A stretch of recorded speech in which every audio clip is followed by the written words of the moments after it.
What's your greatest most satisfying I faking called it moment?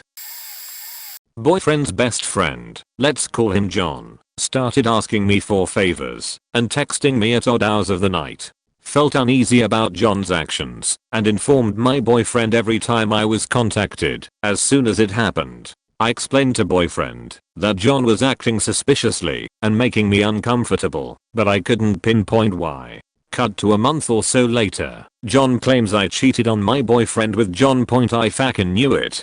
Disclaimer, I didn't do cheat with John. Edit. A lot of people have asked the same questions, so I figured I'd answer here. John has been demoted from best friend to no longer acknowledged person on earth. I don't know why John did what he did, and I likely will never know. However, his actions were a reflection of who he is as a person, and have very little to do with me. Boyfriend and I are still going strong. It's privileged to spend my days with my boyfriend. I hit the jackpot by getting to be in a relationship with him, and I wouldn't risk it for anything. When I was in 6th grade, I became friends with a couple other girls in my neighborhood.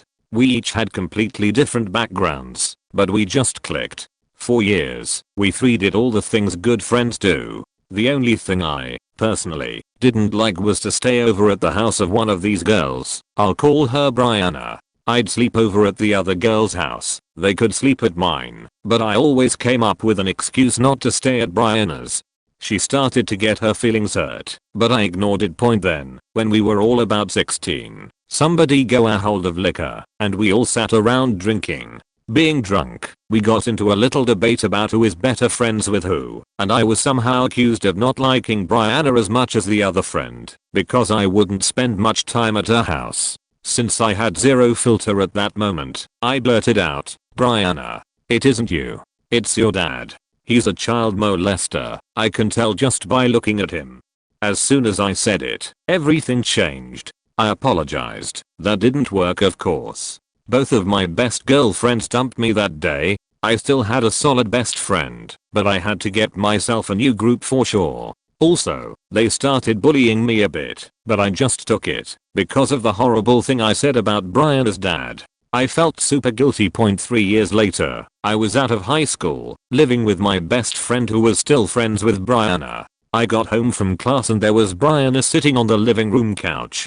It was so uncomfortable. I decided to try to apologize again. "Hey, I know you are probably sick of hearing this, but I'm so very sorry for what I said about your dad, Brianna. Please forgive me. I still don't know why I'd say such a thing." She sort of chuckled and said, "It's no big deal. He molested all of us." I never questioned my intuition again, because I faking called it the second I saw that perv. Edit. Thanks for the gold by us. I believe she meant all of the daughters in the family. There were 3. I don't know if any of my former friends were molested. Last I heard, I was still a shit talker about her dad, and I wasn't going to correct them and humiliate her again. I figure she can tell who she wants now. I'm not proud that I called her dad a child molester. It all came out because her younger sister said something to a church minister, but he was never brought into the criminal justice system and Brianna moved out of state. She and I remained friendly and kept in touch for several years but lost contact. I still do feel really bad about saying that about her dad to her. It was a shitty thing to say. I could have kept it to myself and just stayed away from their house, but drunk me doesn't do that, I guess. I'm surprised at all the people who are responding that they have a similar story. I'd like to read them. In high school, my best friend's little sister, 16 at the time, brought home her new 18-year-old boyfriend from work to meet the family. I was over at the time and talked to him for a while because we were the same age. After meeting him, something was off. I got the impression that 1, he was much older than claiming, 2, had been in jail. I wound up saying something to my friend, who told his parents and sister. Long story short, the family freaked out on my for spreading rumors that weren't true, telling me to mind my own business etc. 2 years later, the sister comes home from a date with him in tears. He finally came out and admitted to her that 1, he was 30, not the now 20 he was saying. 2, He had spent 2 years in prison, but refused to say for what point. I was very quick to point out to the family how I called this years earlier and was basically shamed out of their house. Edit. Rather than responding to everyone's comments, I figured it was easier to add an edit on a few things. 1. I'm really not sure how the family didn't immediately pick up he was a lot older.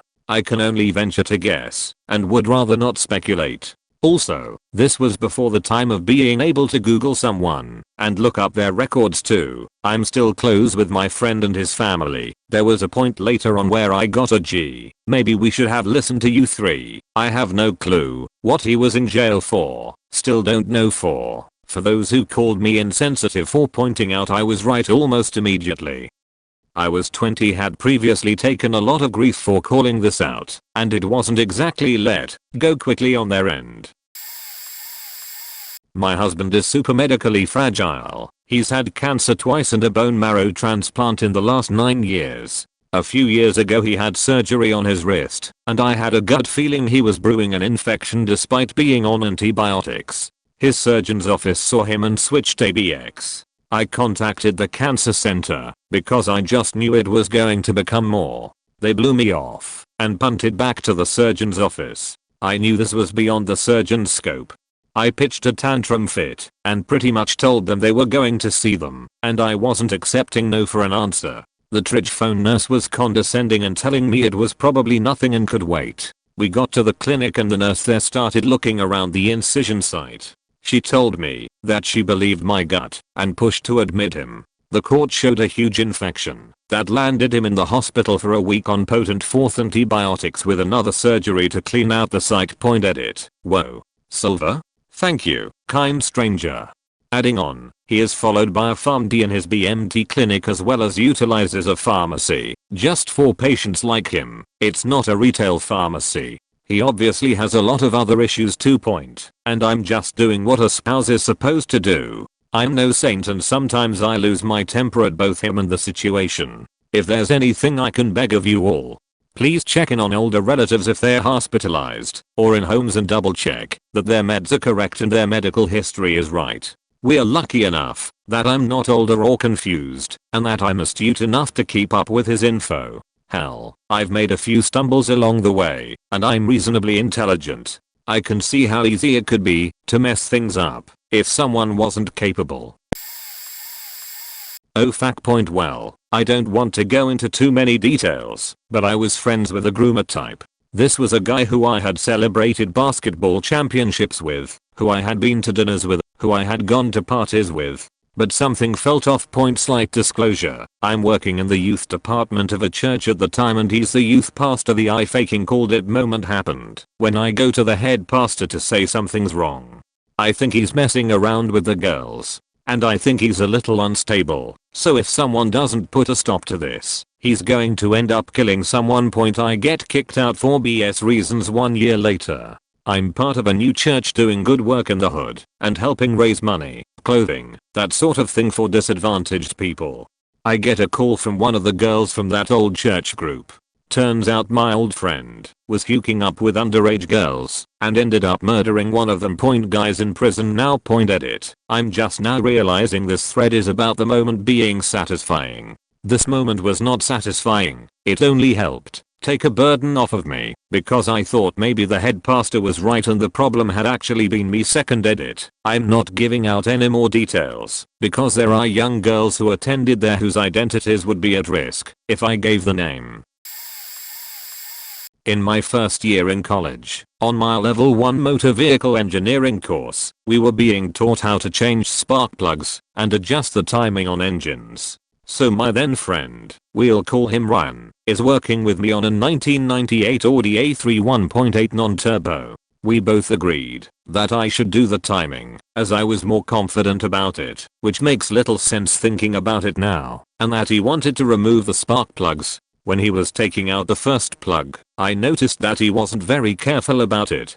For those of you who don't know much about cars, spark plugs are made of ceramic and metal, and the ceramic is easy to snap if you're not careful, and when it does, little pieces of ceramic will end up falling inside the cylinder, which, if the car is started, can cause serious damage to your engine point anyways. I tell Ryan that he should be careful about taking out the spark plugs. He just says nah man, it's fine, they're made of metal. I didn't reply as I noticed that he didn't give a shit about the job. So he unscrews the second spark plug and pulls really hard as he can't fully undo it, and right there, I hear the spark plug snap in half. And to top it off, the entire ceramic part of the spark plug fell inside the cylinder. I immediately told him to tell the tutor, which he of course didn't point. So then after he moves away from the car, our tutor tells us to move the car to a different spot. I give Ryan the keys and say go on then, as I didn't have my license then. So he gets in and starts the car, and right from the start, me and the tutor can hear that something is knocking inside the engine, and before the tutor could tell Ryan to switch it off, we hear a very loud pop, and the engine stops by itself point right there and then. Out loud I looked Ryan straight in the eyes and said I faking called it you dickhead. He got kicked off the course since this was an actual teacher's car edit. To those of you saying that this could also be my fault for the car getting faked, you're not wrong. I'm glad I've changed since then. Probably too late, but I want to share this anyway. The last few months of my wife's pregnancy with my daughter, the little baby would regular as clockwork, around 10:30 p.m., put her feet against my wife's ribs and try to straighten her legs so she could head butt her way out of my wife point bam, headbutt to the inside of your whatever. My wife would faking jump up cursing like a sailor every time point. It was painful, but also hilarious, reliable, and I guess we knew she'd be an active little kid well before she was born. Cut to the evening of her birth, the doctor is telling us around 9 p.m. that things are going well, but he's going to go get dinner because he hasn't eaten, and there's no way this kid is coming out before midnight point. I look at my wife, look at the doc, and say don't go far. The kid is going to deliver herself around 10:30 p.m. I promise you. You're just going to have to catch her. He laughed, told us he's been doing this a long time, and he wasn't worried.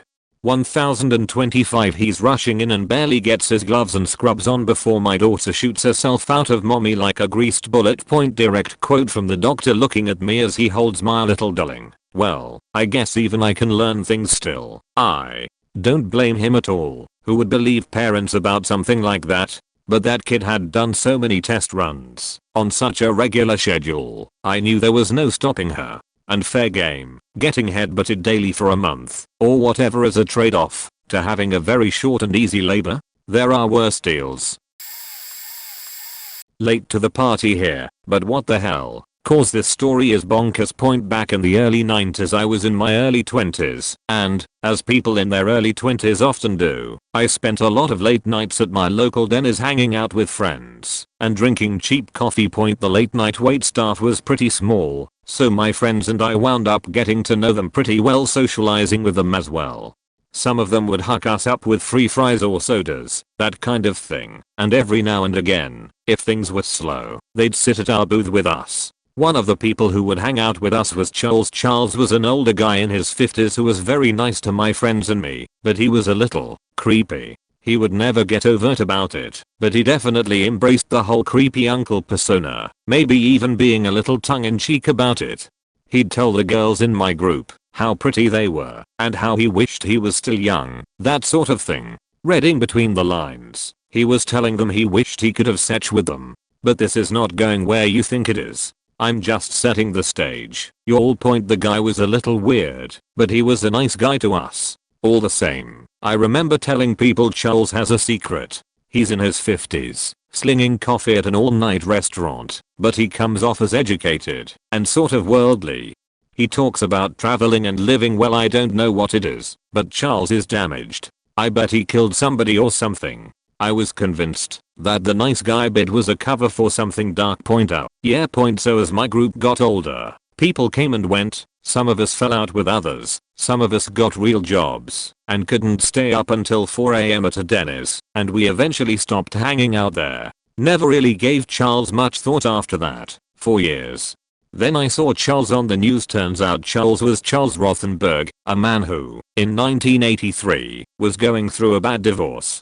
in what I understand, was originally intended to be a murder-suicide. He drugged his 6-year-old son David, doused the boy in kerosene, and lit him on fire. David survived, but was horribly scarred for the rest of his life. Charles continued to get into criminal trouble and was ultimately sentenced to 25 years in prison as a result of California's 3 strikes law. He's still in prison today, but in the late 90s he changed his name to Charlie Charles, because sure, why not? In 1988 there was a TV movie based on the incident called David, which starred Bernadette Peters as his mother. Meanwhile, his son David became one of Michael Jackson's child friends and eventually an artist. When he was 19. He visited Charles in prison, apparently reading a prepared statement to him. "Charles, you are not my father. You are an imposter. Parents don't hinder their children from experiencing a normal childhood. I wish that you could experience the trauma and pain that I have gone through." Afterward, David told the press he wanted me to know that he loved me. "The last thing I said was, 'No you don't.' And I walked out." In a somewhat bizarre turn, David later legally changed his own name to Dave, mirroring the Charlie Charles name his father adopted. I have no idea if this is coincidental somehow, but the irony is not lost on me, that's for sure. Dave even appeared on the Larry King Show to talk about Michael Jackson when he died. If I recall correctly, he defended Jackson against the reports of child molestation and denied he was a victim of Jackson's. Unfortunately, Dave himself passed away last year at the age of 40 to his ongoing medical issues, which were the result of his burn injuries, eventually killed him. And in my opinion, that means Charles was ultimately successful in murdering his son. So, yeah. I called it Charles was harboring something dark when he was getting free fries for my friends and telling the girls how pretty they were. I just had no idea how dark.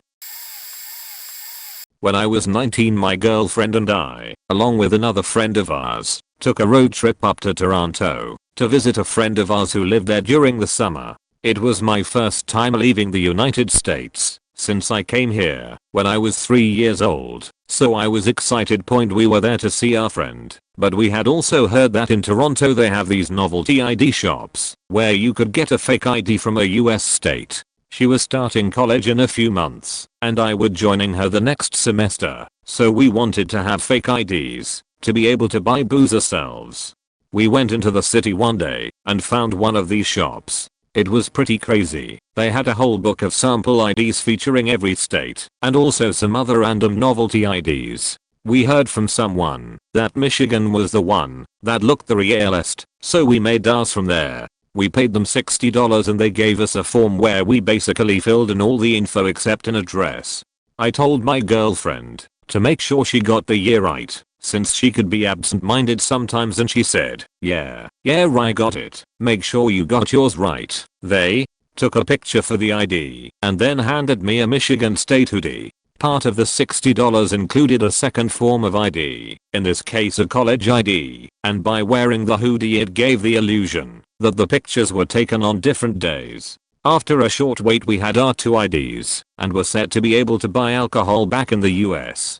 We get in the car and are about to drive back to our friend's house. I ask my girlfriend to see her ID because I wanted to see if her address was the same as mine or if they used random ones. As I'm looking at her ID I notice that the year on hers is wrong. I told her, "Babe, you got the year wrong. This says you're 20, not 21. She laughed and said, "No it doesn't," and grabbed the ID from me. She stared at the ID for a few seconds, and then her smile turned into a scowl. She didn't say another word for the rest of the ride back, and I was trying so hard to hold back my laughter, because I knew something like that was gonna happen.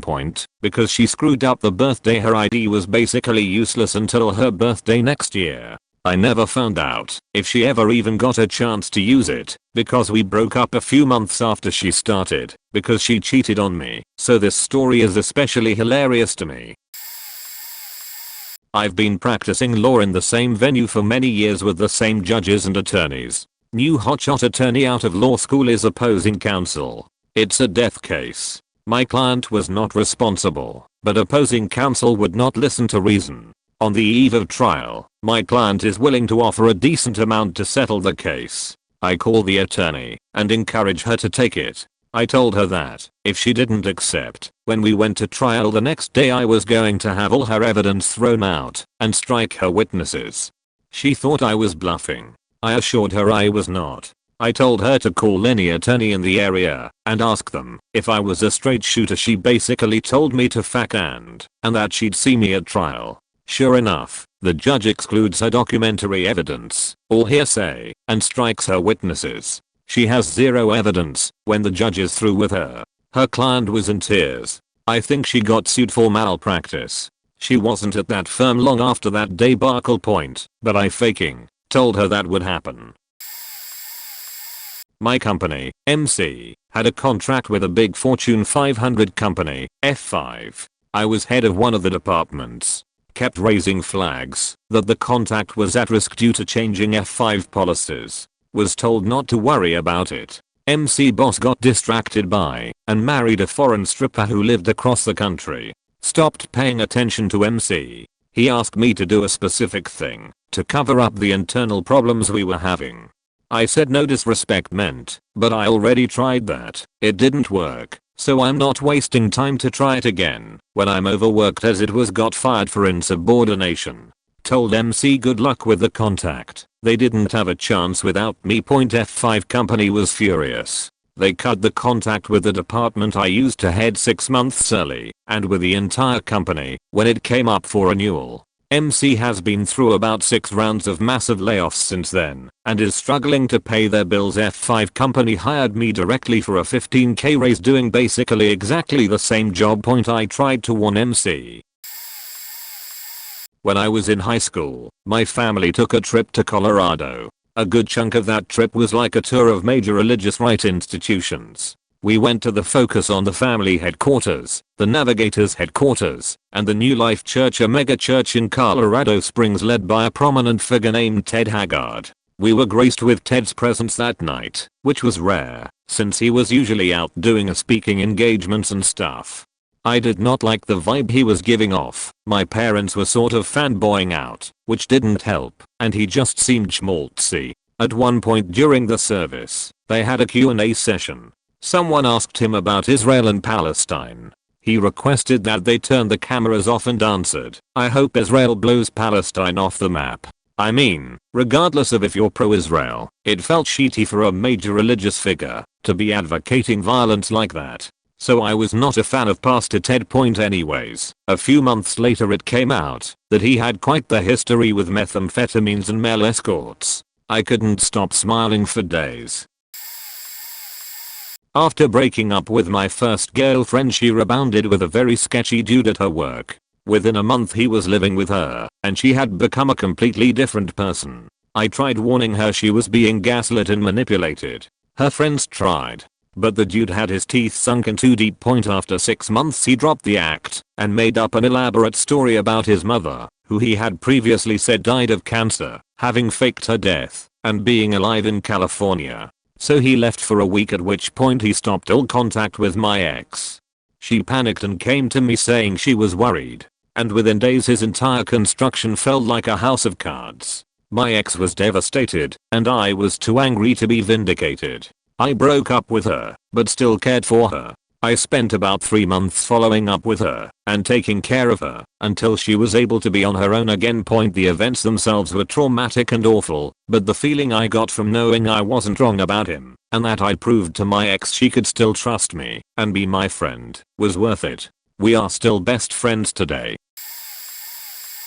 My brother had a girlfriend who was really faking crazy. They were on and off for a long time, and on their last break she came back 3 months later saying she was pregnant. Everyone believed it was my brother's baby except me. So for the next 6 months of the pregnancy I doubted her, and everyone kept calling me insensitive and mean because I was open about my doubts.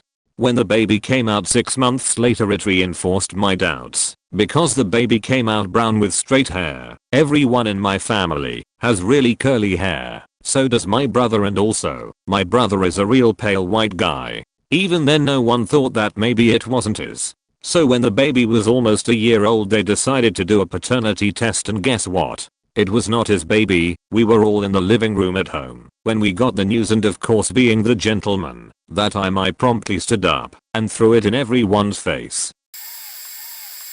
Let me preface this by saying that my dad was kind of macho, military nut. I mean, he used to be. Apparently he was kind of a badass and went on a million tours with his army buddies, but I didn't really know him like that. He was always a pretty chill, peaceful guy when I was growing up, so I saw his weapon collection as a sort of relic of his past. I wasn't really allowed to touch any of his stuff, as he kept it locked away, except for one particular weapon/gift. More on this in a moment. He gave it to me as a sort of symbol of my entrance into adulthood, and when he eventually passed away it became the only real heirloom I had to remember him by. Anyway, I noticed that whenever I hung out with one of my closest friends, he'd always be eyeing this thing. Even if we were just sitting around, it felt like he wanted to take it and swing it around like it was a toy. I explicitly told him that it was special to me and it really wasn't meant for other people to play with. He assured me that he wasn't interested at all, but I could never shake the feeling that he was going to just snag it while I wasn't looking. I even asked him one day if he wanted to hold it just to get it out of his system, but the dude pretended like that wasn't even an option. So, of course, the other day, while we are each doing our own thing in the yard, I get distracted for just a moment and I see my goddamn hammer flying through the air. The guy just up and takes it, then swings it around like he owns the thing. I knew it. Oh boy, do I have a good story for this. One point in college I went to a theme park with my then boyfriend. Right before I moved away to California, we had decided to break up as he didn't want to do long distance. Mostly his decision. He had driven us in his SUV. He has really bad eyesight and had just gotten brand new glasses. I believe they cost about $400. As we are going up the stairs in line for a roller coaster, I said, "Hey, why don't you give me your glasses and I'll stick them in my purse?" He said, "Nah, it'll be fine." And I said, "Are you sure? You're making a $400 bet where if you win you just get to keep what you already have." And he said, "The forward momentum of the roller coaster will keep them on my face." So I thought, he's an adult. Whatever. Literally first drop of the roller coaster I hear him yell over the roar of the wind, "Do you have my glasses?" So we spent the next hour walking around the base of the roller coaster looking for them and leaving a report at the lost and found booth. I then had to drive us home in his SUV, which I had never driven before. He had to attempt to navigate while practically blind. So yeah, still pretty smug about that one. I was instrumental in creating the theater club at my high school. I was president all 4 years and put my heart and soul into it. My second semester senior year I took a step back to allow for others to step up in preparation for next year. Throughout this process I had gotten close with our faculty advisor and he and I were talking about leadership positions for the following year. He decided that his favorite actor should be the next president. I had the opposite opinion. She was self-centered and had no ability to plan or lead. So while she was great on stage, she shouldn't be the next president. He however overruled me and announced her as the next president. After this he also refused to acknowledge any of my hard work and dedication over the years as an additional fuck you to me. Around Christmas the next year I heard he was fired and facing criminal charges because the person he picked had falsely accused him of sexual assault and he is no longer allowed to teach or work at schools. If only he had listened. My friend was going to bomb a hill on a skateboard. The hill was steep, but the road was very good and new, so you rolled very smoothly. Anyway, he was going to try to go down the hill. He doesn't wear a helmet often, which I knew, but I reminded him that he should really wear a helmet this time. He told me he was going to make it without one. So I said, "Dude, you're going to run into something head first or something." He responded with a mocking chuckle. Then he got on his board and started rolling down the hill. It was then I realized how stupid he was. He had no helmet, no kneecaps, the wrist protectors, no nothing. I also remembered that he has never bombed a hill this steep before. And right as that faking thought hit me, he leaned to his right a little too much and at full speed rammed into someone's garbage bin, which was full. His face went full speed into the bin. He knocked a tooth out too. The trash can fell over and he rolled over it, hitting his head on the ground. I called an ambulance just to make sure he was fine because he had scratches which were bleeding too. He was fine. This is actually my brother, not me. He was in high school, probably around 14 to 15, and I was in middle school. We were with our mom at the car dealership getting her car's oil changed. It seemed to take forever back then, so it felt like we were there for hours. Meanwhile, the only thing to entertain ourselves was the TV in the waiting room, which was on the local news. Our state governor was doing some kind of press conference that afternoon, but this was before there was a ton of news online all the time, so we had no idea what it was about. My brother heard just the first bit and immediately said, "Oh, he's definitely having an affair." My mom was adamant that he was wrong. After easily an hour of weaseling around the issue, our governor announced his resignation because he had been caught having an affair and using taxpayer money to travel to his mistress in South America. I think, still hilarious to me how well tuned my brother's sleaze meter must have been, lol. And I'm sure it would be super obvious now to see the guy just talking in circles and trying to deflect blame, but at the time nobody could believe he would do something like that. I don't know about satisfying, but do you remember The Runaway Bride? Not the movie, the actual woman. Well, there was a woman who was kidnapped before her wedding, maybe a couple days before, if I'm not mistaken, and the whole world started looking for her. If I remember correctly, she was able to make a phone call to her family, and she told them she was kidnapped by some Mexicans. As soon as she said that, I knew she was lying. Whenever people specify a race when explaining a crime, my ears perk up, but I understand why she did it. People will believe it. Either way, my girlfriend at the time got so mad at me saying, "You always think you know it all." This woman was kidnapped and all you can do is think of something to be right about. Have some compassion. Couple days later, guess who shows up? Apparently she didn't wanna get married and decided to get kidnapped rather than call it off. Luckily the state made her pay back all the money they spent to search for her, but of course, no jail time. I never said I faking told you so to my girlfriend, but I know she was waiting for it by how she was acting, didn't speak much, acted aloof. So we never spoke of it after in The Notebook. As soon as the movie started I was like, oh, so they have Alzheimer's. Am I the only one who saw that coming? And old man that we don't know goes to read to a random woman every day? I would often hear scraping of furniture over the floor in the studio apartment above mine, sometimes in the dead of night. It had kept me up a few times, but as I didn't have anything going on at the time, it didn't bother me that much. I did once knock on her door to ask what was going on. She apologized and stopped that night. However, for about a month I'd have to get up at 7 AM during the week, so I knocked on her door, politely asked if she could stop doing it after 11 in the evening. She said okay. There was some loud talking going on in the hallway. Sign at the bottom floor clearly states absolute silence in the hallways. Went upstairs and knocked on the door opposite to hers just after it closed. It was her again, and the guy who owns the room. I didn't approach it too well. She got pissed and brought up an issue she had with me. Fine, that was fair enough. But then she proceeded to claim I haven't done it in months, and okay, I won't do it again. Both of which were obviously bullshit.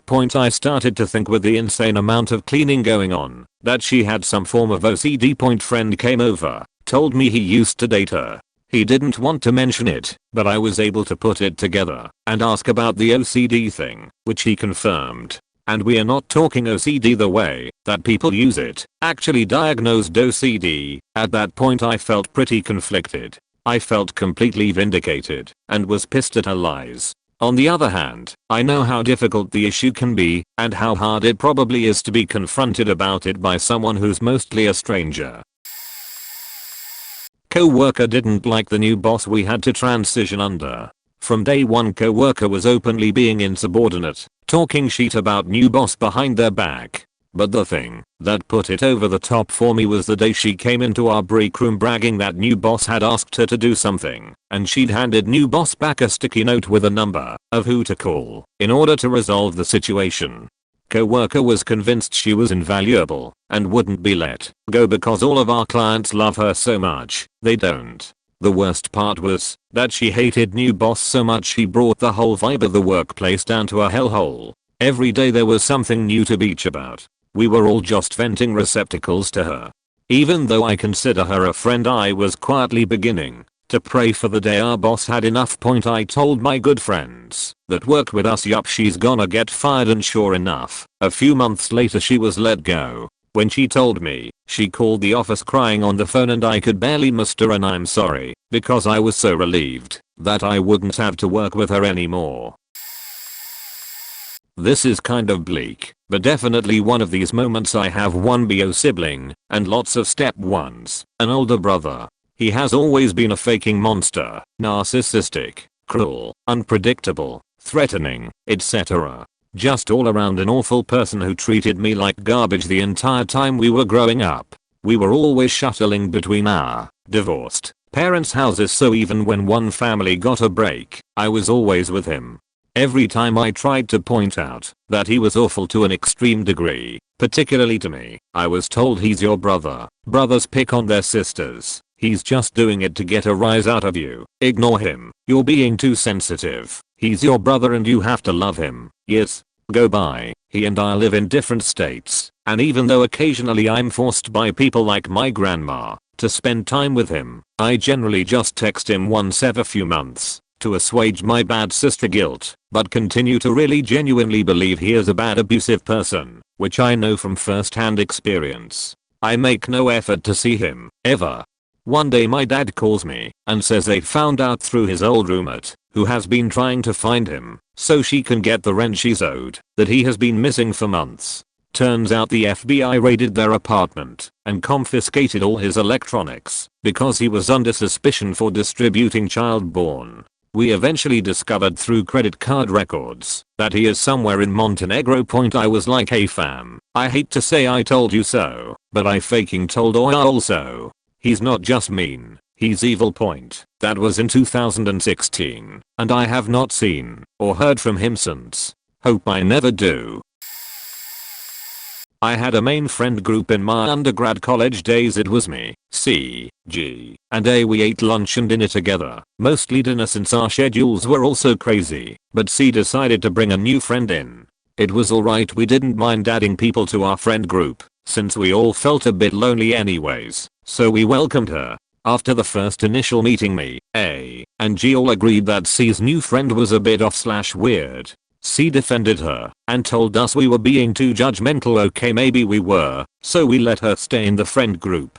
She would later be caught up in a ton of lies and drama that supersede anyone I've ever met. She lied about having her leg broken, and she even walked in a cast. She lied about her family dying. She lied about having an abortion. She would bring dudes around our group and get on the dudes' laps. She would ask us weird questions like, "What kind of friend do you guys consider to be a good friend? I want to really be a part of your friend group." It was sad. Completely sad, and she was so delusional. We felt bad for her, but at the same time me, G and A did not want to hang out with her. Eventually C and her left our friend group. C came back a year later telling us she was sorry, and she now sees what we were talking about. She told us about what happened with her and the other girl, and me, G, and A were all like, "We told you." We didn't tell her that. We all talked about it and said, "Didn't we tell her, Mayo?" So yeah, it was quite satisfying to see our friend come back to us. It wasn't that the new girl was a liar and such, but on top of it all, her old group of friends who she was super close with came to us and told us she was crazy and to stay away from her. They told us she made up a bunch of stories and lies and would eventually lure us into a dangerous situation, just like she did to them. That's when I knew we had to leave this beach behind. A few years ago, a friend of mine had gotten caught up in the Let Go app, like eBay and Tinder had a baby. He found a crazy good deal on an Audi and wanted to check it out. I was apprehensive about the low price and how it was advertised in a lower income community. No offensive intended. He told me not to worry and invited me to come along to check it out. My friend was texting the seller throughout the day trying to make this deal happen. He, his girlfriend, and I went to the seller's house to check out this car. We couldn't see the car anywhere and figured it was in a garage or something. We arrive at the house of the seller and were greeted by a young guy, early 20s, dressed in laid back, lazy day on the couch, bum around the house, basketball shorts and t-shirt. At this moment I knew something was up. We hop out of our car and the seller leads us to the backyard of this little suburban house with no garage, but a shed, almost wide enough to fit a car. The seller says that the car is in the shed and his brother has the key. He begins to walk up the steps to the back door, and from around the corner of the house pops out a thin guy with a hoodie and a ski mask on.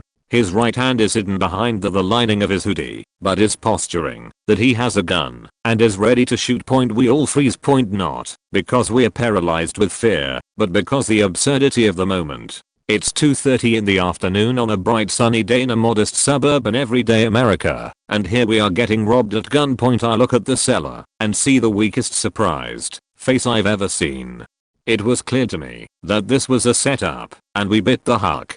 But luckily for us, these two guys were the most half-assed fishermen in the state. We didn't move an inch. We stood calmly and silently thinking the same thought. If he actually has a gun, then we can panic. We stood there for a few seconds waiting for the ski mask to engage us and make his move, but he just stood there at the corner of the house. After about 30 seconds of silence, the ski mask dipped back behind the house and I urged us to leave. We pile back into our car and head back home. Now, this should be a near miss story, and you all are waiting for the I faking called it. You see, on the car ride home, my friend was trying to get back in touch with the seller. He didn't believe that the whole situation was a setup, and that we got out of it into shade because of the ineptitude those guys. He kept texting him and told us to pull over at a gas station so he could try to get this Audi. I sat and argued with him for literally 58 minutes, explaining that this car, this price, this seller, all of it was a lie to try and rob us. I said, we got lucky and avoided getting robbed or hurt or killed, and now you want to go back and put the same hook in your lip. My friend argued that even a chance at a car at this lower price was worth it. If I can arrange for this deal to happen somewhere in public, then I can get this faking car. He texted something to that effect to the seller and didn't get a response. My friend started the car back up and we went home. Later that evening, I was with my family watching the local news, and who should pop on screen? A mugshot of the guy who was selling an Audi. He was caught by the police later that day for trying the exact same trick. I sent my friend a screenshot of the mugshot with the message, "Look, it's your boy, he and I haven't talked in years." This is not satisfying whatsoever, but I faking called it. I knew a friend of mine, let's say Lucy, had started hanging out with a group of people that were into drugs and partying. As far as I know, heroin was involved, but I don't know if it was anything more besides weed and alcohol. Anyway, my dad was in and out of AA, NA, and rehabs a few times during my early teen years, so I saw what happens with that sheet. Because of this, I was not happy about where Lucy was heading, and I was not shy about sharing it.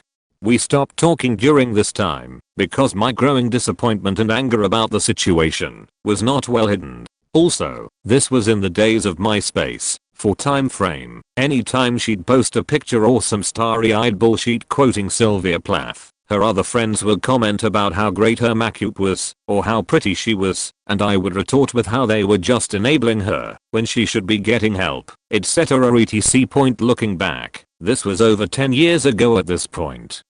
I was not going about this maturely at all, and I absolutely see it that way now. My heart was in the right place, but I did not act on it properly. Regardless, I lost Lucy and several others as friends because of the way I started treating her, with people telling me I wasn't being fair. Several months later, I come to find out that Lucy had checked herself into a rehab halfway across the country. We have since mended fences and smoothed things over, though life has moved us in different directions, so we don't keep in touch often. I'm just happy there is no more hostility over how I acted, and that she is happy and healthy, engaged, and a mother now to boot. In my friend group there is one girl who was always sort of the little sister to us. She was a long-term girlfriend of one of the guys, and he ended up cheating on her. She hung around and has been one of my best friends for 7 to 8 years now. Anyway, she has a boyfriend for about a year or two that absolutely none of us liked. He was pretentious, annoying, didn't have a good job, and full on mooched off of her. He was just really not fun to have around. Point anyways, a few months into dating him, my friend complained that she was having relationship problems and her boyfriend never wanted to have sex. She's a good looking girl, and I told her it could be plenty of things, and not to worry. About 6 months later she told me the same thing. That it had been 2 to 3 months since they had sex. I told her that he was gay. She got offended and adamantly denied it. About 2 weeks later she showed up at my house, damn near in shock. She got suspicious and went through his phone. She found a video of him jerking himself off that was sent to John. She accused him of cheating and asked who John really was, assuming it was a girl. Nope, it was John. Normally I would have felt worse about the whole situation, but the guy was a complete piece of shit. This girl worked a mid-level position at one of 10 of our office locations. I was a higher up, so I was at a different location every day busting heads. She was always at the one location. I had been there a couple times over the prior month, but I had no memory of the girl. Me and her and 2 other colleagues shared a taxi home after work, and she got to talking and was just an absolute firecracker. I didn't know her name, but something about her caught my attention. She laughed a lot, she talked loud, she was shameless, and I remember thinking I want to marry this girl.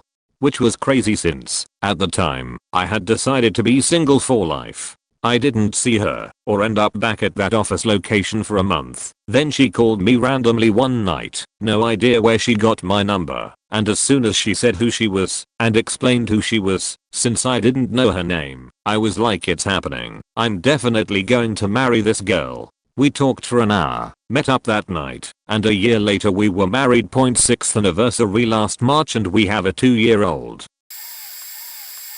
My mom and I were driving home one day, and she had to get some gas. We stopped at this small gas station on the side of the road, and told me to go in and ask one of the employees to fill up the tank. I took 2 steps in, looked around, then got his feeling like a gun was being put to my head. I ran back to the car and told my mom I couldn't do it, tears rolling down my eyes and everything. No matter how hard she pleased, I refused to go in, saying that something bad was going to happen in there.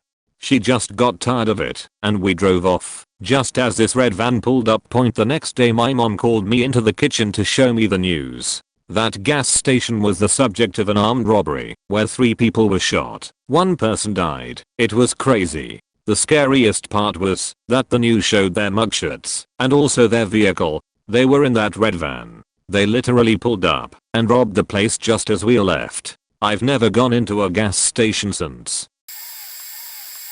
In high school one of my friends hung out with this kid who was a complete loser. He would always do crazy drugs and steal pot and alcohol from his stepdad, and he was always that kid skipping class and fighting with all of his teachers. One day me and my friend, I'll call him Brian for the sake of this story, were talking and I brought up that kid who was his friend. I was talking about how he was always doing dumb shit and I asked why he even hung out with him considering he wasn't even a great guy to talk to either.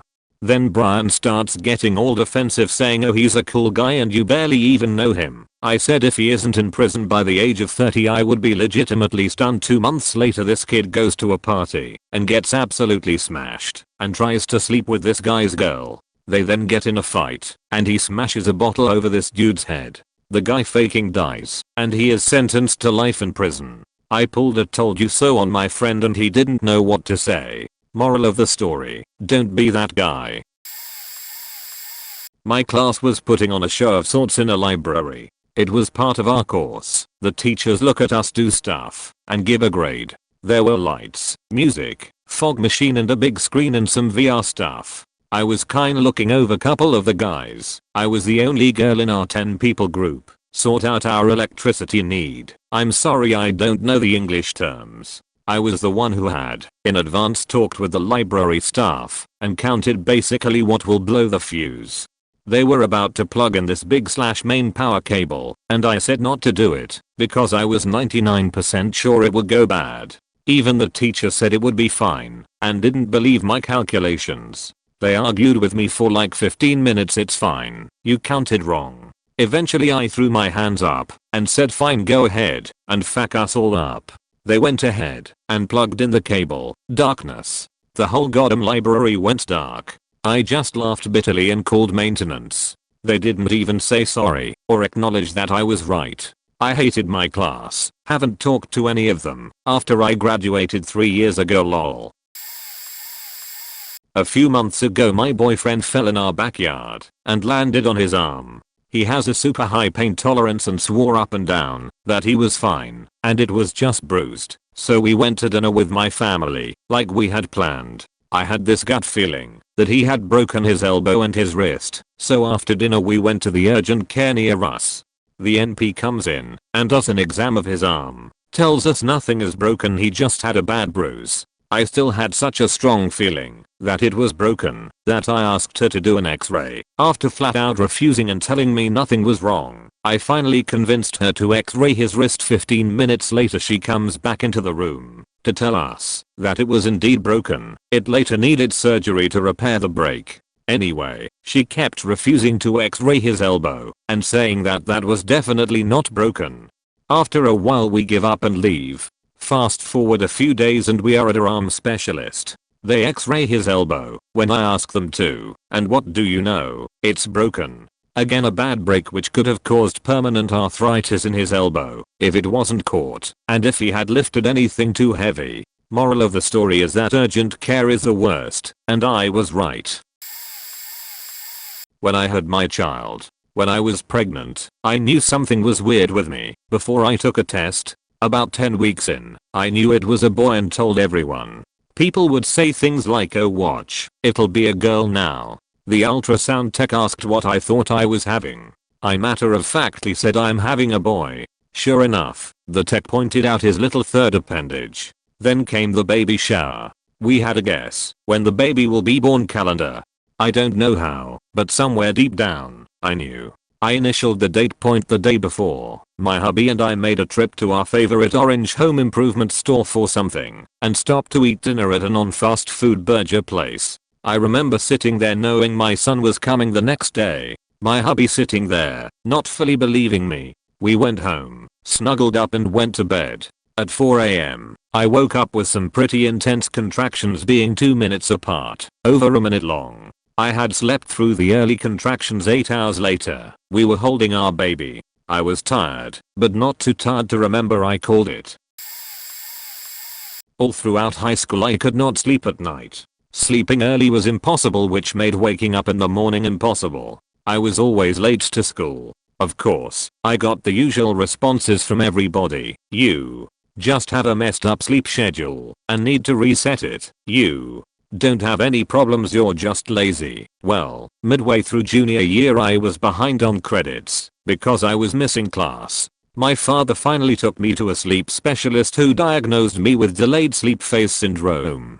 Basically, I can't sleep at night, but I sleep perfectly fine during the day. My sleep schedule is delayed, but other than that perfectly healthy. After years of a power struggle with my parents, this was the biggest I faking told you moment. I switched to night school, which the high school I was already attending offered, and it never caused any issues ever again. Just being diagnosed with it helped my life so much. Also, to everyone that told me I was just lazy and didn't want to sleep, go fuck yourselves.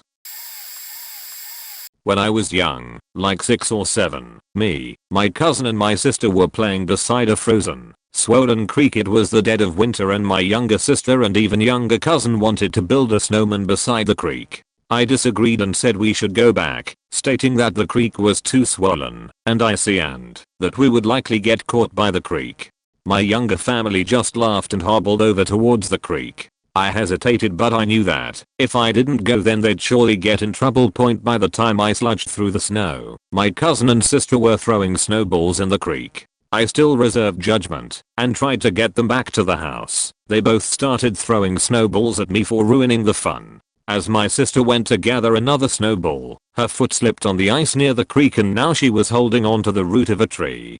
She started screaming for help, and I helped her up. By the way, we were all wearing snowsuits. Had any of us fallen into the creek, we would have either drowned or died from hypothermia. The current of the creek pushed away from the house. I helped my sister up, and we all got away from the creek real fast. Before we got into the house, I just shouted I called it. and none of us had told the adults about the incident until 5 years later.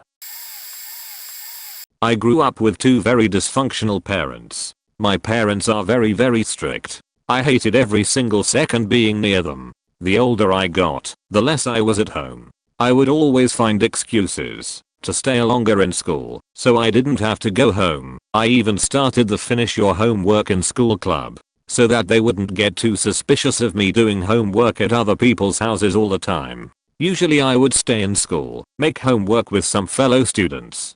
But sometimes we would also go, do fun stuff. One day, I came home with red eyes. My mom flipped out on me, and my dad called the cops on me, because I smoked weed. I was 16 at the time. The cops tried to de-escalate the situation, but my parents had already made up their mind. They put me in a halfway house for 2 days. When I was 18, nothing had changed. I would even sneak off at night and still smoke weed with my friends from time to time. And 2 days after my graduation, my mom and dad said, "Tomorrow, you leave this house." The next day I was woken up by 2 screaming parents. "You leave now." Imagine waking up to your mom's face all red from anger, and 1 minute later she's hitting you because you don't want to leave. During the struggle, she yelled that I was a bad influence on my little sister. Her name is Laura, and she was 12 years old at the time. I clearly remember yelling back at her, "You watch. Laura will be exactly the same." My mom replied, "Never. She is a sweet girl. She's not a problem child like you!" 5 years later, my sister, 17, and I go out to eat, and she asks me if I can order a Bacardi Coke for her. I say, no, you're 17. Then she blatantly says, "Oh well, me and my girlfriends usually go drinking on Fridays and sometimes there is also some weed. I tried it a couple times, but I don't like it." I'm like, "What the fuck?" And she continues, "Yeah, mom would freak out if she knew, but that's why I sneak out. I probably will never tell them, but I faking called it." Not very satisfying, since it ended sourly, but here goes. My cousin fell in love with a guy through Instagram. They were both influencers and posted corny inspirational posts and basically spent the equivalent of a full-time job's work making sure their lives looked perfect online. The guy, we'll call him Jay, seemed really fishy and off. He would post pictures showing he wire transferred cancer patients money for treatment and other charitable work. In one specific post, he claimed to have sent around $200K to someone for chemo. His proof of such actions was text message screenshots from the recipients thanking him, and screenshots of wire transfer receipts. I instantly smelled bullshit, but didn't know how to bring it up to her or anyone for that matter, but all the proof on his page seemed so fake. He would also post pictures of himself giving homeless people roses and even kissing them on their hands, sign of respect in our culture. It was total clout chasing. He would post pics of nice cars and claim he owned multiple businesses. They began talking online, and soon after he came across the country to meet her. They dated for a little while before she kept pressing to be more in his life and come visit his family. He would never take her to his hometown, only come to hers. Then finally on his birthday she decided to surprise visit him. She flew out to see him, got to his business that he kept posting about, and it was literally just a rinky-dink clothing store with low quality t-shirts that he designed online and sold in store. Not like real designs, just his company logo plastered all over them, or a silhouette of his face/beard. She pretty much forced him to take her home, and he shared a dirty apartment with roommates. He drove an old car that he claimed was his work car, and he said he had the rundown apartment to stay closer to work, and his real house was across state lines. They don't talk anymore. I didn't feel good having called it, but it was so obvious. I'm so late to this thread, but here's my story background. 2 months prior, my girlfriend, my best friend, his girlfriend and I were in the woods at a cabin, staying the weekend for a music festival. My best friend and his girl has just gotten the dog, so they brought him with us. We couldn't find a can opener and the pup was eating canned dog food, so my buddy looks up on YouTube how to open a can up with a knife. After fucking around with it for a little while on the porch, unsuccessfully, he goes back the kitchen. 15 seconds later he runs out screaming, "I need to go to the hospital, I just cut my hand open." He removes the towel he had on his hand and blood is squirting everywhere. All over the floors, the doors, the furniture and the walls. We all jump in his car, and I drive him to the hospital. His hand was okay, just needed some stitches, but it got me to realize how quick a knife could fuck you up. Fast forward to September 22nd, I was on a serious burger kick, where every night I would come home and make 2 burger patties and eat them. Weird, I know, but so good. Tonight, however, I forgot to pull them out and thaw them, so I was trying to separate them with a butter knife and just throwing them around. Basically just faking around until they split apart. My girlfriend yelled from the bedroom, "Just use the big knife," and I was like lol. I'll cut a finger off if I do that. So yeah, no, obviously I grabbed the big knife and the first attempt to make, I slide it right through the pad of my left index finger, almost completely removing my other section of that finger that has the fingerprint on it. I grabbed paper towels and sprinted to the bedroom and told my girlfriend I needed to be taken to the ER, and she was like, "No way, you did not." And then I squirted my blood on the walls and looked her in the eyes and said, "I told you I'd cut my finger off." I threw up on the outside of car while she was driving me there because I kept almost blocking out. I don't do well with the sight of my own blood, but 8 stitches later, I still have a fingerprint. After a motorcycle accident, I needed a skin graft on my foot. While I was recovering, nurses would come and change dressings at my house every day. I pointed out to 3 of them that there was a loose piece of bone sitting in the graft, poking out. No, that's just glue from the graft surgery. It'll dissolve, they all told me. A few weeks later I was back in hospital to get 2 screws removed from a broken bone near the graft site. That in itself is another "I told you so" moment. The surgeon came round pre-op, followed by all the training students.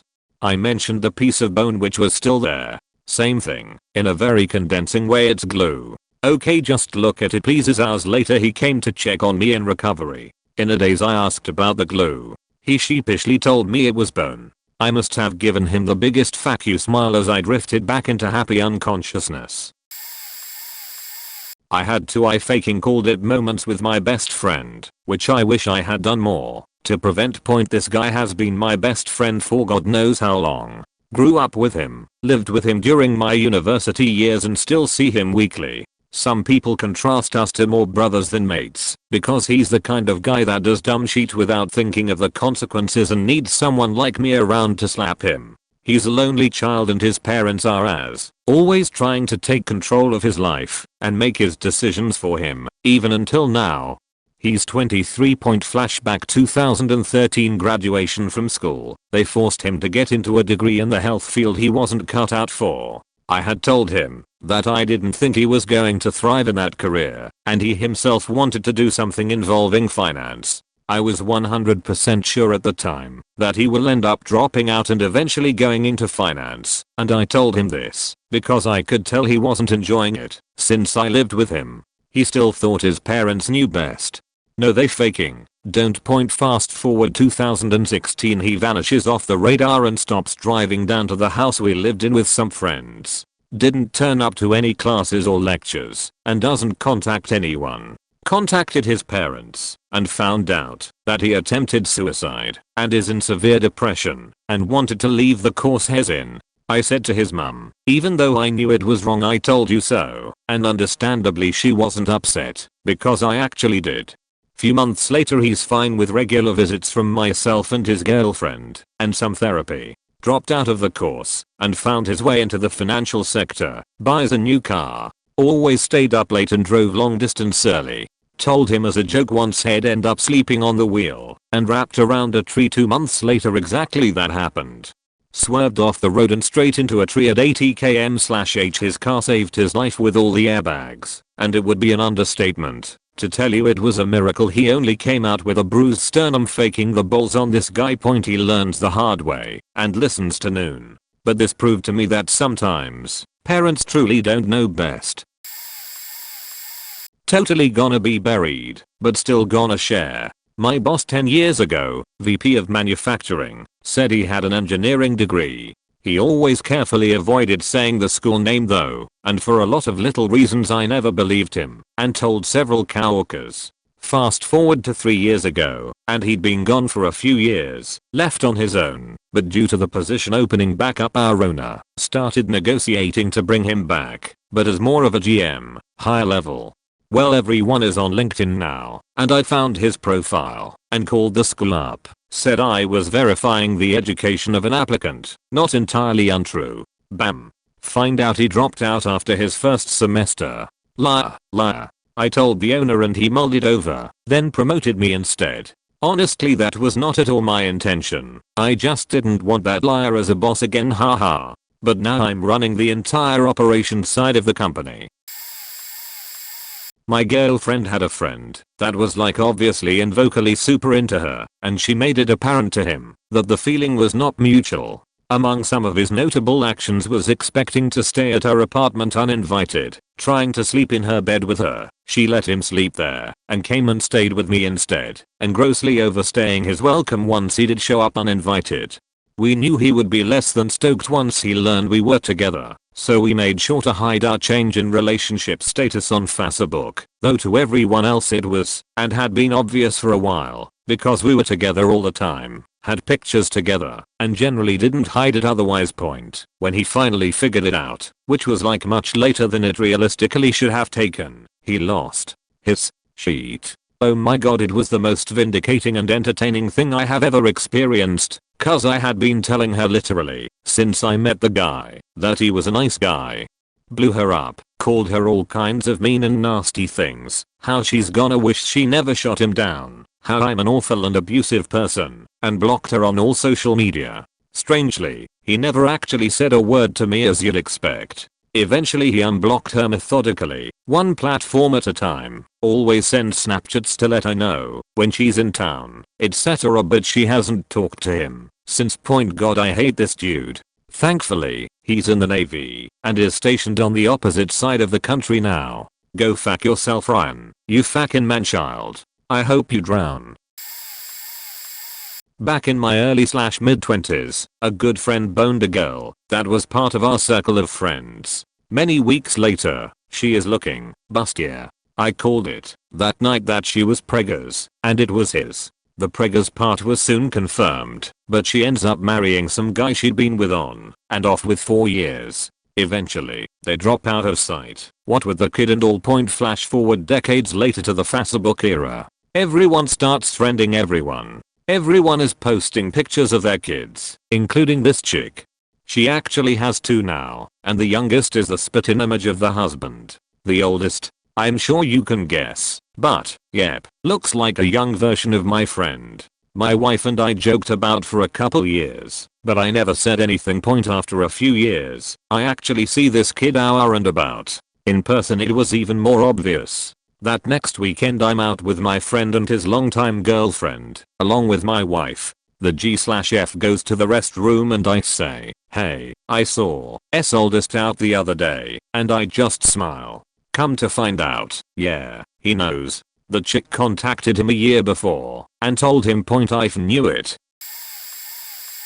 So I have an extremely long list of rare medical issues and I needed to get something called a PICC line placed in my arm. It's like a giant more permanent force that goes straight to my heart. Anyways, a big risk for it was infection. I still live at home with my parents, since I'm on disability and they have to help care for me. For the past week or so I ended up getting chills and just feeling worse than usual, so as told we were asked to get someone in to look at the site.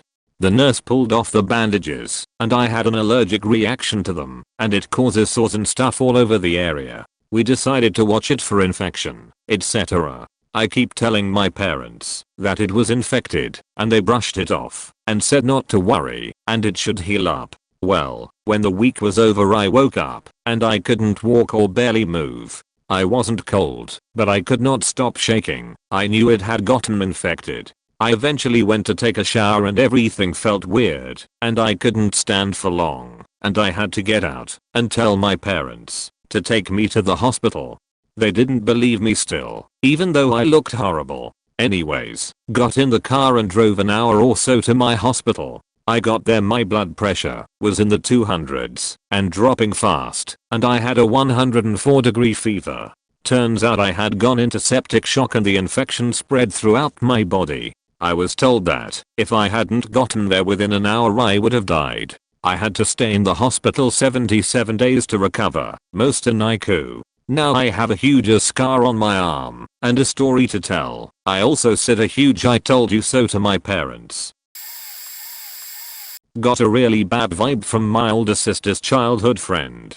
Told her so many times I didn't like her, but she brushed it off. Even asked the girl what she would do if my sister was getting beat up real bad. She said my sister could hold her own. About a year later my older sister gets jumped by 3 girls, and guess who had set her up? Another friend of my older sister's. I would see her rolling her eyes at me, and one time she drank my orange soda and said it was disgusting, so I hated her after that. Turned out she was two-faced and would gossip about my sister to anyone and everyone who'd listen. Cousin's husband. When they first started dating I'd notice he'd share long eye contact with me. Every time he'd laugh he'd make it a thing to put his hand on my leg or touch me. Told her to make him stay away from me and he did. But after that I always knew he was a sleaze. 5 years later they divorce because he gets her friend pregnant. Years back I was taking a remote sensing planetary science class. We had to design a telescope observation and write a proposal for it. I thought it would be cool to propose for time on Hubble and designed an observation that would use refracted light through the plumes on Enceladus to look for biomarkers by analyzing the absorption spectra. Biomarkers? For what? Aliens? Was pretty much the incredulous reaction of the class when I did my final presentation. What you have to know about grad classes, especially at highly ranked programs, is that the other students are generally dicks who will tear you down just to make themselves sound smarter. Me. I wasn't even a grad student. I was just using my tuition reimbursement to broaden my horizons, but yes, to look for signs of life within the subsurface oceans, methane or CO2, or other organic spectra would be important for justifying future missions there. Apparently this was a pretty laughable concept, and I was the butt of the jokes that day. A couple years later, I see this proposal being considered for discovery funding. Dicks. When I was a kid, my cousins and I all bought relatively low FPS soft guns to shoot each other with on the back acre of my grandparents' ranch. The first day we got them, we decided to set up a scenario where my older cousin would go to the shed at the back of the property and barricade himself inside, and it was me and my younger cousin's role to break into the shed and apprehend my older cousin. As we were walking out to the shed, I noticed my younger cousin hadn't grabbed safety goggles. I told him he should run back to the house and grab a pair of my grandpa's goggles from his workshop. So he turns around and runs into the garage, but comes back empty-handed. I ask him where his goggles are, and he said he couldn't find any, and he'd be fine. I insisted he go ask my grandpa to find them for him, but he was impatient and started getting whinny and said I'll be fine, let's just go. I told him mate, if you get shot in the eye, you got no one to blame but you. We get out to the back shed, and my older cousin had nailed a large tarp to the inside of the door so that he could see our silhouettes when we opened the door.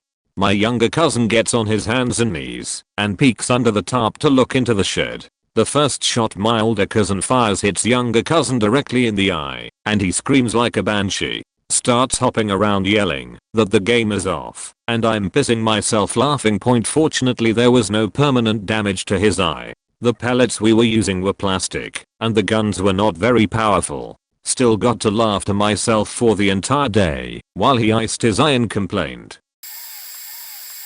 My buddy was engaged to a woman. I told him I'm pretty sure she fucks around behind his back, and he got mad at me. I don't usually see those things, but just a few comments she directed towards made me feel like she was fishing to see if I was interested in her. I let him know, out of being a friend, that what she was doing and asking me was not normal, but he ignored me. A year later my buddy found out his fiancée was sleeping with a different guy, someone he knew. He contemplated breaking the wedding off, and I told him, if she did it once, she will do it again. I suggested he talk and prepare to be ready to be in an open non-monogamous relationship with her, but monogamy was his only option. They went for counseling and worked through things, and he was satisfied with her promises to stay faithful, and they got married. About 2 years later, about 8 months after the wedding, he got home from a business trip and found her in their bed with the best man. They got divorced. A pickup truck flew by us when my dad and I were driving to a football game. He had to have been doing 90. I, being the nerd/law enforcement major, also saw that the color of his month/year expiration sticker on his license plate was 3 years past its date. I said he is going to wreck. My dad just laughed. About 20 minutes later, we had reached the road that takes you to the parking lot area, standstill traffic, when all of a sudden it freed up, only for the car in front of us to stop suddenly. The guy 2 cars up from us had rear-ended a car, which caused a chain reaction of about 7 cars. We all drove around the wreck, and I happened to notice the car that started the wreck was our pickup truck friend, only to see him open his door and have about 5 beer cans spill out. And to top it all off, right behind our car was an unmarked police car who promptly turned on his lights and assisted everyone right after they put him in the back of their car. Another story, this one from my grandmother. She was driving through South Carolina a couple of years back and got passed on the interstate by one of those roll-off dumpster trucks. She noticed that it was not properly secured. She slowed down greatly to let him get around, and she kept the traffic behind her from passing her to avoid a massive wreck when the dumpster inevitably falls off. A couple of miles down the road, she came to the top of a hill, and right as she got over it there was the massive dumpster sitting in the middle of the interstate, and at the bottom of the hill was the truck. At school, everyone got these award ribbons that were made just to make us feel special. Well, my last name starts with a Z. Rough, I know. Well, I had a feeling that I was going to be left out because of the whole last name thing. Ceremony starts and everyone goes and gets their citizenship, perfect attendance and honor roll awards. But guess who they forgot? Me. Everyone's walking out of the auditorium and one of my teachers go up to me and ask, wait, I was here today. Why didn't you get any awards? I told her I didn't know why, but I had a strong feeling I was left out. On accident, of course. I go to class, while those who got all 3 awards went to the cafeteria to get soda and a cookie. We get an announcement to our class asking for me. I go to the office, and they explain that they left me off the roster. There was about 4 total pages of students, and I was the only one on the 4th page. They got rid of the page because they thought they printed out too many. I got 2 sodas and 2 cookies as compensation, and a bit of a faking called it moment. TLDR, called this whole Bro Jard and Commander Holly thing. A few months ago, I was listening to old Dice, Camera, Action, a live play DD game with those 2 as players and Chris Perkins as DM. Well, after listening to it, over time, their character developed a relationship, nothing physical, more emotional. But whenever Ross would pop up, Jard was a total dick to him. Holly was passive, and Jard would turn the party on Ross. Guy was an ass. Well, was listening more, and in content from about a year and a half ago, when Ross and Holly divorced, Jard started coming on to Holly in character more, was getting more into it, and she was 2 people were saying it was good role playing, but I can tell when 2 people that are into each other are playing together. I have a love equals DOVEY wife and husband in my game. I know how it is. Told my buddy, a pro Jard fan, my thoughts, and he said they were just good friends. Well, look at it now. When I was younger, our church group went on camping trips, and I got this super really bad feeling about one of the bridges we had to cross to where I was feeling like I had to puke. I have a phobia of heights, but getting scared before I even cross bridges never happens, and usually it's crying my eyes out, not pukey. I told our pastor that there was something very wrong with the bridge, and it didn't feel safe, and he postponed our journey and called up one of the park rangers. Now the older kids and some of the adults were pissed at me because now we wouldn't be able to get there until later. I was called a baby and chicken, and how I should have just been left at home with a babysitter if I was going to act out because I had to cross a bridge. Turns out that the bridge was in very real danger of breaking. It was one of those rope bridges, and most certainly would have if enough people got on it. There's a girl I knew I'll call Jen. Jen was married to a guy I'll call Scene who used to play guitar in a band with another friend of mine I'll call Jack. Jen made Scene quit the band he was in with her in quite a dramatic fashion by issuing him an ultimatum of her or the band. Fast forward and Jen and Scene are on the rocks, so Jen starts seeing Tim who plays guitar in a band Jack just joined. A few months later Tim quits the band he had been in for 12 years in a dramatic fashion, alienating most of his friends in the process. Tim disappeared. Fast forward. A friend named Matt tells us about his guitar player's new girlfriend named Jen. I confirm it's the same Jen. I inform him that he is about to lose that guitar player. Matt assures me she's cool and it's all good. A week later, his guitar player quits in a dramatic fashion. Epilogue. Scene and Tim are both back playing together actually, and Jen is gone. They tell tales of her manipulation, but can't quite explain why they went along with it all. I got a friend request from Jen the other day, but I don't play guitar, so what's the worst that could happen? Because this isn't a Reddit thread and following the rules is boring. Not me, but my fiance, F. We are planning our wedding, and I ask a friend, GM, I've had for over a decade, to be in my wedding party. Once we get our wedding party, we start planning who to invite. Well, GM''s girlfriend ghosted our little friend group one day out of the blue over 2 years ago. After a lot of back and forth, F and I decided we didn't feel comfortable extending an invite to GM's girlfriend. My family was going to bring enough tension to the day and I honestly didn't feel it was worth the $100 a plate. F warned me, as soon as GM's girlfriend found out, she'd give GM an ultimatum. I told F that wouldn't happen. Besides, I'd be more than willing to invite her if she sits down with us and clears the air. So a month ago, we let GM know his girlfriend wouldn't be receiving an invite. He of course was upset, but I told him the compromise F and I had already discussed. I begged him to just get her to grab a drink with us when we are in town. I live across the country and we could put all the drama and nonsense behind us. So F and I get to town and he hasn't brought up meeting up. The day after we were supposed to meet up, he leaves me on read. Fly back, message him again. Finally he tells me not only can he not be in the wedding party, he won't be attending the wedding and we are no longer friends. F was right. She gave GM an ultimatum. I think F was torn between satisfaction of knowing their characters better than me and sad at how upset I'm losing that friendship. This all just happened within the last few days, so it's all still pretty fresh. If you made it this far, thanks for reading my cathartic rant.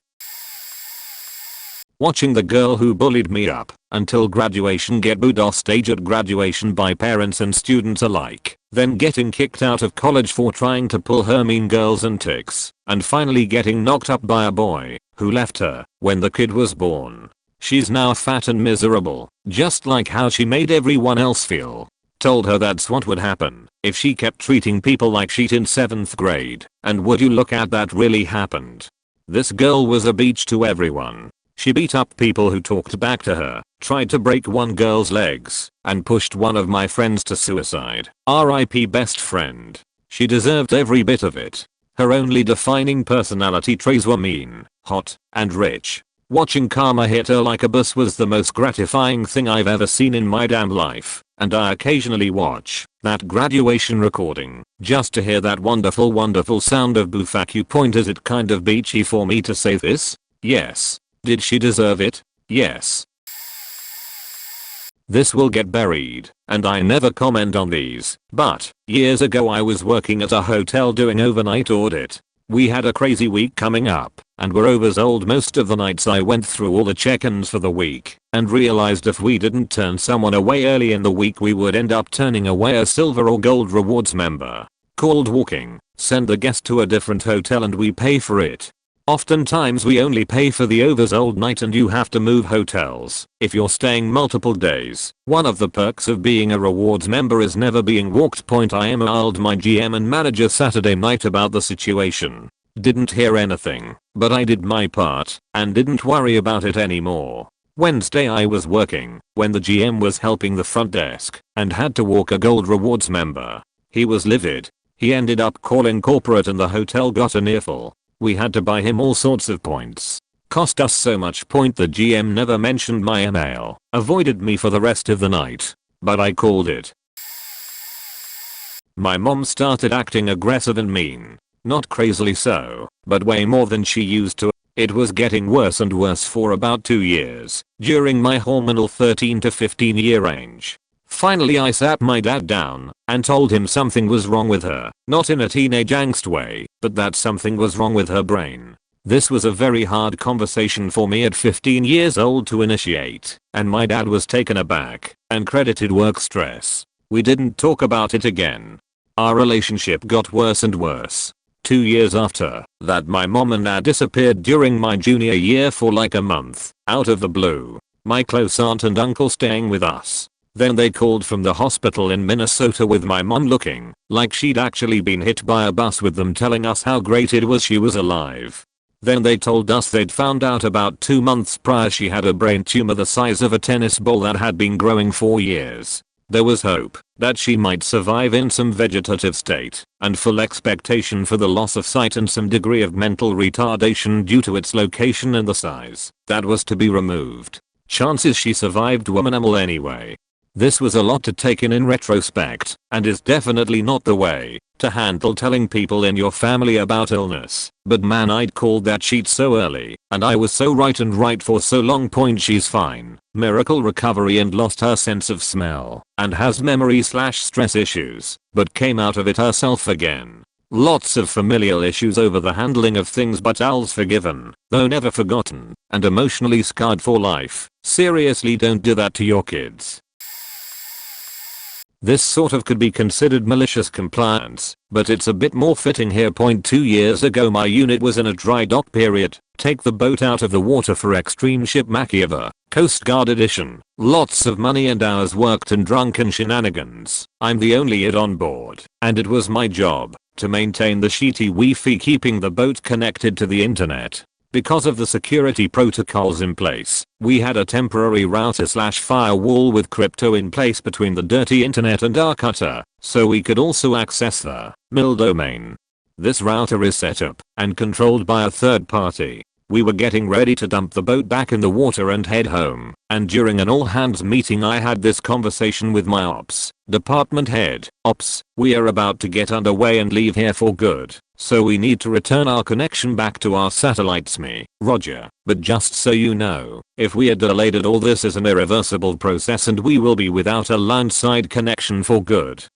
Satellite connectivity is incredibly slow with one computer, let alone 35.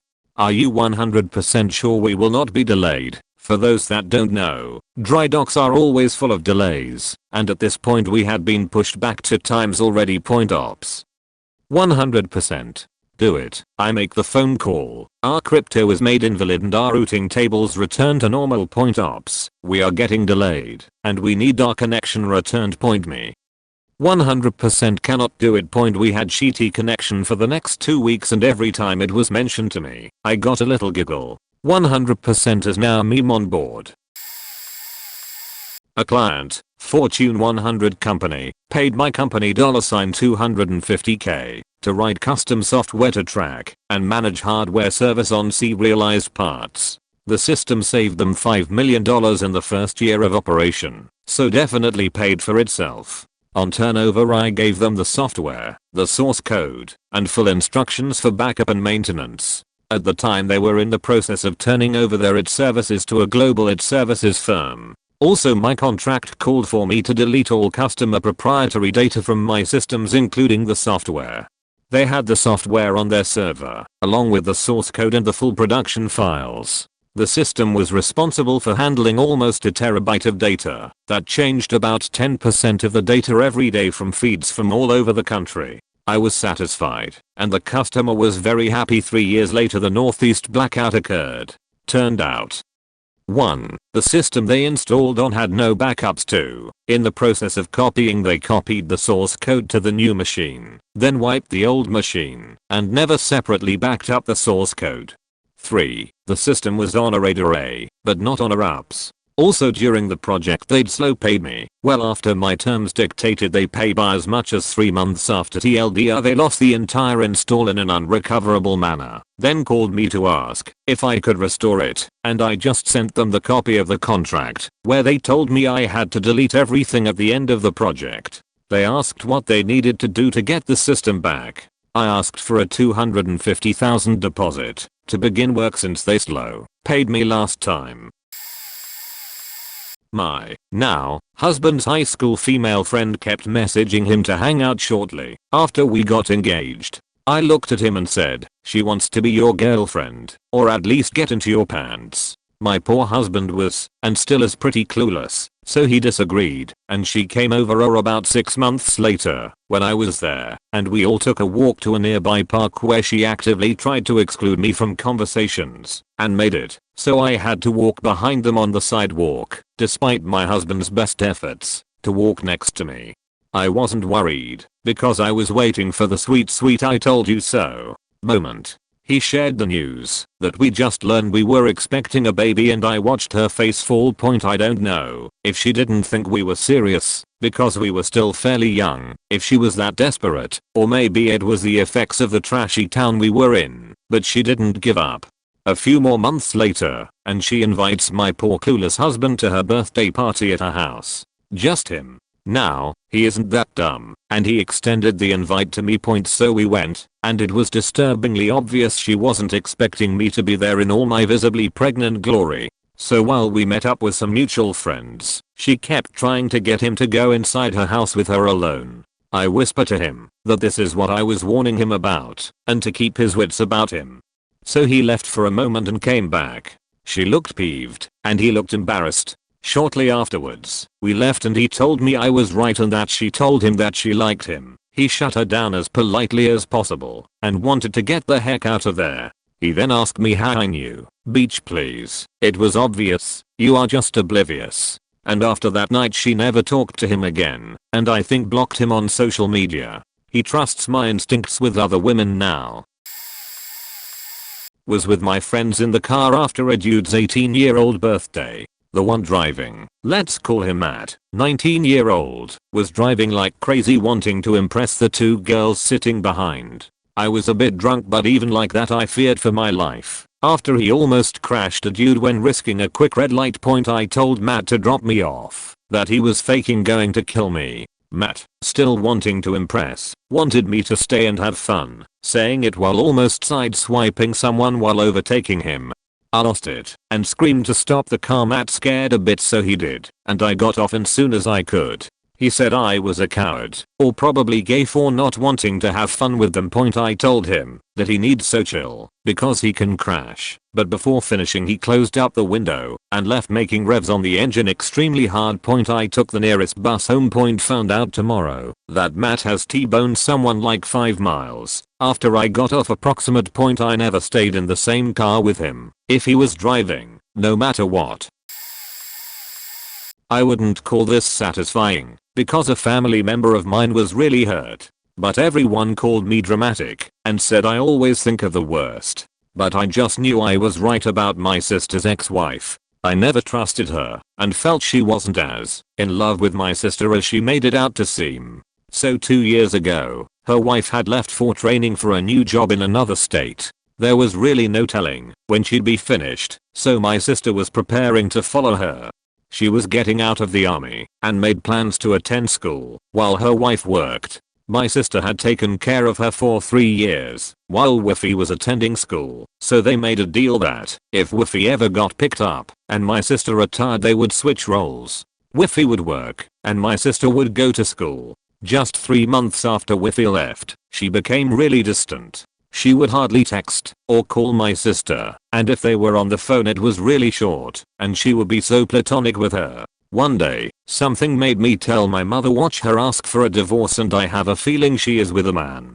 Just a week later my sister gets a text from Wiffy asking for a divorce, saying she wants to find herself. She also said I just never done anything for myself that I wanted to do, and this is my chance. I need to be alone though. I need to finally be selfish for myself. It was a long and horrible year for her. I was afraid she was going to fall into a deep depression. But she's doing much better now and is attending her dream college. And just a few months ago my sister found out through a mutual friend that the reason her ex wanted a divorce was because she fell in love with some guy. They're still together. I'm a resident. Recently I made a rare diagnosis from clinic. My patient, who was previously pretty healthy, didn't have the vital sign derangements or risk factors to justify me sending them directly to the ER to get a guaranteed hospital stay and complete workup, but I was pretty sure it would get bad soon. Patient had some non-specific complaints, a few exam findings that were off, and they just looked desperate and scared.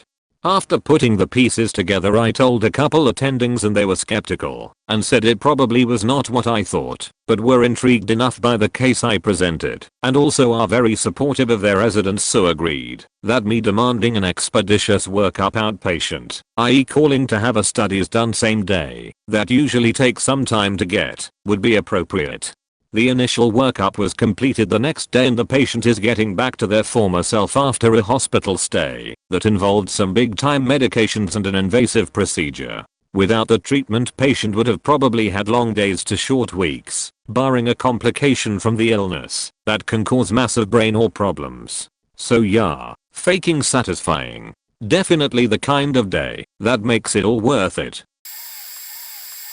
So one day, I was having gym period, and it was sunny with clouds in the distance. I didn't think much of it, besides knowing that it would rain later in the day 30 minutes later, and I'm walking, and notice how cloudy it is, like quite cloudy compared to other times. So I joked that there was going to be a tornado, due to the clouds looking like they were spinning. I took a pic and posted it to Discord. Anyways, I went inside, went to my digital art class, and didn't think much about it.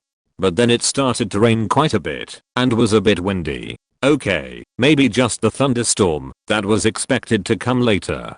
But then approximately 2:40, we get an emergency weather announcement. Apparently there was a tornado warning happening, and we needed to take shelter. Well, wow, okay. So we did the normal sheltering stuff and yada yada. We had to leave school late, which was a bummer. In other words, I predicted a tornado like 40 minutes before it actually happened, lol. Well, also they were saying it was a few miles away from our school, but okay, that is fine.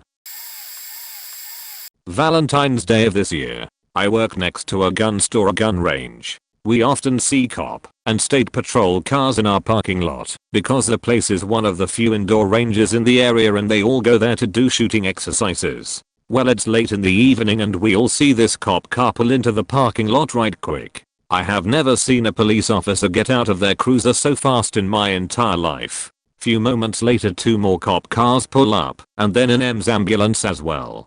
I'm in my store talking to my coworker, and I casually tell them someone must have tried to blow their heads off in the gun store because it's Valentine's Day and they are all alone and suicidal, or whatever. They all call BS, say it has to be someone who just accidentally shot themselves in the foot. I eventually admit that's the more likely scenario.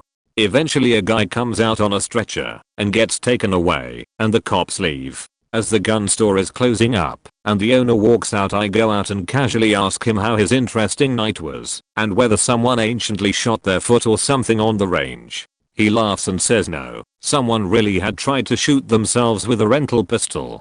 I faking called that motherfucker, and I made sure all my coworkers knew it. Lady admitted on the floor I was precepting on for my senior practicum for my RN. CNAs were busy, so I took her vitals and got her settled. Her oxygen saturation kept sitting away 89% with occasional passes into 90%, but not for long, even when I asked her to take deep breaths. Asked a nurse, a former coworker of mine from my previous job at a rehab, and she said no, she wanted her to take deep breaths first. Taking deep breaths works fine for stable patients who are recovering, but it's not really a smart thing to do to a new hospital admit who is still being treated and may not have a thorough diagnosis yet. And this patient was complaining of phlegm and had been less mobile due to cellulitis, so it's possible she's developing pneumonia. I accepted her role as the nurse though and didn't bring oxygen. 2 hours later, that patient sprung out of bed in an anxious fit of respiratory distress and I couldn't get her up over 90% until I had her on 4L of oxygen. I grant that this nurse had way more experience from a rehab perspective where the goal is to avoid oxygen, but this is a medical surgical floor and this lady came from the Put her on air, damn it. Nearly ended in a rapid response call. I said nothing to the nurse, but I hope she was feeling that I told you so as much as I was. I was fighting with my ex-boyfriend, who was super popular in our specific friend groups, which we shared. I told him something along the lines of people only like you because you're an asshole and they think it's funny. Once you graduate high school, you won't get very far in life and you'll be alone. He said something like you won't get anywhere, you ugly beach. So we've graduated since then. He dropped out of college after 2 months, works in fast food, gained 30 pounds. He used to be very fit. He is now very chubby. He has no dating pool anymore and stopped doing the one extracurricular we shared, which was the source of his popularity. So I was right. Icing on the cake was that despite the school bullshit and some depression, I'm about to finish my freshman year of university. I'm still doing that extracurricular and doing very well for myself in it. I'm regarded as an attractive person and have my pick of men and women if I ever want to date, make new friends all the time, and I gained 5 pounds of muscle weight. So not only is he being a deadbeat like I called, he was wrong about me, and I'm doing very well. Moral of the story is, don't peak in high school. When I was about 10, I decided to eat a whole Costco-sized bag of dried cranberries. After consuming them, my mom asked me to go with her to the park to exercise. I told her I didn't want to go, since I was nauseous and felt throwing up. She didn't believe me and said I was making an excuse not to exercise because I'm lazy. I then went to the park, against my will, running laps. When I got home, I was feeling even more woozy than before. I told my mom again that I felt like throwing up. She kept saying I was overreacting. Remember, I'm only 10, still a helpless child. A few minutes pass by and I'm dizzy. I run to the restroom and I feel it coming up. All that sweet and sour, dried devil cranberry acidic bits, traveling from my stomach through to my throat. At that point, my eyes pan back and forth at the toilet and the sink, which are both equidistant to me. I make an executive decision to throw up in the sink because I was mad at my mom for not believing in me, and I knew it would be harder for her to clean. After it was done and over with, I immediately opened the restroom door and shouted out to my mom, I just threw up. I called it. I told you so.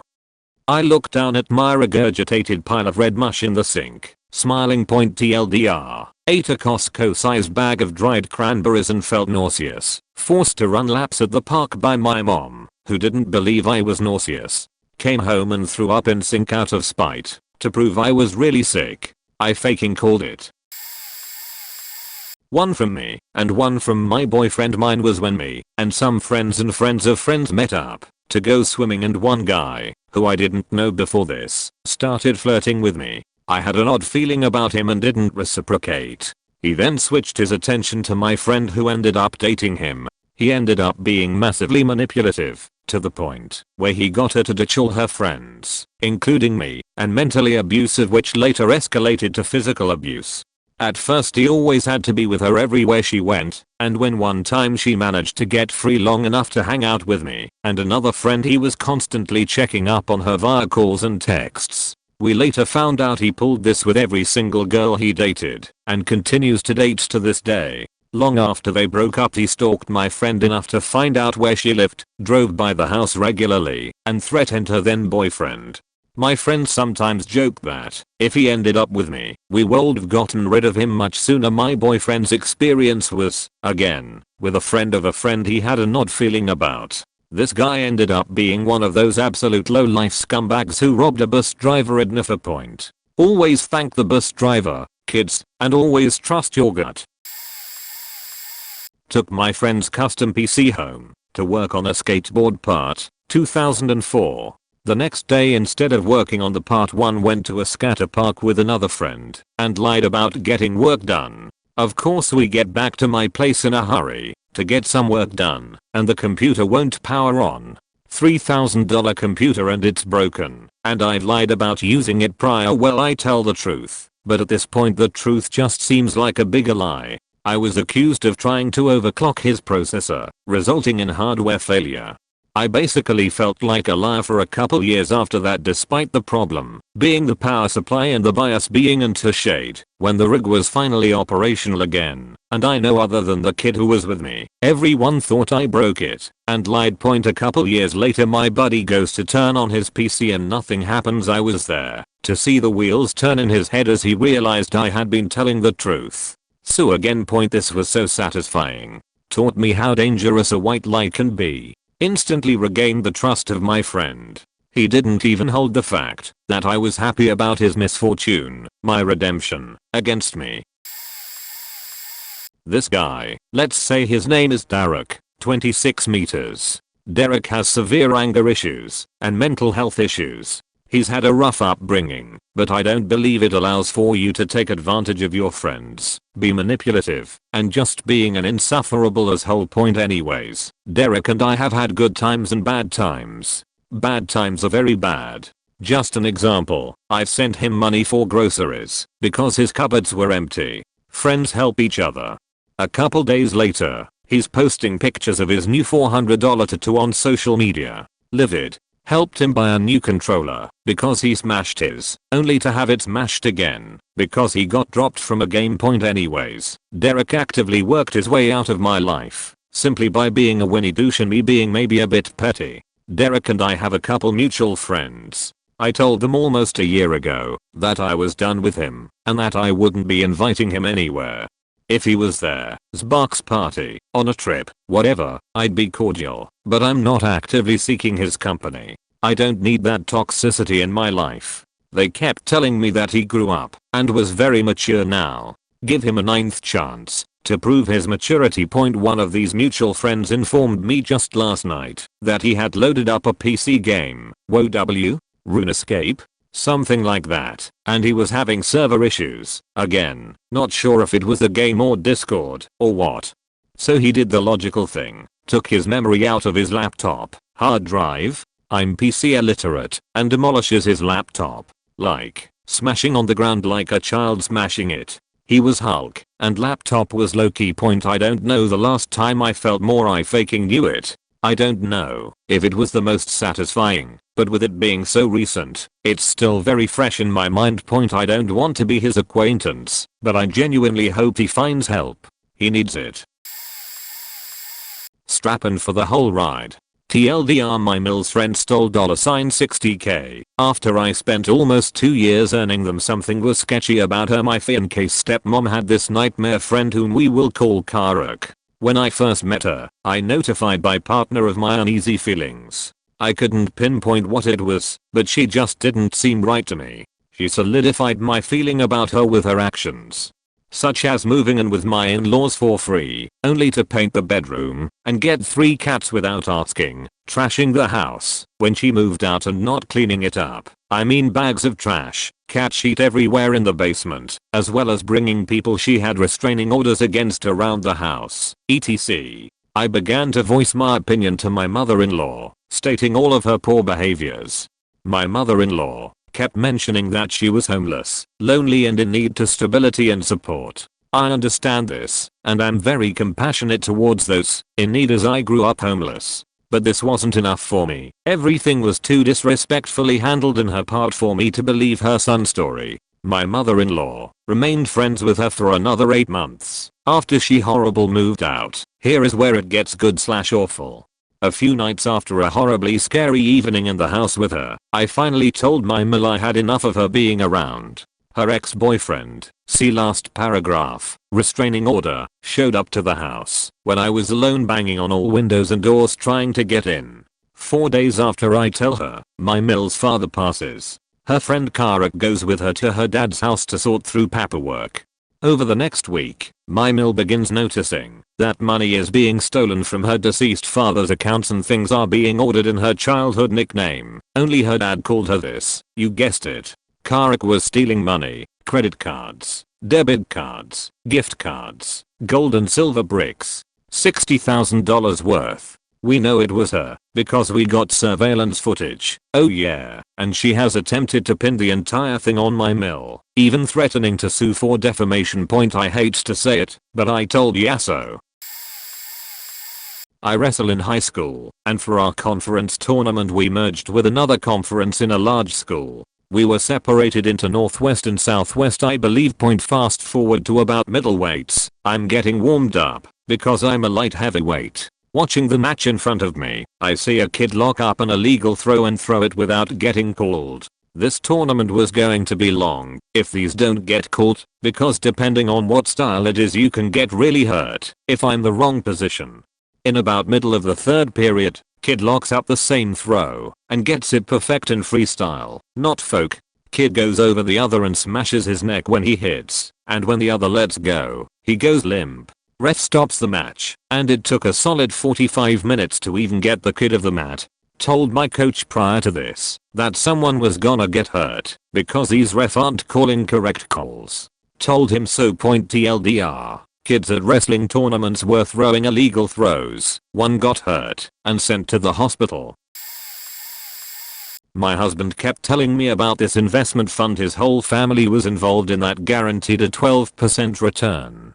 Swore that these guys were friends with the family for over 20 years. People have been collecting monthly for years. Yada yada. I tell him that's a Ponzi scheme and shouldn't invest any money unless he plans on pulling out quick. Well, he calls me a moron and has a problem with pulling out quick, hence why we are married. Lol. I pointed out that mad a friend that scam for 20 plus years with close friends too.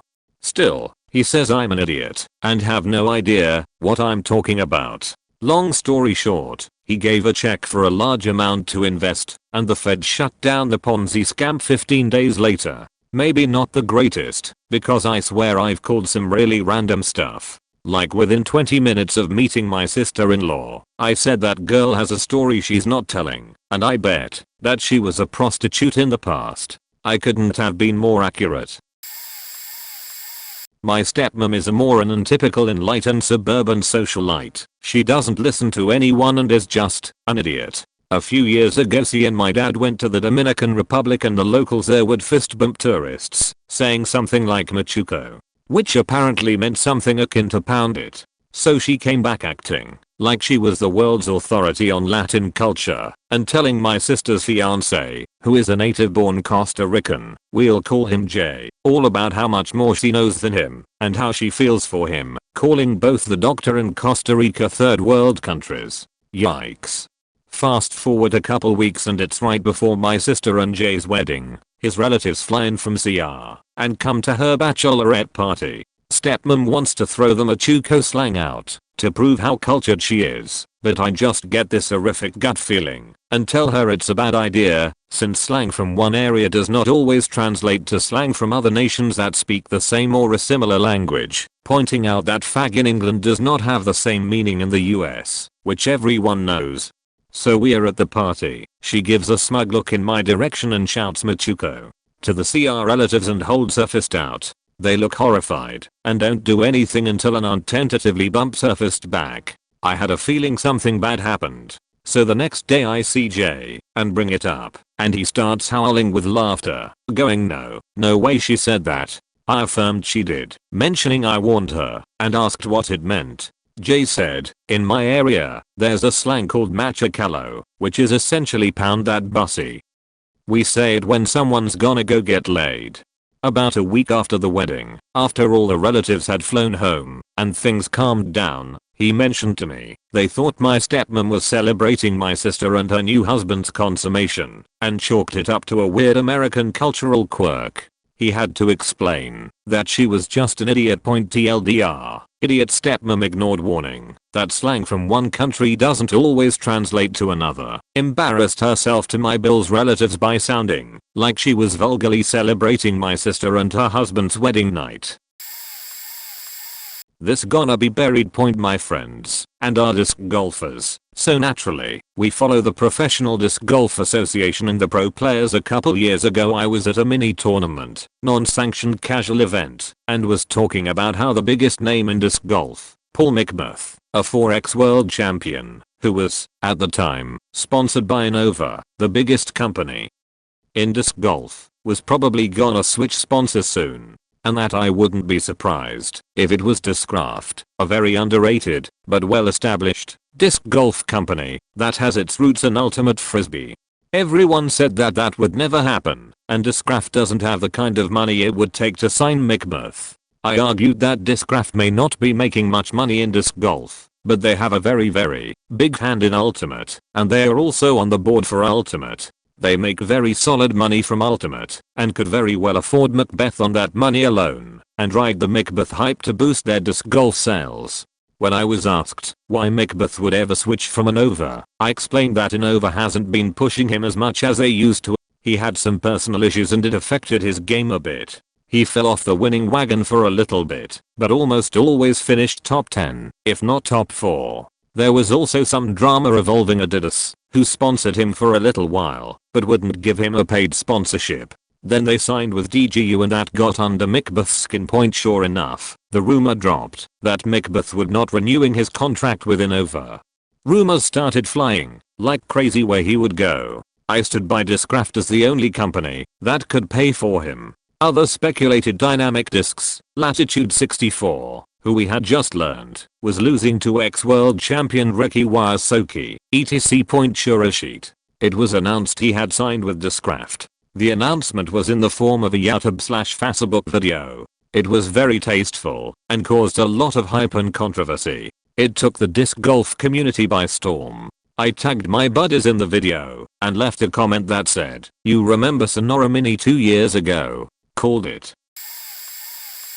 Most satisfying though at the same time the worst. Had a friend who I worked with over the summer when we were about 16. She ended up seeing this guy who was 19 a lot who overall gave me bad vibes. I voiced my opinion on him a lot, told her he gave me a bad feeling, and well she shrugged them off.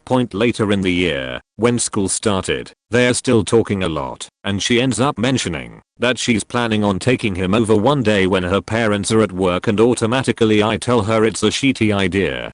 Her moms are super strict, and they would most definitely find out. I don't trust or like the guy, and the works. Her friends agree with me, but again she shrugs it off, says they won't find out, and it happens. Fast forward a few more months later, and her moms find out, and are beyond pissed. They make her do all of the test, she's stressed, depressed and well everything else. Her moms decide they're taking the guy to court, she's afraid for him, doesn't want to ruin his life, etc. I comfort her, tell her it's legal, since there's under a 4-year age gap, and it would only be illegal if he was over 20. Fast forward a little bit more, court date is coming close and some new info is revealed. One of the mom's friends actually ended up going to high school with the guy, and even had the yearbook pictures to prove it. So instead of being the 19-year-old guy we thought he had been, he was a 27-year-old man. And that was where the bad feeling had come from. The guy ended up getting 5 years in prison and registered as a sex offender. A few years ago, we were given a TV by my brother. Boyfriend, now husband, decides he doesn't want to lug the stupid 100-pound TV up the stairs to bedroom right away, so he sets it just inside the front door, kinda by the stairs to top floor. I looked at it and said that's an accident waiting to happen, but shrugged since I can't exactly carry it upstairs. We go to bed, and about 2 hours later boyfriend wakes me up by jabbing me in the ribs with his foot. I open my eyes to see his hands cupped under his chin and his nose is pouring blood from both nostrils as well as from a giant gash on the bridge of his nose. His nose is completely shattered. He ends up jumping into a cold shower to avoid blacking out and tells me how he went downstairs to get a drink, tripped on a shoe and fell. Despite his arms being out to brace, he landed with the bridge of his nose smashing directly onto the edge of the TV. Called it. I had a suspicion that my parents once smoked weed in the past. My mom asked me if I had smoked weed while I was in college. I said I did, and I asked my mom if she had. And she explains to me this: my mom did it with some friends and my dad did it with his friends. Later on that night, my mom and her friends went to a Hispanic club. My mom was dancing with a lot of people and each guy was talking while dancing, and that would kill the moment my mom wanted. My mom went back to her friend group and said I want to just dance with a guy, no conversation, no nothing. In comes my dad and his friends. My dad looks at my mom and thought she was the most beautiful woman he has seen and approaches her. Without saying anything, just sticks out his hand and she accepted it. They danced. My dad told me he was too high to have a conversation. My dad later went up to her and asked for her pager. They got married later, had me, and divorced when I was 8. I'm not a single child. Also point TLDR, my parents meet when they were high. My dad was too high to dance salsa or whatever and talk at the same time. My mom loved that he didn't talk once to her. Dated, got married, had a child, got divorced 8 years after, now hates each other to the point of no communication. A couple guys at work, we are commuting wage theft. A couple of us called them out to our manager, his boss, the director, and VP. We were completely ignored because we were the problem children, but had the best numbers in the area. Fast forward 3 years and this is brought to their attention monthly. All of a sudden another manager looks at their GPS and sees they are hanging out at a fast food place on overtime. He continues to look back, and day after day they are at a fast food place for hours on overtime.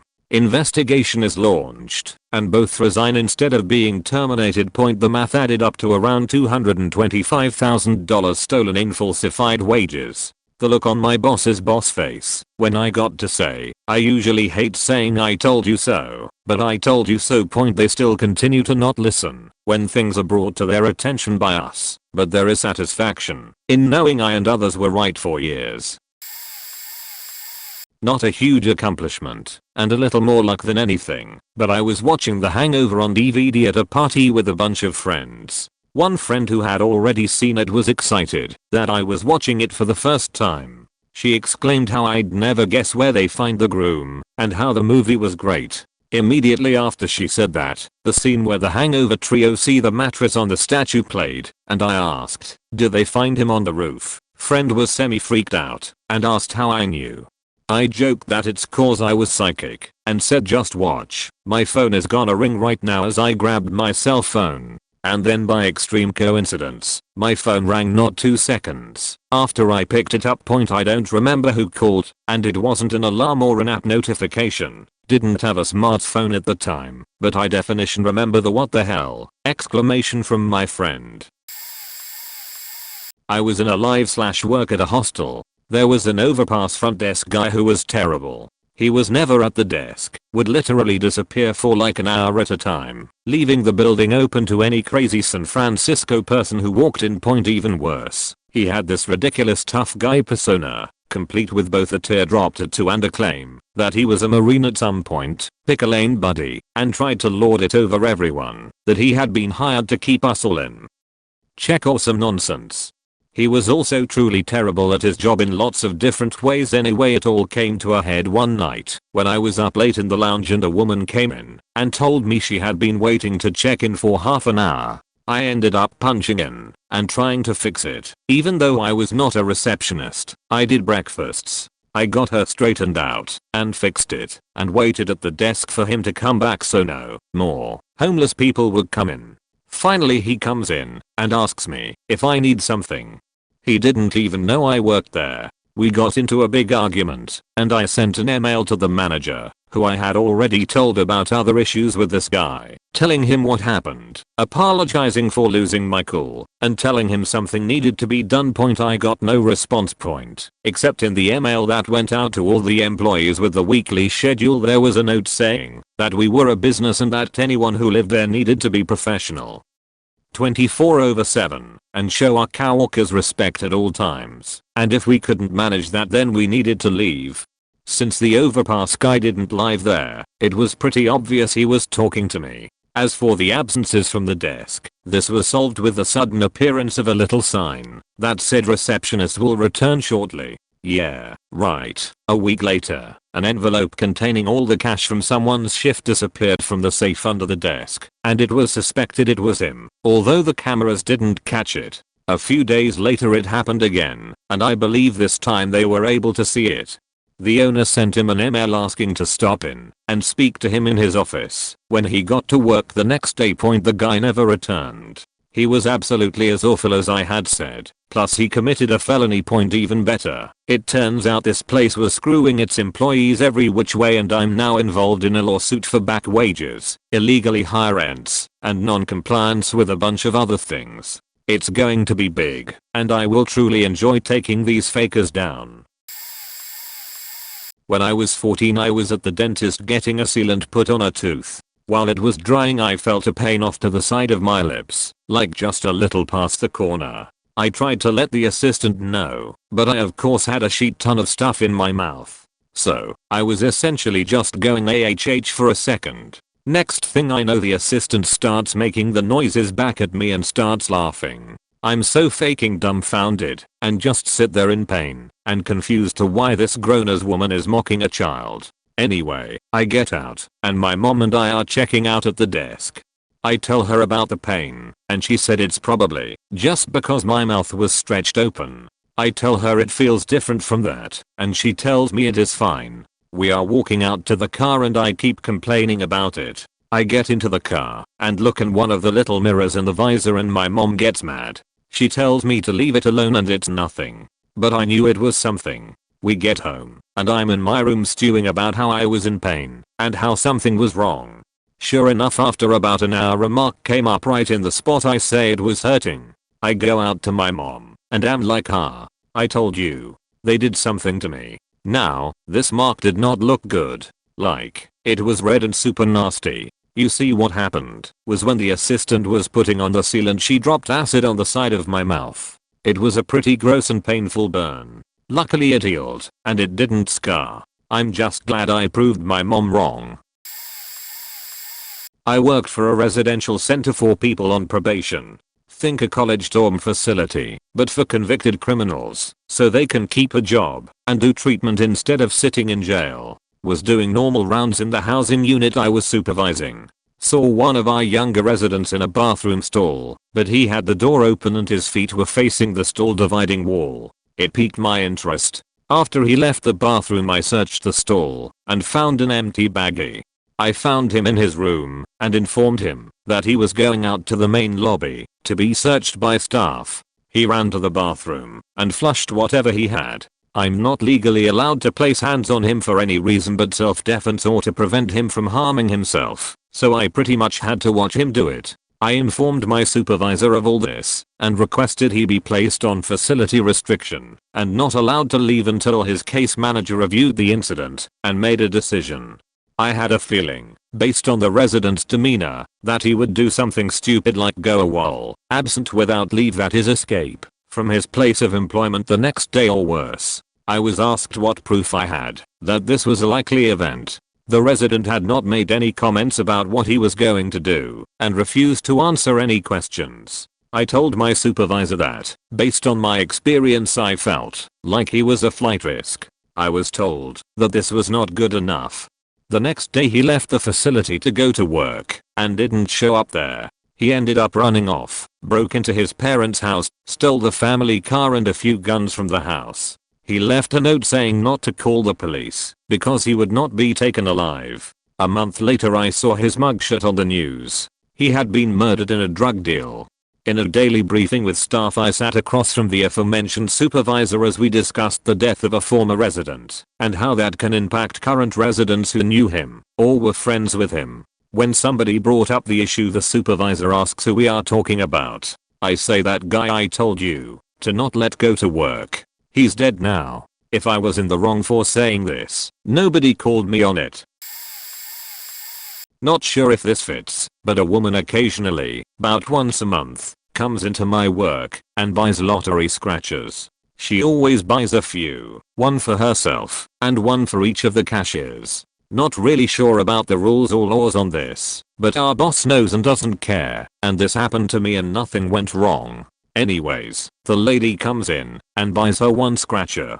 Looks up to my coworker and says, "Which one do you want?" They were all saying, "Get this one, get that one." Even a different customer got in saying, "Oh, this one for sure," but I was silent, thinking, every single one. I thought, no, that's not going to be a winner, and to every one single one, 6, before me, only one was a winner, but only paid it back out. $5. cool, he bought a sandwich with it lol.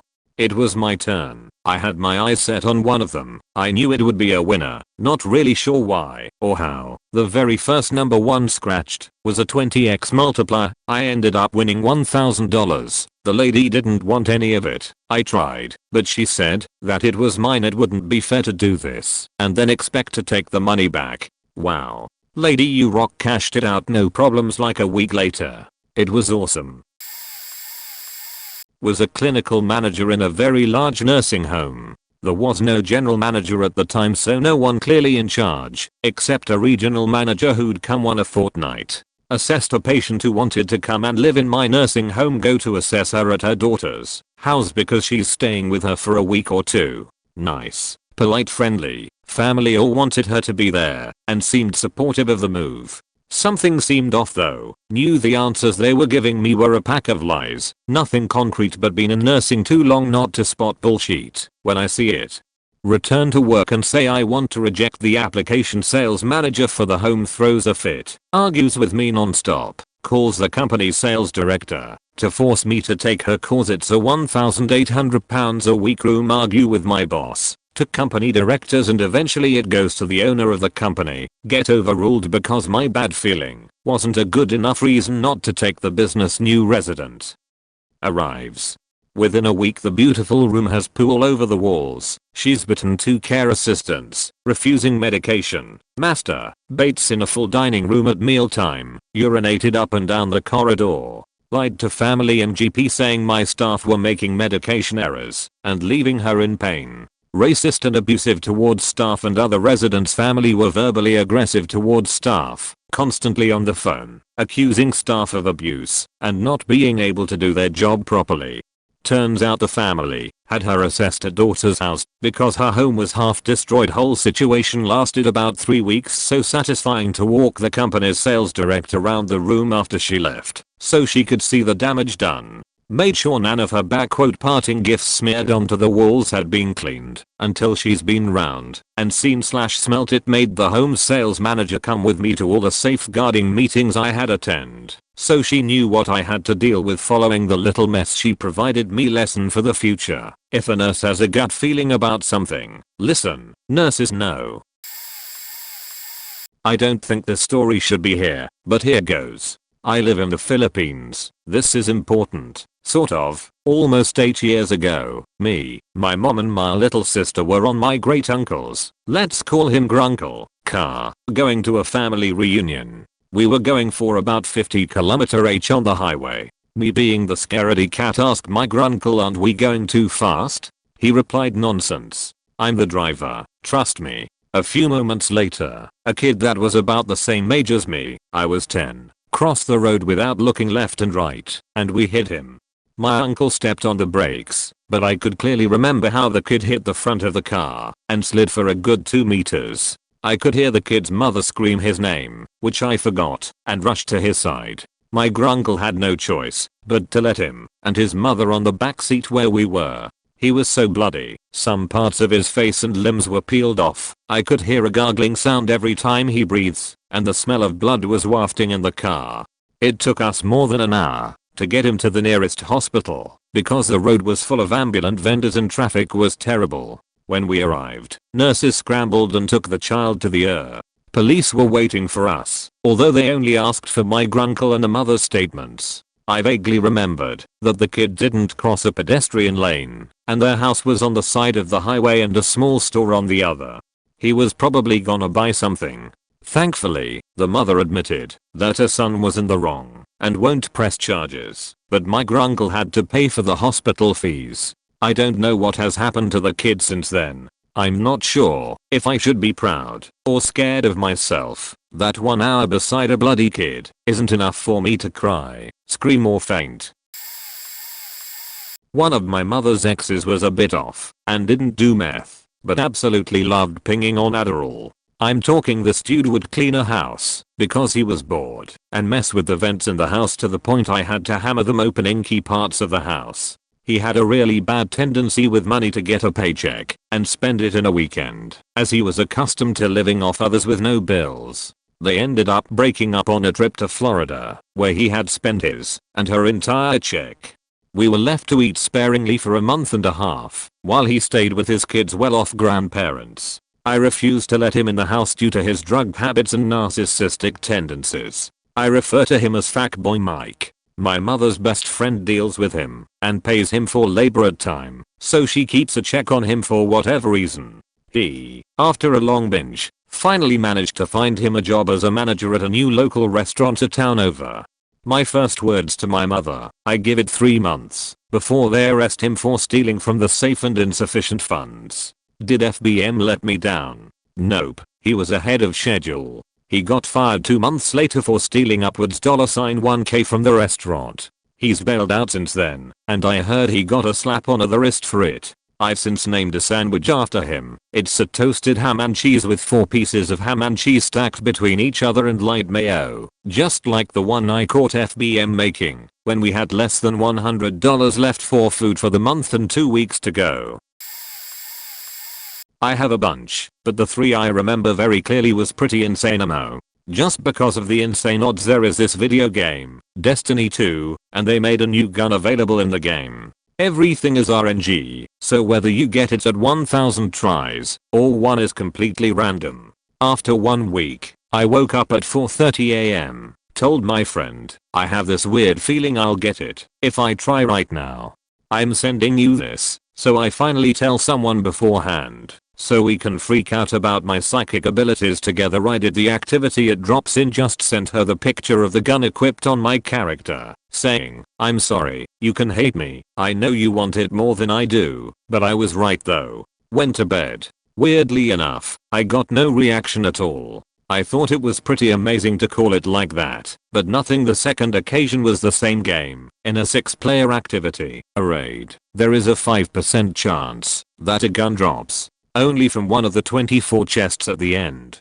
You get 1 key, 24 chests, 1 key point. Before playing it for the first time, I had watched only one playthrough. At the end, I saw a chest that felt right, so I picked it in advance. We did the activity. We each got 1 key. I said, I wanna pick my chest first. I already know which one, so please, let me get mine out of the way. As you probably expected, I got the weapon.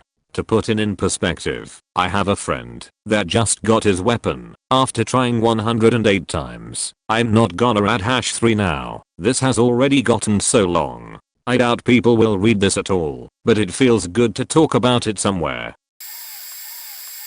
I went to college with the Harlem Globetrotter Corey Thunderlaw. He was the star of the basketball team, and everyone in our small North Carolina college basketball obsessed country club university assumed he'd go pro. But I said no sir. Thunder, or Superman as he was known back in 2010, was a high-flying, rim-shaking master and a studied meester of the slam dunk, paired with his smoother Steve Harvey demeanor and Will Smith's sense of humor. I saw the stars align. I saw his future play out in front of my eyes. In a drunken vision I saw our Superman donning the red, white, and blues, crossing over from DC to Marvel, and taking Mjolnir from Thor himself. The newly crowned Thunderlaw raising the god of lightning's hammer and slamming it upon his foes, the Washington Generals. After waking up from my vision, I'm now convinced that Corey Superman Law should and probably will become a Globetrotter instead of an NBA player. I tell anyone who talks about him, and I'm met with laughter and reminders that I'm from New England, so I couldn't possibly understand college basketball players like they do in North Carolina. Well, maybe they're right. I have no idea what it actually takes to make it in the NCAA or NBA, but I goddamn know a Globetrotter when I see one. Even if it's in my strategic communications class that he always attended. Point wrapping it up here. When Thunder officially became a Globetrotter and even broke several Guinness World Records in the process, I felt vindicated and, dare I say, impressed with myself. They say it was the day my ego grew 3 sizes that day. I call up some old college pals to show them that I fucking called it. He's a Harlem Globetrotter. I was right and you was dead wrong. And almost unanimously they reply, who faking cares? It all started in my junior year of high school. Went through a rather tough breakup with my crazy girlfriend 2 weeks before Valentine's. Was feeling down in the slumps about it and hung around with my best friend at the time for a few days to get my mind off it. Since he's my best friend, Practically my brother. I figured he'd express a little empathy and I'd be able to vent to him about the things she said and didn't, just wanting someone to assure me I did the right thing by ending it. After a few days of talking about it, I felt like I was bothering him, so I just stopped coming around for the rest of the week. The next week I find out my best friend and girlfriend are dating 4 days after we broke up and already plan to go to a movie for day. As you can imagine, I was pretty pissed and felt rather betrayed and said this whole thing is gonna bite him and her in the ears someday. And if he thinks he can talk to me again after this without a hit to the face, then he's got another thing coming. FF a year. Find out they're living together with her mom because his mom tried stabbing him with a knife. He was homeless and couldn't find a job. Ex shaves her head because of aforementioned craziness. They split up on and off constantly, and he still lives with her and the family every time they do. FF another year after that. I stopped caring about things blowing up in their faces and think they'll live happily ever after. I receive a message from friends saying that they had a nasty breakup and my ex-girlfriend had found deep that my friend was cheating on her while they were still living together, and she threw his stuff out and slapped him across the face for his betrayal. Another year after that, me and my friend are friends again and going to go hang out today. Well, or about it from time to time, and how she decided to go bald, haha. So I don't know if I necessarily called it, but it felt good to be on the outside looking in.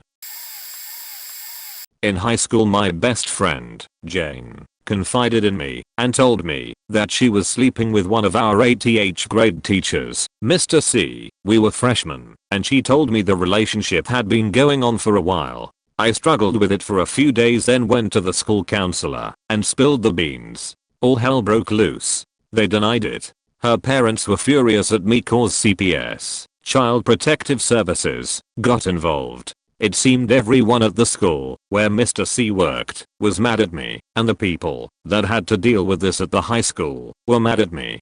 Her parents called my parents to tell them off. My parents took their side. I was ostracized and alienated. Nothing happened to him. She, Jane, never talked to me again. Fast forward to my freshman year in college and I go back home to visit some folks and find out she's pregnant with his baby and her father made them get married. I was like, told ya. He always did creep me out.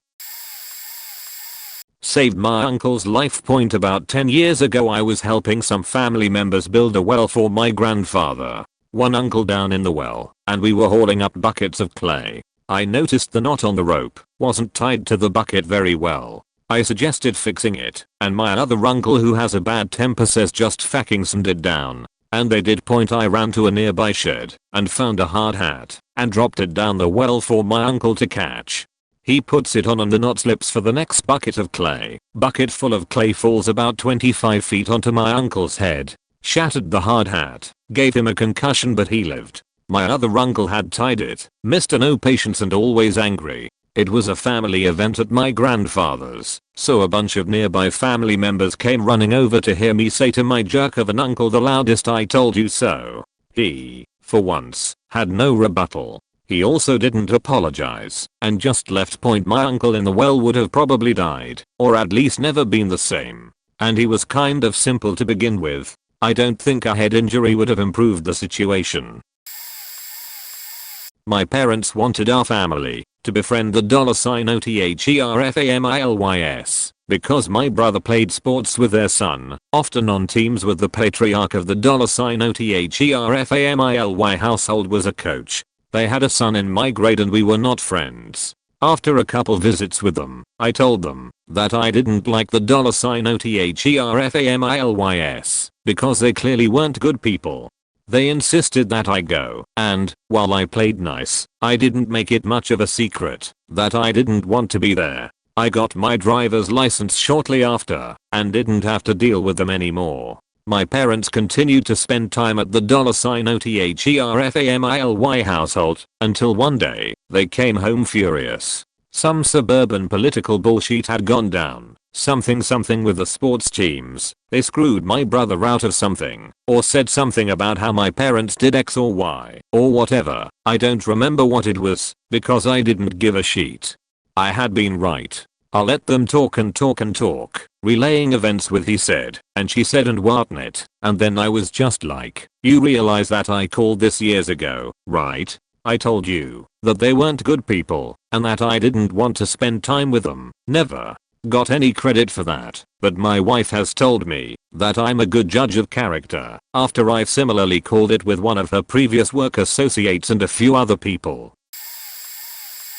Was living with my lifelong friend, let's say Sten, in one city. He started dating a female friend of mine, Sam. Sam lived in our hometown, different city than where Sten and I lived. Sten tells me I'm moving back to hometown with Sam. Without thinking about it, my instinctive response was that's not a good idea. Which I did say out loud to Sten. Sten and Sam don't hate me, but you know, when people say oh it doesn't bother me, but they continuously bring it up in an attempt at a joke.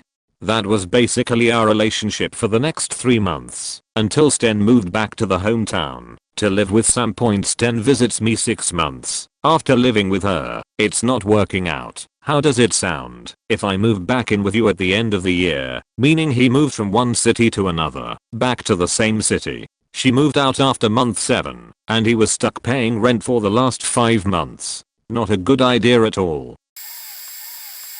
Greatest, satisfying but very scary. So, picture a summer afternoon, me and my younger sister are in the kitchen. Our dad was having a nap.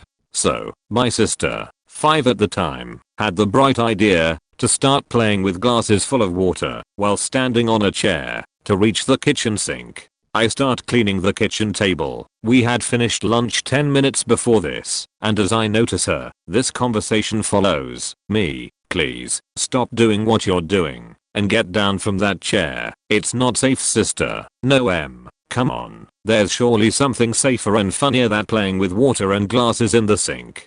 If you want to do it on the floor, do it. I'll clean. But please get down from there, sister. No, I won't get down. Stupid.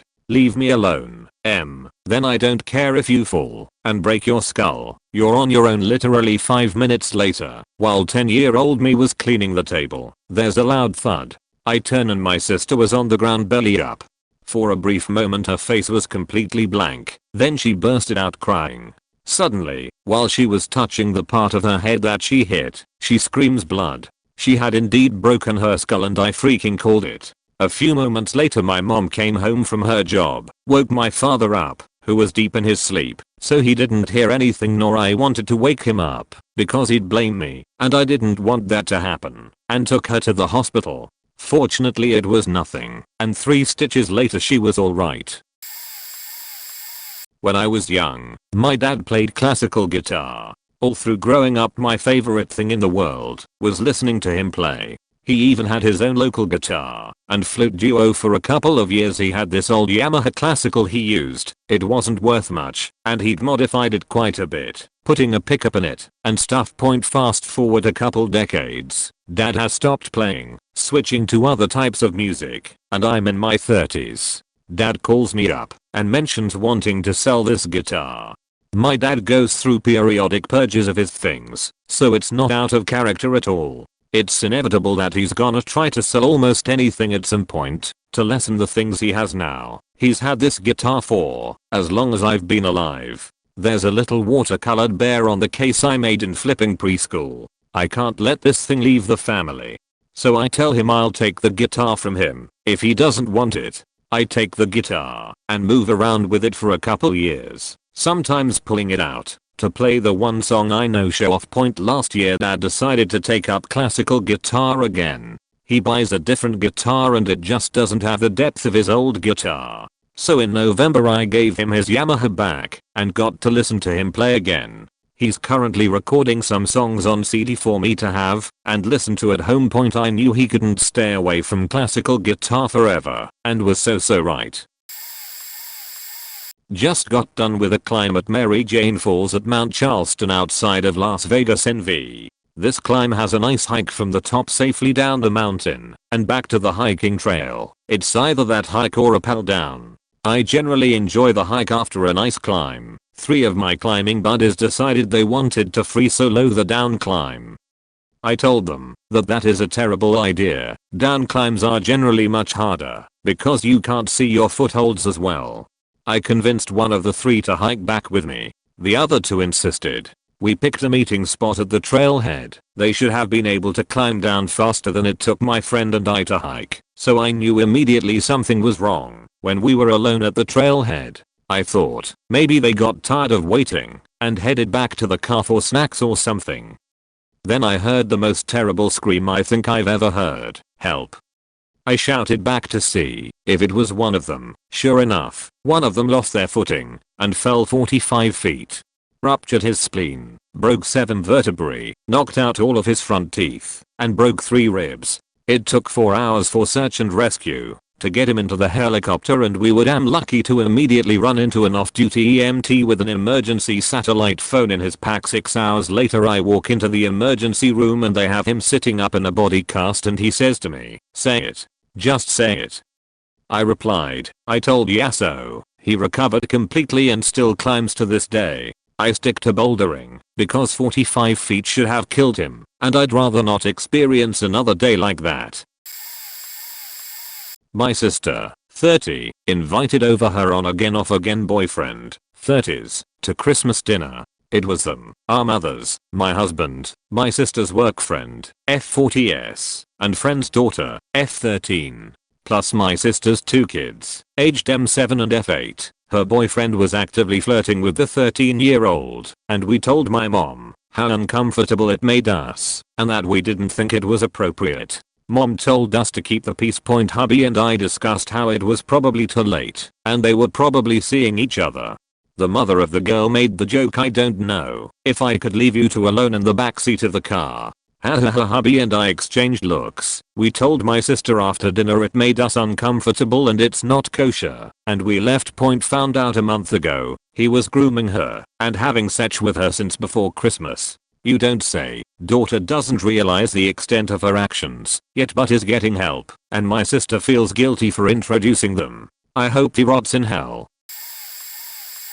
A house 2 houses down from mine was being foreclosed on, which I knew because it's public record, and I was interested in buying it for a flip house. I'm also a landlord, so I'm familiar with leases and tenant rights etc. Okay, so there are 2 young brothers that were renting the house, and one of them was hanging out in my other neighbor's house, and I asked him if they got a foreclosure notice on their door. He said yes, but the owner/landlord told him not to worry about it.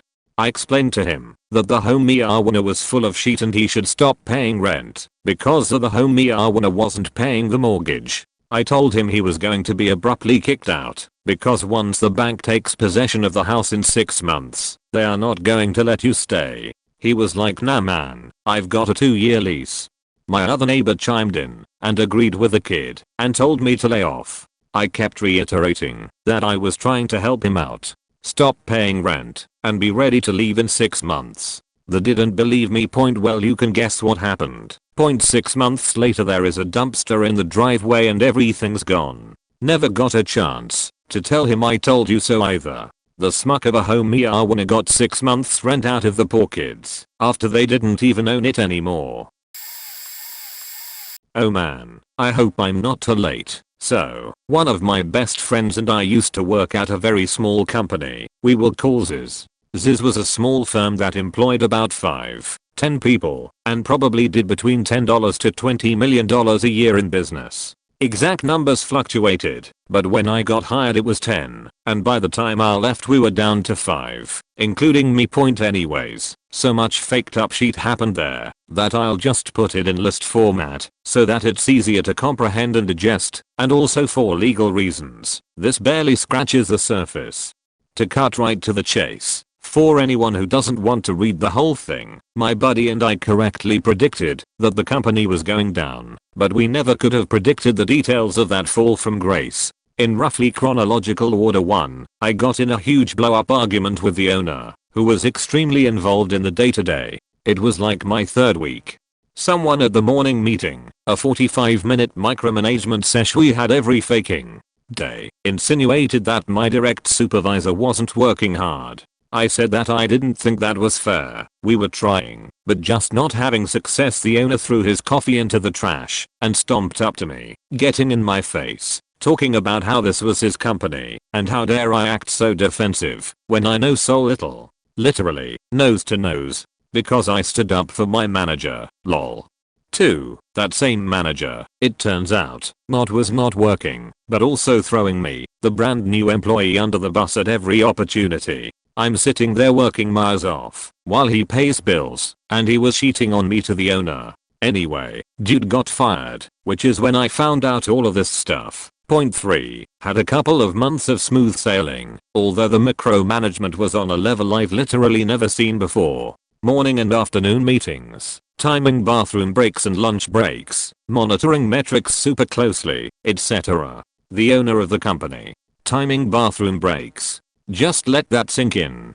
4. I won't get too into detail here, because I think most people who have been in lower level sales type roles know this pain, but the metrics were completely unattainable and unreasonable. We literally didn't even have tools necessary to be successful, and not only that, but the only remaining account manager, after the other guy got fired, had no incentive to pay attention to the other guy's accounts, because she didn't get any commission on them, and she also got grandfathered into a ton of accounts, and was already at the highest commission level. All that is to say, she had zero incentive to bring in new business.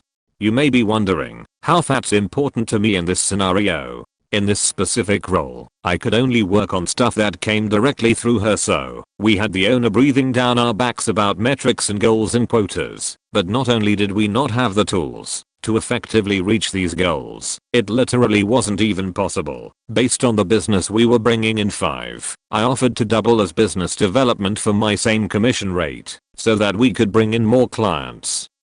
So that we could meet our goals and get the owner to stfu. This caused a total faking she chow. The AM was so butthurt that I went behind her back, and it created this weird tension in the office between the lower level people and the AM, and the lower levels and the owner. Oh, and he refused my offer, by the way. The ship was sinking, and I offered to bail for basically free, and he declined, and told the AM, who was an emotional wreck for various factors I won't touch on too much. Point 6. This same AM also micromanaged, while somehow simultaneously not doing any work of her own. It was actually pretty crazy. She also constantly talked about her divorce and personal life, and would try to hype up clients to us, like we were little kids, when we knew they sucked. Point R man, I may have bitten off more than I can chew here. Guys 7. I ended up having multiple more weird confrontations with the owner, 3 to be exact, and all of them were when he would ask for opinions and feedback on what we could fix or change. And no one would speak up. So I spoke up every time, and then we would have this weird "this is my company" conversation. It was super weird, almost like he got off on it. 8. Anyways, we have this huge office heart to heart, and we all tell him all these things that would make the business run more smoothly and would allow us to do our jobs more efficiently. What does he do? He tells us we're all, including the AM, who was very buddy with him, and they covered for each other a lot, wrong, and brings in a consultant for thousands of dollars to tell us how wrong we are, while insisting that has not bringing the consultant in to be right.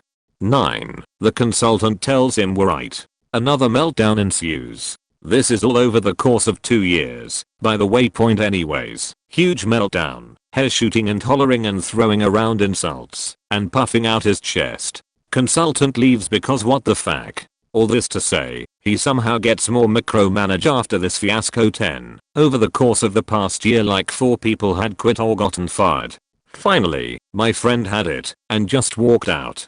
It was pretty unprofessional, tbh. I was not a huge fan, but also, the work environment had gotten completely hostile. Point we had no clients, and were in fact hemorrhaging clients and revenue. The clients we were keeping were the AM's friends who just gave us the shittiest business, but it was all we had, so we had to work on it. 11. Owner makes all these promises if anyone, can reach their unattainable goals. I reached goals, the first person in the company to do so in 7 years. I asked about the promises made.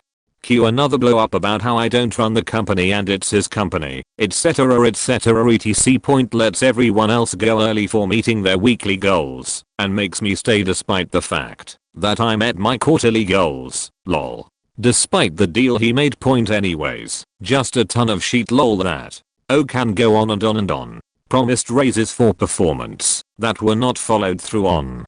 Constant tension between him and I because I wouldn't lie to him or BS him. He always talked about how much he respected me and admired me, and he always apologized after blowing up. Still did it though. Eventually, I turned in my 6 months notice. After once again, for like the third time in a row, making my quarter, which no one else had even done in like 7 years, and still getting constant shit. I told him in my review where I somehow ended up with a lower score than a more senior person that I was going to start looking and would be happy to help find and train my replacement. Point he laughed and didn't take me seriously. I got a $20k raise at a new jobs and left. I told them one day when he wasn't there that the company was a sinking ship and they should jump off when they could. No one listened to me. Point anyways, the co went under. He had taken out like $500k in loans to just pay salaries. He also committed financial fraud, apparently. Last I heard he got fired from a volunteer position at his church and was begging to work for ex-competitors. He was always super high and mighty about anything drinking related to because he was in AA. I guess he also fell off the wagon, which is sad actually. Told his kids he wouldn't be paying for their college and they're selling their multi-million-dollar home. Point never felt so damn smug in my life. Fuck that guy. I was an army wife at this one post and had a reasonably decent group of friends. We were all just nice people who had the same weird sense of humor and enjoyed spending time together. Then this one girl arrived there and someone invited her along to one of our get-togethers. This in itself wasn't weird. New people move into the neighborhood all the time, and getting to know them is the right thing to do. Point anyway, this girl immediately set off all my bullshit detectors. She just seemed off. It's hard to describe, which is why no one really listened to me when I said, I don't think we should hang out with her. She seems off. Because I couldn't quantify it. Point well, fast forward 2 years, and she's become queen bee of the group. And is basically making everyone's life hell, lying about all sorts of stuff, collecting GoFund money because she was pregnant and needed baby stuff. She was morbidly obese, so she looked exactly the same as ever and just generally being awful. We found out that her ultrasound pictures that she posted on social media were from Google. She was never pregnant. She just took everyone's money, left her husband, and ran off to Montana, where she apparently found some other guy to scam. Point a couple of my friends from that time messaged me about it. I had moved elsewhere by then and told me they wished they'd listened to me when I told them that something was off about her. I have special ability to notice bad drivers in my country. We have many roundabouts with 2-lane/rings. Every time I'm driving in outer lane/ring I pay attention to cars and I can tell when some of them will jump in front of me without letting me go first. One time I was in outer ring. It was night, only me and this car that was driving seemingly fast. I had a bad feeling. He was in a lane and I said watch.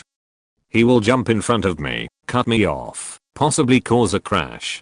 I have to be careful, and he did just that, except I was able to brake and avoid the crash. Point also one time this kid, I could tell by his age and experience, he wasn't looking around, only in front of him, was in a lane next to me. We were literally by each other, me in outer lane. I look around, and I see him not looking around, and I called that he will try to turn right into me on the next exit. He did just that, but I was able to beat my horn and also make some space between us so he doesn't ram me. I recently got back from a field trip to Malta. Our group consisted of all hard workers. Apart from me, I make things easier. Now our task over the week was to conduct a study into illegal immigration and integration. That's the TLDR question. 3 days into the trip we are in our room as a group discussing the flaws of the questions because we had to get it cleared before we conducted any sort of field studies. One member raises the concern of interviewing illegal immigrants and how that could potentially put us in a position of sensitivity. So I agreed, and we worked on creating a deviation of the original question point person A. Let's change it to migrants and integration person B and C. I agree, that works me. Changing it to migrants will not work as it is too vague and generalizes too much. There are different types of migrants, because all decided to vote for the change, but prior we had a heated debate, where midway they started to realize I was getting angry at their unwillingness to see the error, and began to tell me to calm down. Bear in mind this is a university paper, shared marks and whatnot. I reacted negatively, and to squash everything I said, okay, let's put it to a vote. I was swiftly defeated. We shook hands and continued, albeit I continued with huge reservations come the morning where the final clearance meeting with our project manager. She is to dissect our work and make sure it is extensively cohesive. She ripped into the question immediately. And I quote, there are simply many different types of migrants, and to just use migrants is a cheap umbrella and generalizes too much. My jaw dropped. I felt like a smug piece of shit. I took my bottle of whiskey from my bag and proceeded to pour a glass in full view of my group and lecturer and drank with the biggest smile. One word. All it took was one word to be the downfall of their question. After the meeting we were set back, and I couldn't help but say I fucking knew it. I knew she dissects this way, and with my pride intact they all apologized, and we worked on another variation of the question point. We finished our project with ease, typed it up, and handed it in all before we touched down to home. Honestly speaking, we all put equal amounts of effort, but if it were not for me arguing and standing by my principles, our grade may have been slightly worse. TLDR, one word screwed up our project, and I had argued against that word change, only to be told I'm worrying too much. Later turns out the lecturer agreed with my thinking, and we were set back. They apologized and we finished our project. It was 1997 and my brother and I were attending a Colorado Rockies baseball game. We had seats in left center field, maybe 15 rows up. Anyway, I don't recall the opponent, the inning, or the score, but do I recall that Dan Bichette was up to bat. So he gets pitched to a couple of times and the count ends up being full. What happens next is something I'm not really sure of to this day. Just as the pitcher is winding, and before he's even released the baseball, I shout out to my brother and all the people around us, I got it. I got it. Here comes the pitch. You hear the crack of the bat, and like slow motion this ball comes off his bat and it sails directly at me. We were already standing because of the intensity of the game at that point, and so I just stood there like it was every other routine fly ball I've ever caught in my life. I reach my baseball glove up slightly above my head, and I catch this home run ball like I just stepped into the future, and then right back out. After the electricity from the home run, everyone settled back and sat down. I can't say that I got many congrats, but I did get a lot of weird looks from people around me wondering how that just happened. I say it was instinct, but I can't even be for sure. Somehow on that day the universe just lined up. On mobile. Sorry for formatting. After my mom and dad divorced, my mom decided to try dating again. There were a few that didn't last long, but then there was Sean. I disliked Sean from the moment I first met him. My mom always taught me to say something about a guy if I had a knifey feeling, but she seemed happy, so I held my tongue. He lived in an incredibly small house with his 2 adult sons and their dogs. He was on the verge of being an alcoholic when he started dating my mom. I was as uninvolved and uninterested as I could be. I hated him, though I couldn't understand why.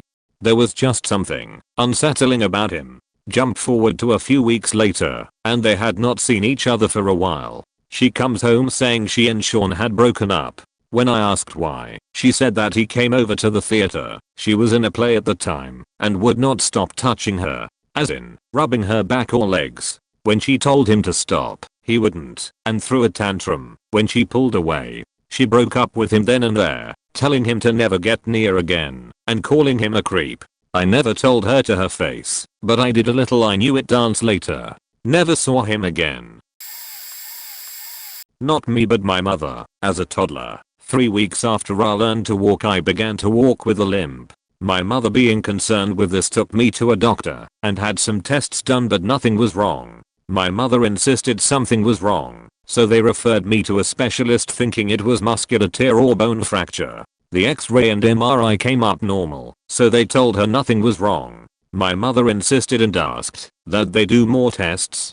All the while I was walking with a very slight limp that even my father admittedly never noticed, and neither did the doctors, and was otherwise a happy and cheerful kid. Eventually, after seeing 11 different doctors, they did a psych evaluation on my mother because they had decided she was crazy, but she was having none of it.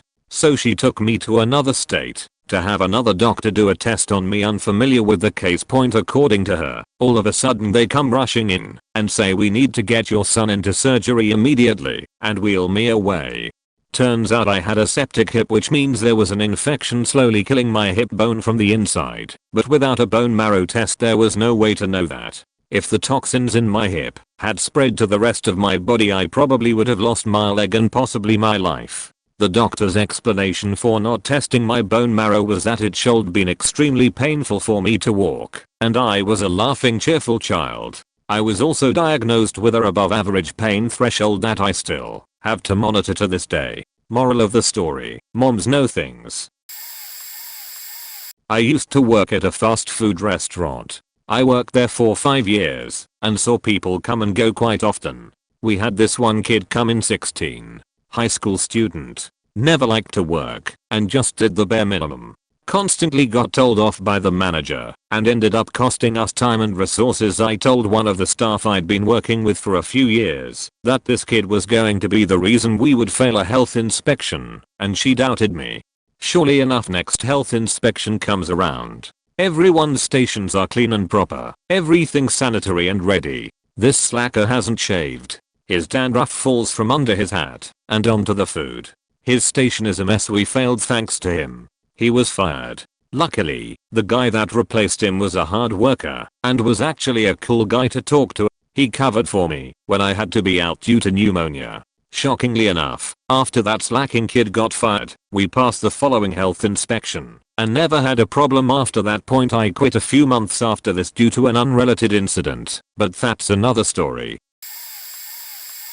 My best friend and I in our mid-20s were smoking weed in the parking lot of my apartment building. Across from my apartment was a high school parking lot separated by a river roughly 30 feet wide but pretty shallow, with a couple of sewer drainage about 5 feet in diameter adjacent to the ledge from the high school parking to the water. Anyway, we smoked a fatty and just gazing toward the river. That's when we saw a man in a complete suit walking along the ledge of the river from across the way. In our clouded stupor, I wagered my friend $1 that the guy might climb into the sewer drainage hole for absolutely no reason.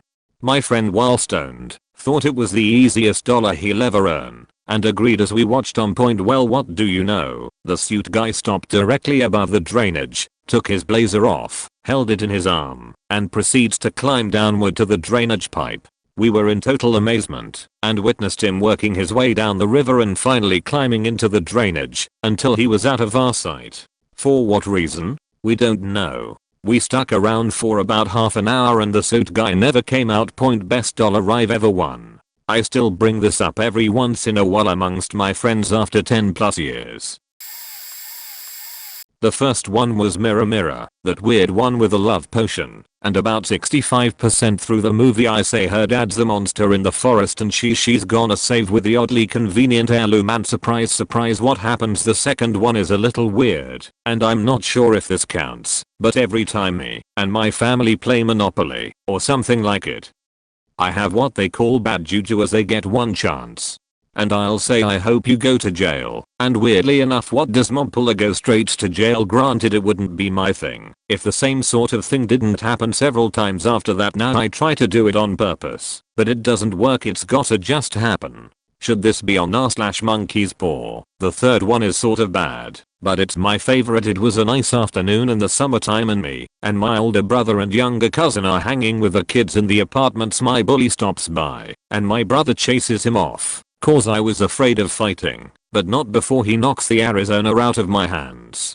I'm understandably upset, but I try to have a good time, regardless. Anyways, this game we play at the basketball court is one that can only be played with the kids bringing their little cars to the hill and racing down it. Tons of fun, but a little dangerous, so everyone lining up and I'm still having a good time. When I see the bully with the car he normally uses, I get this funny feeling. Smile, turn to my brother and say he's gone a full hard. My brother was confused and a little creeped out by the Norman Bates vibe I was putting out, but that turned to surprise when said bully's car takes a hard left, and with how fast he was going down flips over as I watch with a sick sense of satisfaction. Felt a little bad when I saw him skin his knee, but in those seconds there was divine retribution. I later thanked God and gravity for the help.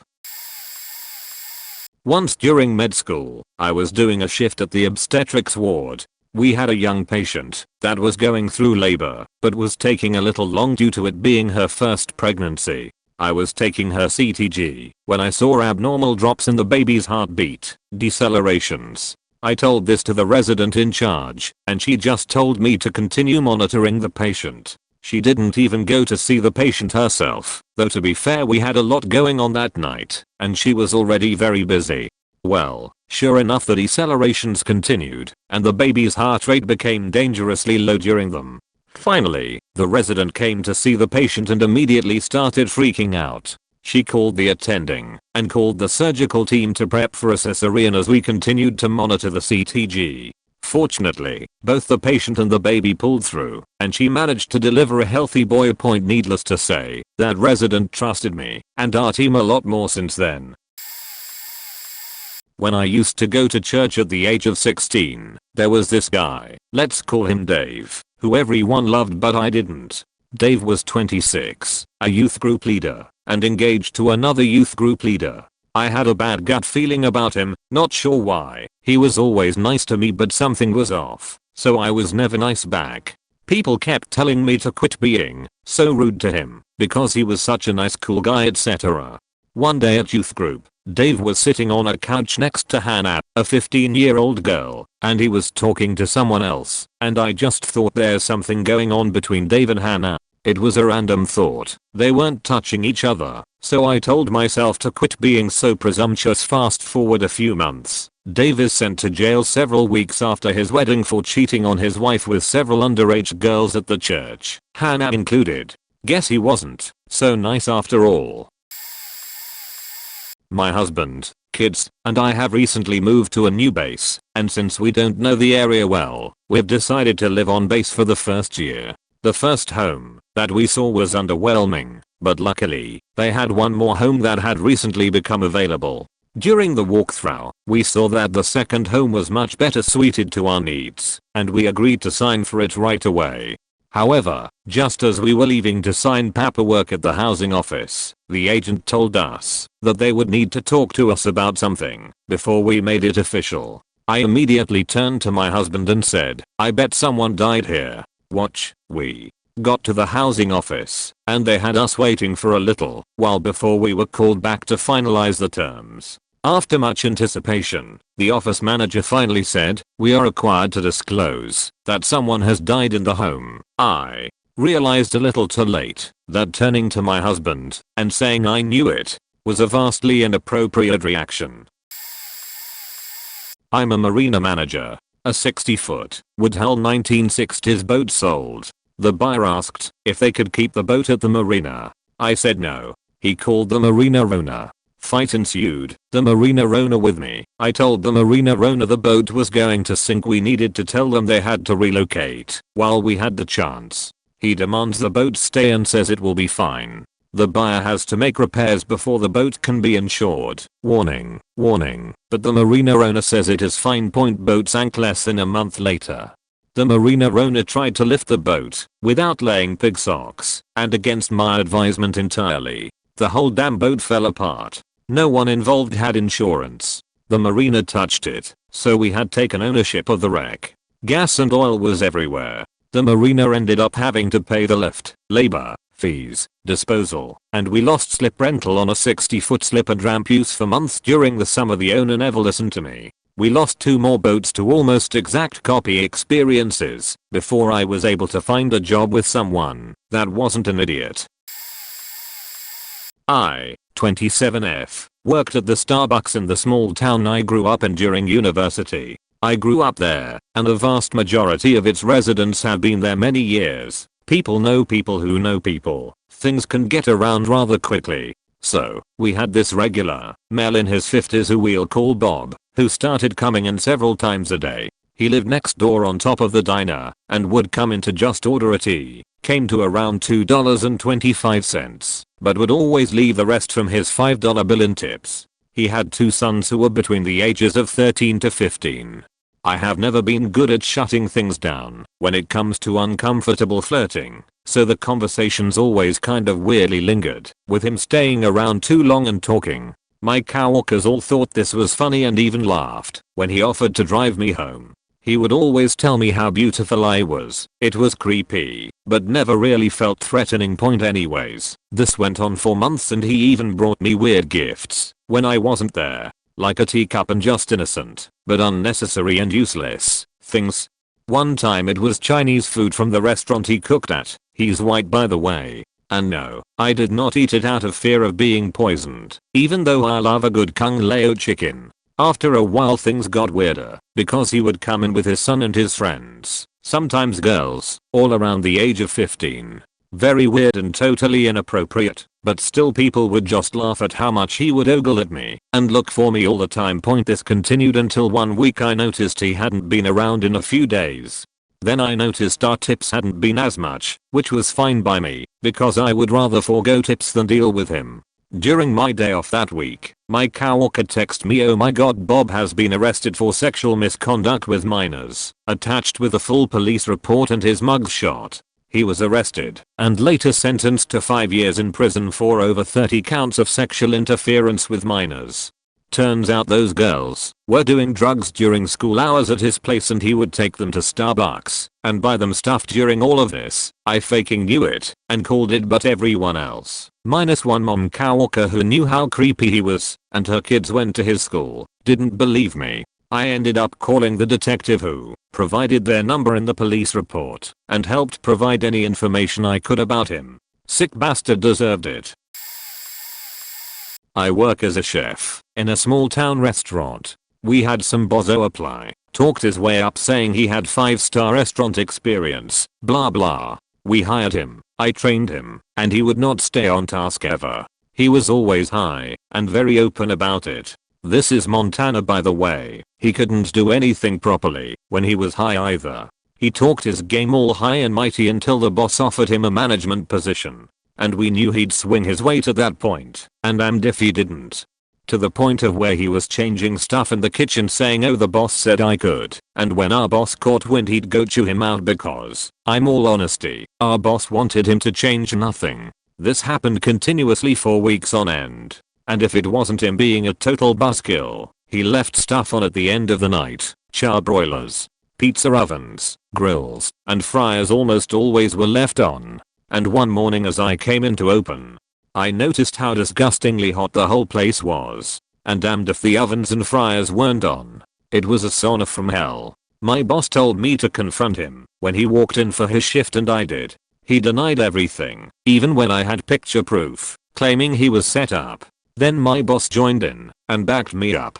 Bozo walked out, and I looked at my boss and went, "I told you 5 months ago this was a bad idea," and he just nodded his head in agreeance. Things are splendid here now. When the company that bought the one I worked for closed us and fired nearly everyone, I was warning people it was coming, and they all said I was wrong. The new owners held a meeting explaining they never close offices or fire anyone after a buyout. I kept saying they were lying to us to keep us from jumping ship while they figured out a transition plan. The week before it happened I got word the new owners were coming to visit. I cleaned out my office of all personal items and got all personal stuff off my company laptop. Sure enough, the day of the visit they jumped right into letting everyone go. Even in my exit interview with ours and the new CEO they were shocked I knew it was going to happen and asked how I knew, because they kept it secret. I told him, "You've been paying me good money to do root cause analysis, and I'm good at my job. My primary job function is literally to collect data and find a common explanation." I worked with students with emotional disabilities. One kid was hollow, and I felt like he was a psychopath. He had a death stare that would look right past you. I kept telling other teachers/staff that I was deathly afraid of him and that he was going to end up in prison. I thought it would be better if he got more help than I could provide and tried to get him moved to a private placement. Nope. No one believed me. Before winter break he kept mentioning that he might move to Florida. I could only hope, as he was more of a challenge than I knew what to do with. He wasn't in school the first day after break, and I was called to the dean's office at some point to come and talk to the police. Apparently, this kid's dad was about to be released from prison, and he had talked this kid into trying to kill the mom. The kid tried to light the house on fire with the mom and sister in it, and was found near the house fully dressed and with matches in his pocket. Within a day or so, he ran away to Indiana or something, definitely not Florida, which was found to be a cover. They eventually found the kid and threw him in juvie. A few weeks after that was all settled, the dad was released from prison. He went straight to the mom, who was now staying with her sister due to fire mentioned before, and killed her by stabbing her to death in front of the daughter and the aunt. I looked up the kid recently, and he was released from prison in 2016. So, yeah, faking told you so. Honestly, whenever my gut is right about people, I'm pretty quiet and watchful, especially around new people, so most of the time I can catch on to how they really are. Point probably a tie between pushing that my brother's ex wasn't good for him or my mom, since they were friends. After seeing her interact with my brother, I told my mom that she ex was definitely going to cause shit. About a month later my brother was breaking up with her, and she harmed herself to get him to stay, and then blamed it all on my mom, who was heartbroken cause she had supported this girl and been her friend for almost 2 years. She's now blocked and hopefully out of our lives. Not so satisfying cause someone got hurt, but still I had the faking called it moment. Second was when I was 16 at my first job and had a minor crush on one of the managers, 20, almost 21 at the time. I never pushed anything cause I knew I was too young, but he was really cozy with me, you know. We ended up messaging about a game, but I was adamant about not pursuing anything. It was just friendly. Besides, my crush had slowly disappeared. After getting to know the guy, he wasn't bad. My crushes are usually short-lived, cause I spent more time imagining who the person is and then end up disappointed once I get to know them. But once my schoolgirl crush faded, I started to get a little weirded out with how easily he got comfortable with me. After a few months it was obvious I had no plans to get with the guy. He pulled away almost instantly. At first I thought I was being paranoid and reading into things cause people can be friends, yada yada, but then I noticed him giving attention and getting close to this other underage girl. I remember my crush, what little remained, just dying cause it grossed me out. I thought it was fine with us cause it was just friendly and I was just one girl, but once he went for another underage girl it changed my perspective. I left for 2 weeks to go visit family/friends out of state. When I came back, his friend, another manager, told me that he was with the underage girl. The other manager was friends with the underage girl's brother, and the brother had went over to the 21-year-old's house to get his sister and everything. I always feel bad cause the girl was really sweet. I left about a month later, so I never knew what happened, but still, I'm so glad I never let anything become of my crush. The fact that a 21-year-old would even consider going for such a younger girl is disgusting to me. TLDR, when my brother's ex turned out to be just as bad as I predicted she was, and when an old crush I had on an older guy ended up dating an underage girl. When I was 15, I had a boyfriend for about 2 months. It was early summer and my cousin came to the family farm to visit, and she was this confident city girl, and he thought she was really cool because she said hella. I told my sister the first day, after we all hung out, that I'm pretty sure my cousin liked him. My sister didn't believe me. Well, he broke up with me a week later, literally on my 16th birthday, and they started dating the next day. She went back to the city she was from, and they stayed dating. I stayed mad for like 2 years. She moved to where we live and everyone told me to forgive her because it was love, and they were engaged and getting married, and all that. I told my entire family, I don't care, it's not like they are going to stay together, because she will probably cheat on him with a friend or something really shitty like that. Everyone told me I was being jealous. I really wasn't. I was just betrayed by one of my favorite cousins and super bitter about it. Well, it's not been 10 years. They just got divorced 2 months ago because she decided she was in love with his best friend.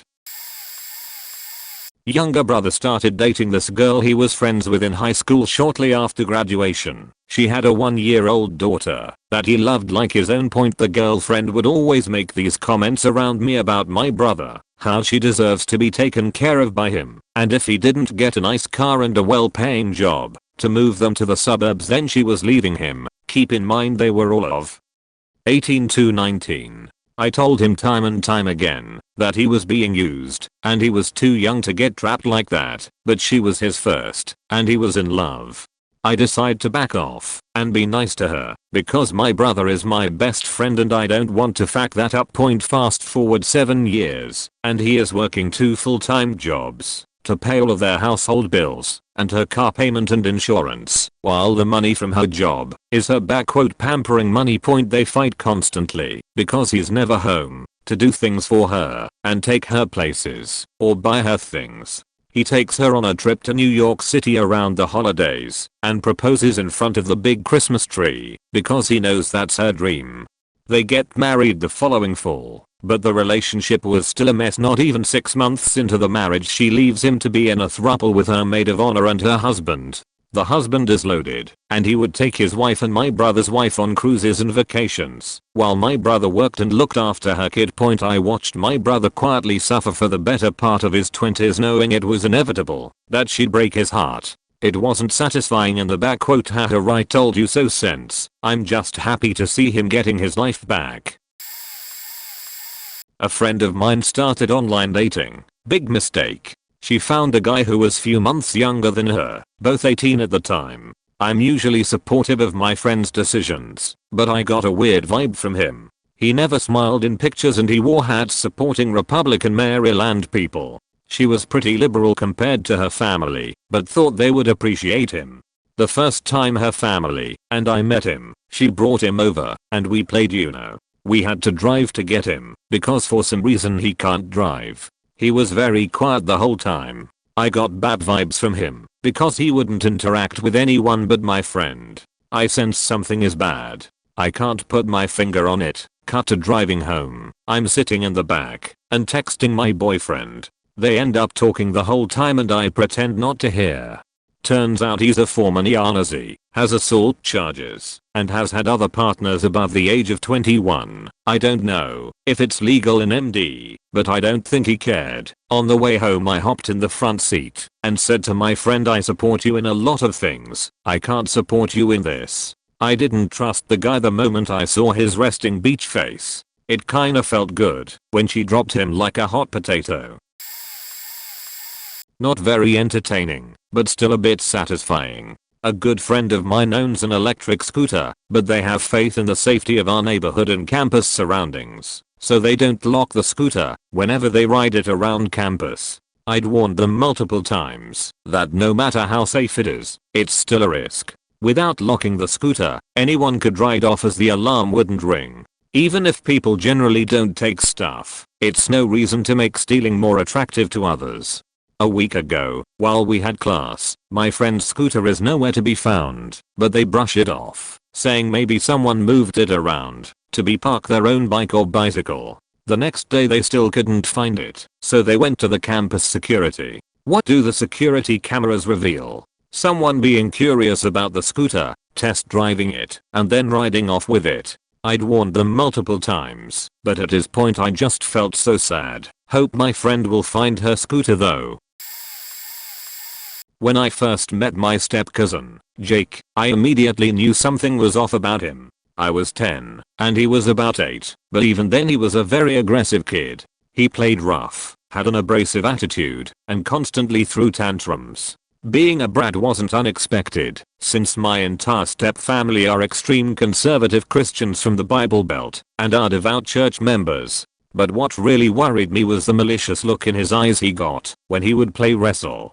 I imagine that, if he had pets he tortured them. I don't recall if he did, because I only saw him a few times a year.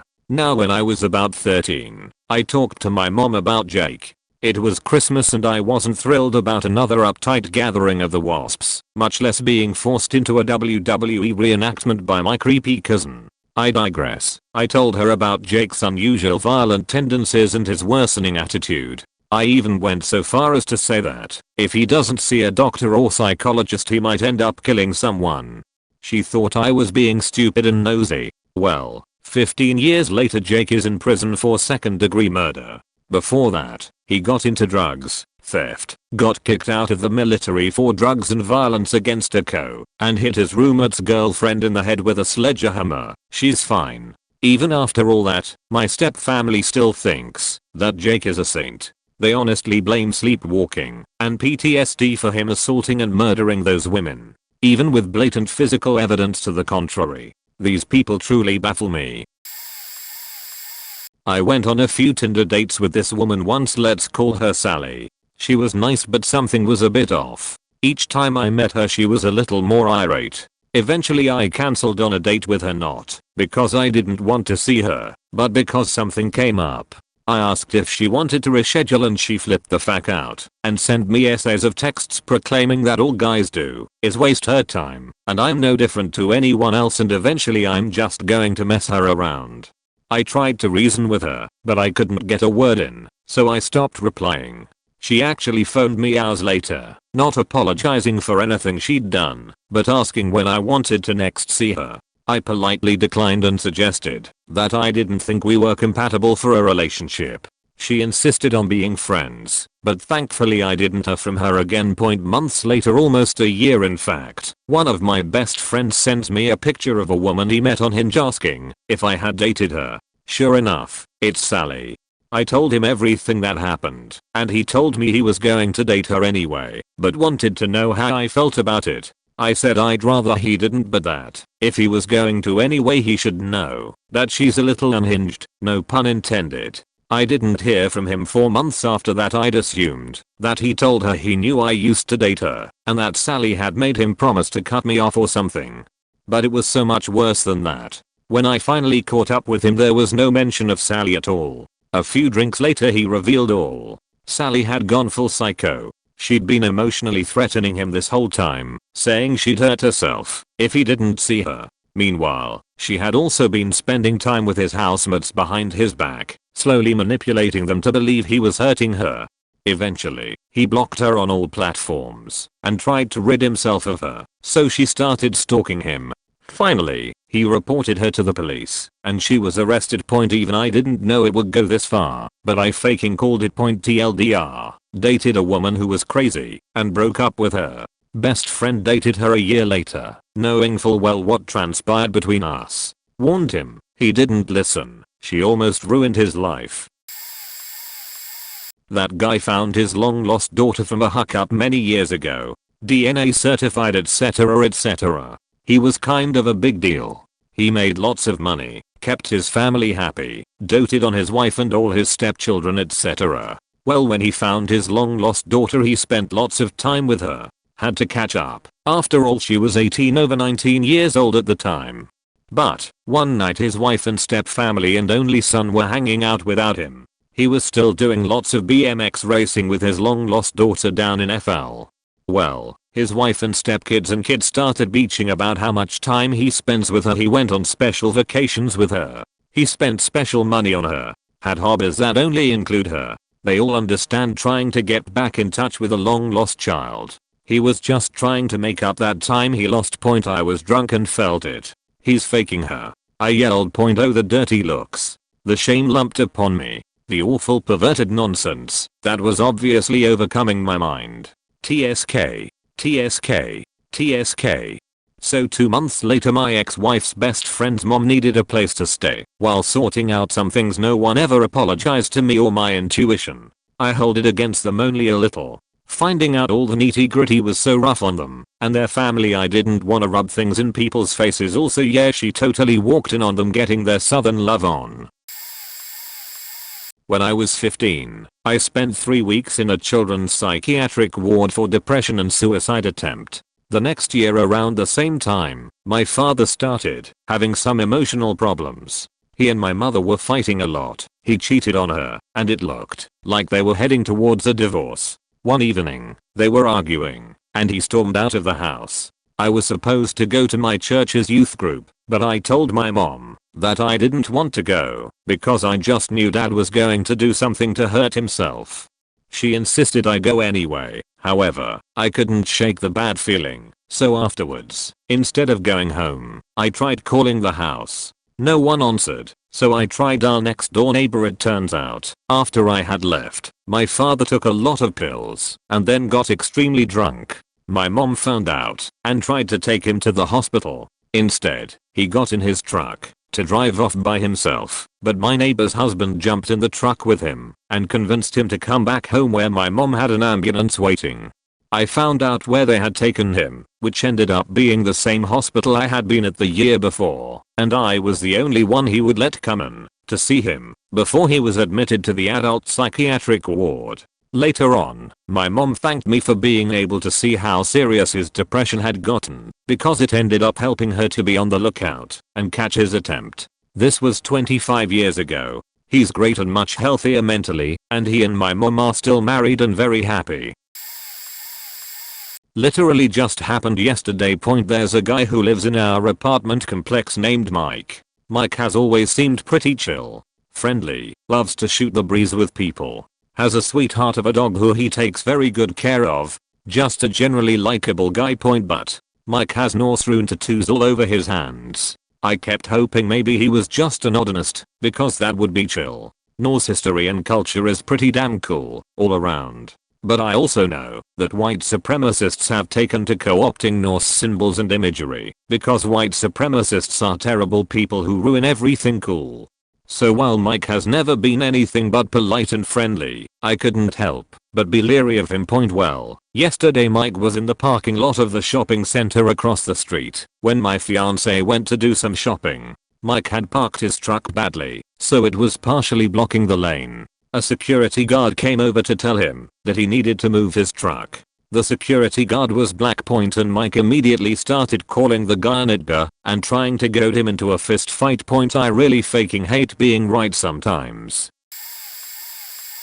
Taking out a massive loan to buy as much Facebook stock as I could when they had their IPO, then taking out an even larger loan to buy Apple stock right after its last split.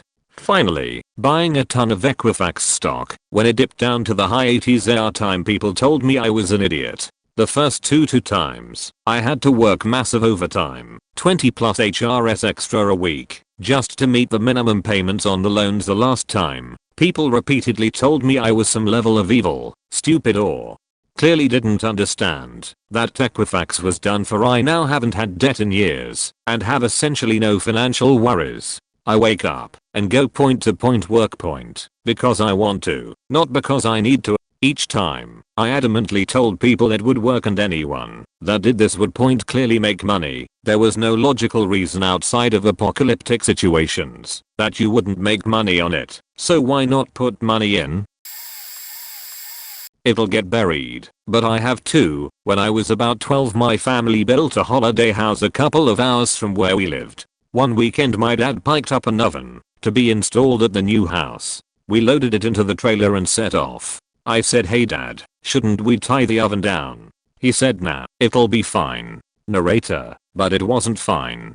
Halfway there the oven left out of the trailer, like it was trying to skip on a taxi fare. Just lucky there wasn't anyone following close behind that could have been hurt or killed. In retrospect, he was a fucking idiot for not securing his load, but as a 12-year-old, it was a pretty big eye-opener that my dad wasn't infallible. I never let him forget about it. This one's a bit of a pick victory.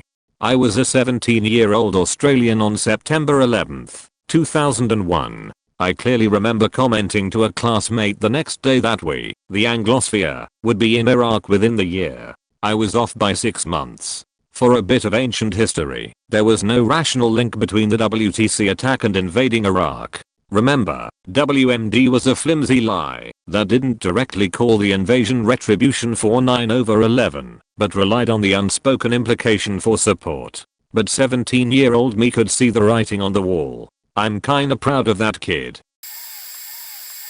Years ago I worked in a coffee shop inside of a high-end resort in Park City. If guests wanted to charge purchases to their room, they were supposed to fill out a receipt asking for their room number, name registered, signature, tip total. Most guests were annoyed about this and would refuse to provide more than their room hash, which would often come back to bite me in situations when that room turned out to be vacant, or if the guest denied the purchase at checkout. As a result, I was pretty firm about at least including the registered name along with the room hash, as it would help me to close out the tickets and the hotel wouldn't lose money when the hotel could show the guest or guest's evidence that someone didn't just throw down a random room hash. One day this man was particularly offended that I was asking for the registered name. I had moved to Park City from New York City, worked food bev in New York City for years, so I wasn't great at backing down. Anyway, he keeps shouting his room hash and refuses to give the registered name, even though I tell him how often guests are mistaken about their room hash. A woman walks in as this is going on and interrupts us with, "Excuse me sir, but that's my room number." He claims she's mistaken, but she actually has the paperwork on her. I offer to look his number up based on his last name and he had, not uncommon, mixed up the digits. Very small moment, but it was the one time someone was able to immediately understand why my request was valid. My buddy got fixed up with this girl who was way more attractive than his previous girlfriend. I mean night and day.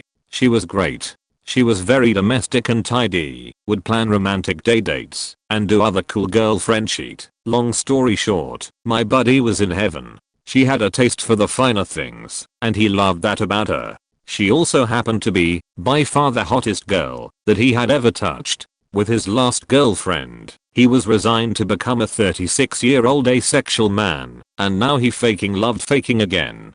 I was extremely happy for him, so I ignored the sometimes annoying presence of the basic beach. I was happy to tune this idiot out. Then one day a bunch of us went to dinner. Now, this girl had an employment background in restaurant management. However, she was an absolute beach to both the hostess and the waitresses at this Mexican restaurant. We rolled up 12 deep with no reservation, and were given a 15-minute approximate wait time.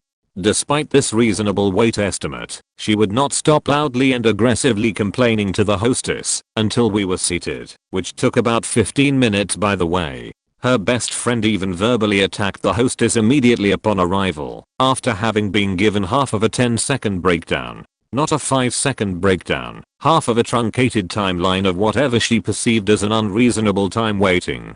We were seated, and the dinner went exactly as you would expect. They were rude to the waitress, used a language barrier against a server in order to make them feel inferior, didn't make eye contact with the staff, and didn't tip. It didn't make sense. She did this for a living. She broke so many cardinal rules of etiquette despite having dealt with this on the other side. Something was wrong with this beach. I was a bit disgusted and didn't hang out with them again for a few weeks. I met up with them at a local beach. That's when I finally saw it. She had a puzzle piece on the top of her left foot. I knew right then and there, some poor schmuck out there had a tattoo of the matching piece. I pulled him aside and told him so. He said he had asked her, and she denied it. She said she just got it while she was by herself one day. She thought it looked fun. Fast forward a few years of dealing with similar behavior and a never-ending incongruous web of lies. They're in a therapy session. It was deep into the wedding planning, and my friend wanted to finish addressing all of his major concerns before they tied the knot. They had been in therapy for a couple of years, the majority of their relationship, in fact. He still wanted to marry her. This was 2 weeks before the wedding. She sat down with him and the therapist and told them her high school boyfriend, who would be at the wedding, had the matching piece on the top of his foot. My buddy still married this rotten cunt, and sometime a few years later, I didn't attend the wedding because I didn't support their union. He understood and respected my position. After the divorce was final, he told me there was in fact a matching tattoo out there on some guy's foot. That's when I yelled out loud I faking called it. Found out my coworker at a program for adults with special needs was constantly drunk/high on the job. I seemed to be the only staff that was not okay with this, considering his job was to drive the clients around and keep them safe. So I told ours with text messages directly from him about how drunk he was as proof. The super corrupt agency does some half-assed investigation, doesn't fire him, and has it out for me since I called them out on all the faked up shit they let happen. I get fired a few months later for something that should have been a write-up, but they want to use me as an example. They had just fired several people before me, so I saw it coming. A few weeks later, a coworker I was close with texts me a link to a news article. The guy I tried to get fired ended up getting pulled over on the job with a helpless client in his car that he is driving home. The car stinks like weed, so he gets searched. They find his stash sitting right in the console and he's arrested. It took everything in me not to email that link with a big eye faking "told you" to the wonderful our team and everyone else that swept it under the rug. Man, fuck that place. So I worked for a company that will remain unnamed as they are a multi-location chain across the US. So essentially I joined the staff, and about 2 months after the manager of 3 years was transferred to his hometown, the right-hand man, so to say, was then made manager. Came to find out he wasn't first choice. He was a bit odd, socially awkward, lived with parents, 28, didn't have a car, and just generally didn't know how to be an adult. The car thing was the weirdest, as his parents drove him everywhere. I live in an area that isn't really possible to have no car, even if it's a beater, something from point A to B. Either way, he comes into the position and is almost oblivious. It became a game with the coworker to put stuff in weird places to see if he would notice. Sometimes to see if he was doing cleaning or any sort of duties. We learned he wasn't and that he couldn't manage. I was signed on for part-time, but they put me on just under 40 to keep me that while I was a full-time student.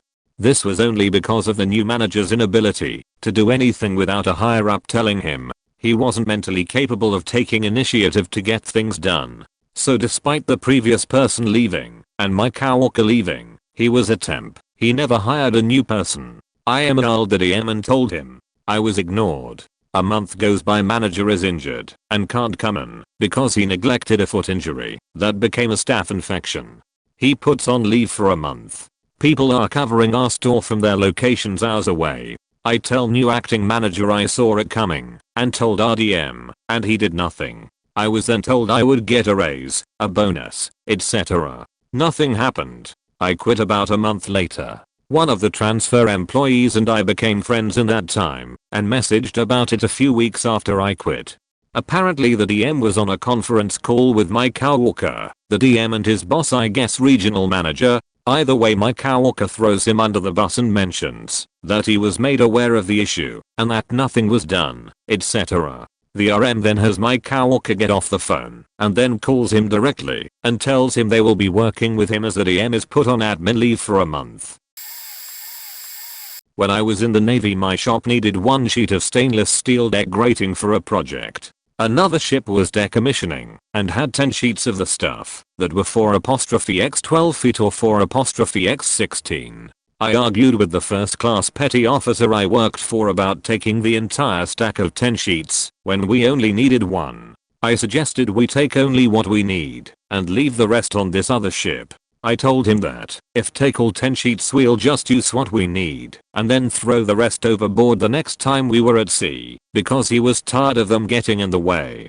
There ended up being some sort of all or nothing deal with this material that was made at a level way above me, so we got 10 sheets of the stuff. The deck grating was long enough where we couldn't bring them on the ship using a forklift, so we had to carry them one at a time from the pier to the hangar bay. We then had to cut them in half, so they were 4x 6 feet or 4x 8 to take them to our shop. They were leaned and tied up against our metal storage racks, weld table, and a couple other spots to keep them out of the way as much as possible. We end up using the material we need and had like 9.5 cut up sheets still taking up space in our shop. Sure enough, the next time we were underway he had us throw the rest of the pieces overboard, like I faking called it. How about a sad one and a happy one? Sad. Last Sunday we had my mom's 60th birthday party at my house. It was a good time. One of her friends came, and he didn't look so good. I thought to myself, this is the last time I'm going to see this man. So I went up to him, shook his hand, and welcomed him to the party, and made a point to sit at a table with him and have a conversation. On Tuesday he died of massive heart attack.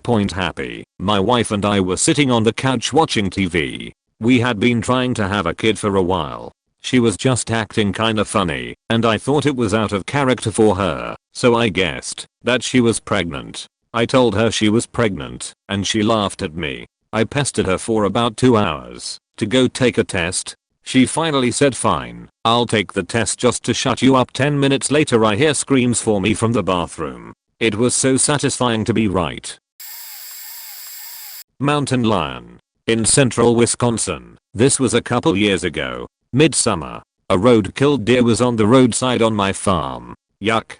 Didn't want it rotting there for weeks, so I dragged it with a tractor off the road a couple hundred feet to the edge of a clearing and left it. A week later I was curious to see what the state of the carcass was, so I walked out there where I left the deer. Nothing. No bones, no fur, just freaking nothing. I'm like, what the hell? I know this is where I left it. After standing there for a good 5 minutes looking around for any trace of the deer in the grass, I hear it. Flies. Carrion flies. I follow the sound and sure enough, about 30 feet away in the brush I start to see bits of deer hair and hide. Then I see disturbed underbrush, like leaves and twigs piled up on top of the remains of the carcass. And more flies. Then I see the drag marks. Something had dragged it those 30 feet from the clearing deeper into the brush.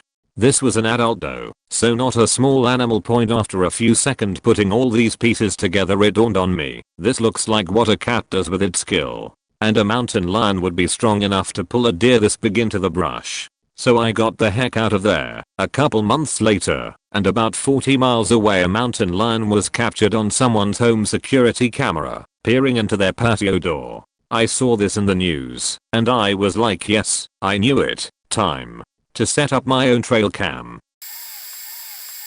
I got a job at restaurant thanks to a family friend. Let's call him John. Fact John. He claimed he was manager slash co-owner slash business partner, and it turns out he was none of that, but a simple cook. The actual owner liked me, and the weekend job to get extra cash turned into a full-blown job. At one point I was doing inventory and paying different suppliers etc. Well, John started acting like a passive-aggressive asshole because he was not rising in ranks. He started criticizing my work, and the other employees would tell me he would go around talking about me and how lazy I was.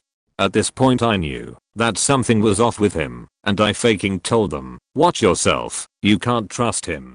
Turns out he was stealing money and other things from the restaurant in order to supply his catering business. Everything caught up to him eventually because the other workers, especially the cooks, had a pretty good idea of how much food products were used in a week-to-week basis. Whenever he worked alone with no supervision, they would be out a ton of produce and meat, and it would immediately affect us because we didn't freeze anything. Some people really think they are smarter than everyone else.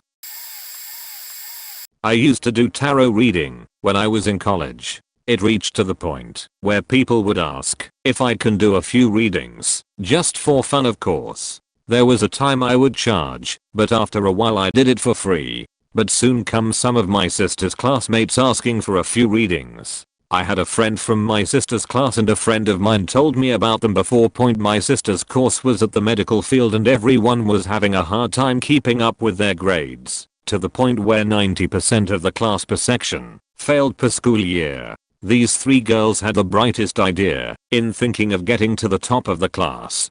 They would psychologically sabotage everybody who is smarter than them, to the point where only a few would get an average to passing grade, and the teachers would have no choice to handpick the ones that are the closest to the passing mark to fit their quota. They would bully the scholarship kids to the point they just quit after losing their scholarships. I'm in a third world country, by the way, so these kids were poor as F. My sister was doing well with the lab and other courses, so she became a target of the cunts. Because of that, my sister needed to shift to another course and had to study at college even longer. So when they wanted to see if my fortunes were legit, that's when I was thinking this was gonna be fun. The fortunes went out as follows. The first girl I read that she will go under a difficult phase and you should learn to take care of yourself in the future. The second is one of having secret enemies, and she would have to deal with several people in and be wary of her love life. And the third was something to do with someone will come into her life and will bring something that will test her fate. Turns out a few months later the first one caught her dad cheating on a younger woman and underwent her annulment because that her parents could no longer afford to send her to college. The second one caught her boyfriend cheating on her on 3 other women, one being smarter than her, one being wealthier, and other one being more loving. In and out of the bedroom, cards were queens of coin, queen of cups, and queen of wands. Yes, one of them was a MILF. She got so traumatized that she went under an emo phase and dropped due to failure due to absences. As for the third, she got pregnant at the second year of college and quit school. Her husband is a chick boy. All I did was read their cards and I helped them cheat to read their own future. I wonder if I accidentally cursed them. Anyhow, it was satisfying that I found that out, cause as it turned out that these cunts have been doing that for a year. So to those 3 beaches, I faking called it. Through ancestry DNA, I, mid-30s F, had my bio dad narrowed down to 2 guys who are brothers, John and Joe. I found photos of each of them through a Google search. My then wife, my adoptive parents, my best friends, and my adoptive brother all thought for sure that John was my bio dad because I admittedly look more like John. But there was just something in Joe's eyes that just felt familiar to me, and I just knew it was him. I was the only person who thought it was Joe. When I finally made contact with my birth mum over the course of our first 4-hour phone conversation, I asked her which one it was, and when she told me, I immediately texted all my above friends/family members to say it's Joe. There was just something that felt really cool about having an I faking called it moment about something as basic as where I come from. Birth mum and Joe are both faking awesome, and I'm actually going to meet John and his fam next week. It's tempting to say something like, so yeah, everyone I know thought for sure that you were my dad, but that'd be super awkward, so I probably won't. Names changed, duh. Let me preface this by saying, I firmly believe things like this actually happen and should be reported. Hoaxes like this harm the perception that other claims are legitimate, and that's the true harm here. I went to Pitzer College in 2004. In March of that year, an African American teacher reported that her car was vandalized with spray paint with horrible slurs against her of the Claremonts. Claremonts are 5 separate colleges, including a women's only college, each distinct but shared, like a family.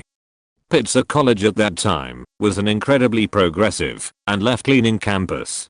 Students were living in a pseudo-image of modern 60s hippie movement. I was not a notable outlier in that point, so that hit the campus like a 10-ton hammer. It simply didn't compute, and soon after, while my roommate and I watched as we regularly distance-tossed frisbees in the middle of our campus, we watched as the faking FBI came on and off campus, while students held rallies about being more tolerant and our need to improve. It felt bizarre.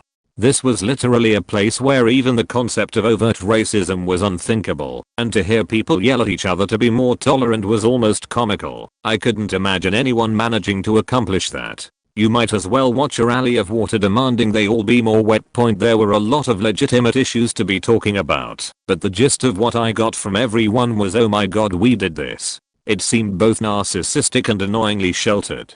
Right square bracket.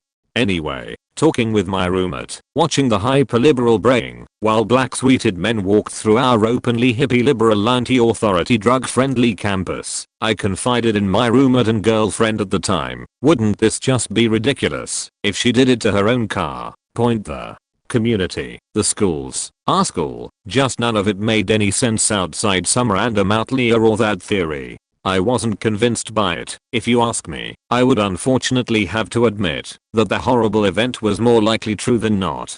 Weeks later though, it did come out to be exactly the case that she had vandalized her own car. I had almost felt guilty for my joke earlier, but just with my roommate, we laughed that I had called it. It felt a special kind of good to not have been swept up in the self-flagellation and to have everything suddenly snap back to normal. The event as a whole led to good conversations, though was clearly harmful to legitimate claims outside our community. I'm not particularly smart, but I was in that moment of reserved judgment, and it was a good lesson in it for life in general.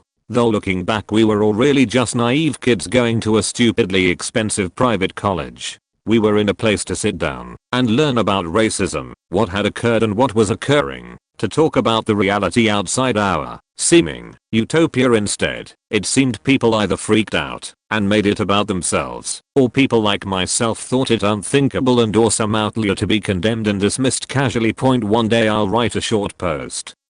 But if you made it this far, thanks. Finally, my time to shine. I have this friend that we will call Zach. Zach's brother was 2 weeks away from getting out of jail as me, and this friend went to a restaurant to hang out. After we got our food, we ended up walking down out the main street and we were talking about his brother. I was being completely unserious and was not expecting this at all when I said this as some idiotic joke. Me, so when is your brother getting out of jail, Zach? In 2 weeks. Me, oh my god, that would be so hilarious if you got arrested on the same day as your brother getting out. I would laugh my ass off so hard I couldn't faking breath. Sure enough, 2 weeks later, on the exact damn day his brother gets out, he gets arrested for trying to steal sodas from a local convenience store. Was laughing so hard I couldn't breath, repeating the words I called it in a weak laughing voice, because I had been laughing so hard my voice box gave out. When my cousin got married, he did a long distance relationship with this girl from Tennessee. They met like 3 times before moving in together. They were together about 6 months and he proposed. She then talked him into paying for her parents to move up to Ohio and stay with them. Her parents lived with them for almost 2 years. I told all of our friends she was using him as an escape from the mountains of Tennessee. She then talked him into moving up near Cleveland to be never other family of hers.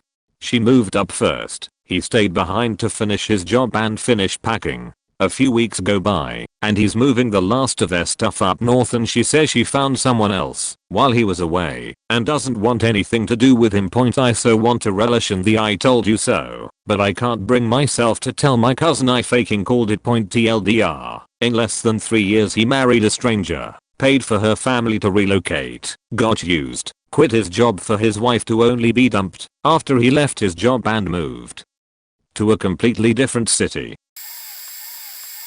A few years ago, my state was trying out this new form of standardized tests. The test was in 2 parts, one in late March and the other in early May. We were supposed to do it on the computers, but the company messed up, and we had to do it on paper. After the part in March, my friends and I are talking about how something like this could have happened, because they'd said from the middle of the summer that they were going to use different tests and that should have been plenty of time for them to get the website working. I mentioned that it would be funny if they messed up again and we didn't have to take the second part entirely. Well, a month passes, and a week or so before the test was scheduled, we find out that the company actually did mess up, and we didn't have to take the second part. Since the school system is broken, most teachers weren't too worried about having to teach us anything, and we got to have a lot of free periods. The thing was, I really liked my history teacher that year.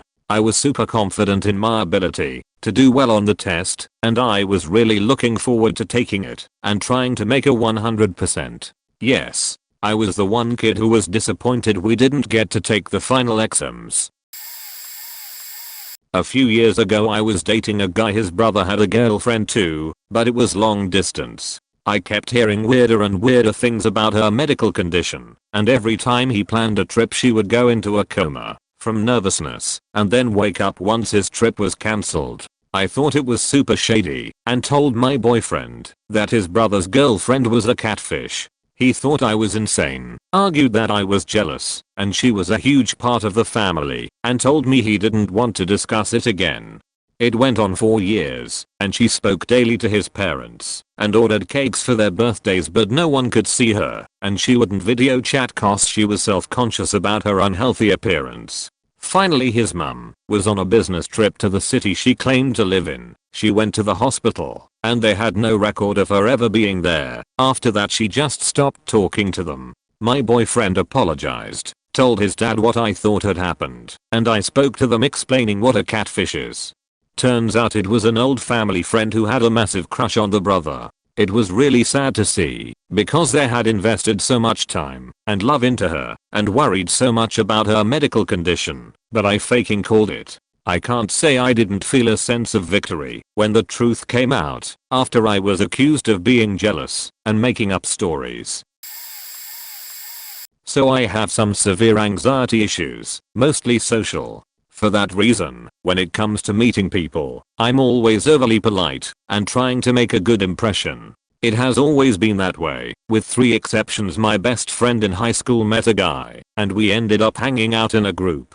I immediately disliked him, and showed it. I had never done anything like this before, and she confronted me. All I could say was that I didn't like him, and she shouldn't see him again. She argued, and it actually led to us almost completely cutting contact for a while, which was very hard for me. It got to the point where we couldn't even hang out in school, and I thought I was going to lose my best friend. But I didn't back down about him, which wasn't like me at all. About 6 weeks into their relationship, she called me crying. He had gotten her drunk and rapped her. She refused to report it because her mother was very religious and she thought she'd kick her out.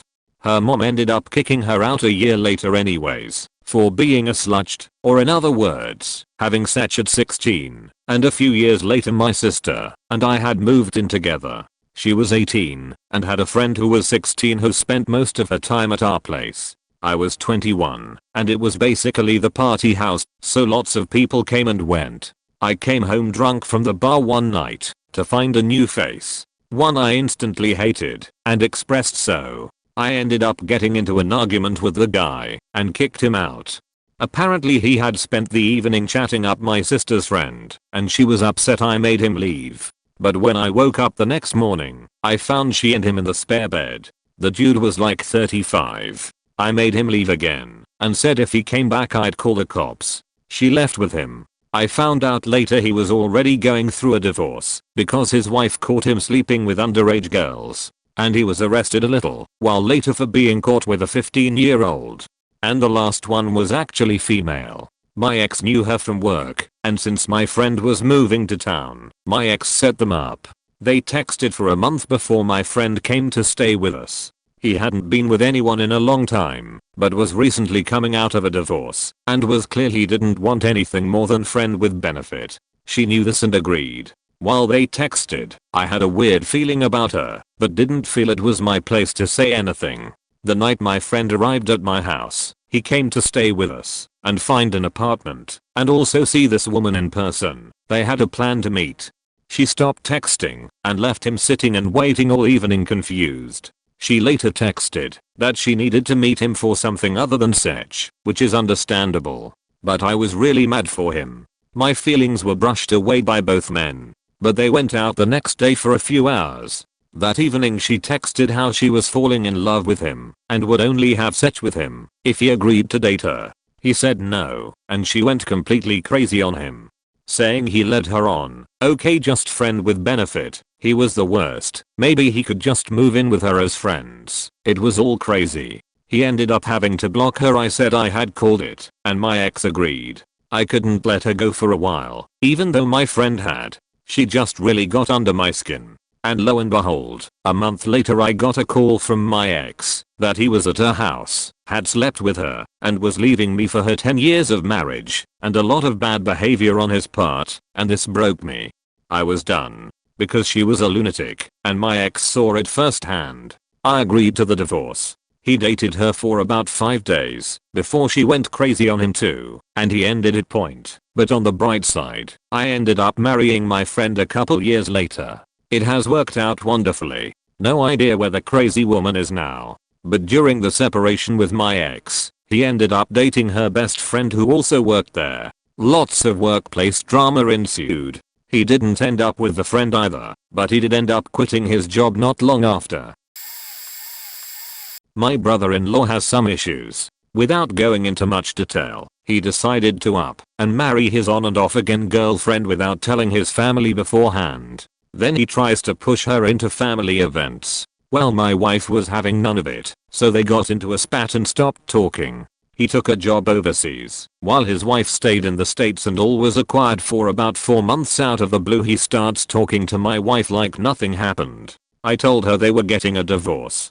Took a month before he finally told us. Then he was on his way back to the States for a vacation and to do some paperwork for a house he bought. He didn't contact us after he landed and waited a day or two before asking if we could meet for lunch. Told my wife the divorce was off. She assured me her brother wouldn't do something like that without telling her. Timing for lunch was bad, but he really wanted to see our daughter, so he asked if they could swing by the house later. Who is they, you ask? Boom, back with the ex. I have a small circle of friends. There happened to be a girl in it who I'm very protective of. Mostly because she's my best friend and like a little sister to me despite being a year older than me. Well, a new guy came into the circle. He had a horrible speech impediment, was Canadian, and had heart issues. These are all the truths we came to learn about him. Unfortunately, he also mixed a shit ton of lies into that point. He told us he was 22 or 24 and had served in the military. Red flag, but not impossible. It became impossible when he told us he had served 2 tours and became a first lieutenant, then got sent home when he got shot and the bullet shrapnel narrowly missed his heart. He also told us he was Greek and spoke Greek and that's why he worshipped Hades. In truth, he was born and raised in Canada, so was his mother and father, and their mothers and fathers, etc. The dude is so far removed from Greece that it might as well not be mentioned. Also, he just worshipped Hades because he's an edgy fuck. I mentioned heart conditions. There was a reason for that. He was born with a small hole in his heart that he started having issues with around the time he joined our group. He lied and told us he was getting heart surgery to get the shrapnel out. They were just adjusting some sort of mesh over his heart, or were putting one there, or some shit, I don't know. He exaggerated everything. Well, that girl in the group fell faking head over heels for him. I could smell trouble like danger up and fetched it in my face. Gross descriptions aside, I was 100% right. After nearly a year of dating, he literally just faking ghosted her. He ghosted the whole group. Straight up dirty style. Left us high and dry, blocked on all social media. We only got answers when his brother took pity on my friend, who was heartbroken. She'd have been fine if he had broken up face to face. But finding out that he lied when proclaimed his love for her through his brother because the bussy couldn't face her, that pisses me off. I was right. He wasn't military. They wouldn't take him for his potato heart. He wasn't Greek, he just wanted to sound mysterious or exotic. Also, he wasn't in his 20s, a little shit was barely 18. My dad got remarried to a girl that was half his age. My sister and I warned him, she's going to want a kid. He doesn't believe us. Fast forward to a few years later, they moved to Omaha and fly us out for Thanksgiving. It's going great and all. Then she asked if everyone's okay with her inviting a friend over, since he's all alone. He was from out of state. We allowed it. We are not heartless people. He gets there, and I immediately think she's having an affair with him. I dunno, it was something about how they looked at each other, or how they seemed to purposely not try to be close. Well, I end up asking how long they've been sleeping with each other, and all hell breaks loose. Everyone in my family calls me a heartless bastard, saying I'm an asshole for ruining the holiday after not seeing my dad for months. Well, time skip to 2 months later, my dad found them in bed together after he went home from work sick. They'd been having an affair for a year. When I was in my early 20s, a little bit after high school, a friend of mine started dating one of my exes and asked if it was cool with me. I said yeah, since I didn't think about her much, but she's a cheater. So watch your back, man. He brushed me off. They dated for 2 years, and every time I brought up something she would do or say that rose some red flags. Some people really got a lay off the Facebook. My friends would just say, oh, you're just being jealous. They're so happy together, the usual stuff. She ended up getting pregos, and one DNA test later, lo and behold, it's not his. They had a pretty nasty breakup, especially considering that they lived together in his mom's house. I was consoling and helping him get over it, but admittedly on the inside I was just going yep, saw it coming. He's doing better now. Got his own place, making good money, he's good. Don't know about the ex though. Don't care to find out either. Alright, so I've had this weird sixth sense sort of thing for a while now. Yeah, boy is able to pick up on anyone's true colors/intentions just by talking to someone or looking at them once. I've had this ability ever since 3rd grade, I think. It's been a longest time. I've had many moments like that, but if I had to pick one, it's when someone began to spread rumors about one of my friends and her now ex-banging behind an ice cream shop that's walking distance from the school. I knew that it was her best friend. They aren't friends anymore obviously, because she's been trying to hop on his dick for a longest time. She never really liked said friend, and she's just a rat who loves to fuck up people's lives in general. Lo and behold, earlier this year in the first semester, my friend and I were talking about the drama that happened last year, and she brought up how it was her best friend that spread the rumors. What's even worse is that she immediately tried to date him not even a week after they broke up, and I knew that was gonna happen before it did. Here's an important lesson, kiddos. Don't be this chick. Don't fuck people's love lives. Had a really shitty algebra teacher in high school, the kind that you could tell only got the job because she knew someone. Anyways, I wasn't the most respectful student to her, since I saw through her facade, and as a result got in trouble a lot. Maybe halfway through the semester she missed school, and the next day showed up, but was in and out of class going to the bathroom. I made a comment to a few kids saying I bet she got pregnant from some dude at a bar. She was pretty openly promiscuous, talked about not having a boyfriend or anything, and was young enough to be in a partying phase. A lot of students dismissed my comment as anger towards a teacher that was constantly calling my parents for acting out, which was fair. Turned out she actually was pregnant and missed 40 days total of a 90-day semester. Kept the baby, but revealed the father was not in the picture. Huge win for the doomed Denny fans of the world. This is late, but might as well share my stories. I've got two, both involving my former roommate. Though it indirectly involves him. When the two of us went and watched the first Goosebumps movie, I called every single plot twist that the movie threw at us. For context, we were both in a cheesy movie mood, and that sounded as good as any, in spite of the fact that neither of us had read the books, though we were both familiar enough with the source material. As a side note, I was, and still am, aiming to be a professional writer, so while we were watching it, I tried to guess what would come next. Turns out the story was incredibly predictable, but we ended up having fun anyway. Good time all around. And now for the exact opposite. As great as he is to watch a movie with, he was still a terrible roommate. He was aggressively over-opinionated, was way too confident in himself, and was absolutely horrible with anything involving money in every sense of the word. I admit that he was a decent cook though, even if he hated sauce of any kind.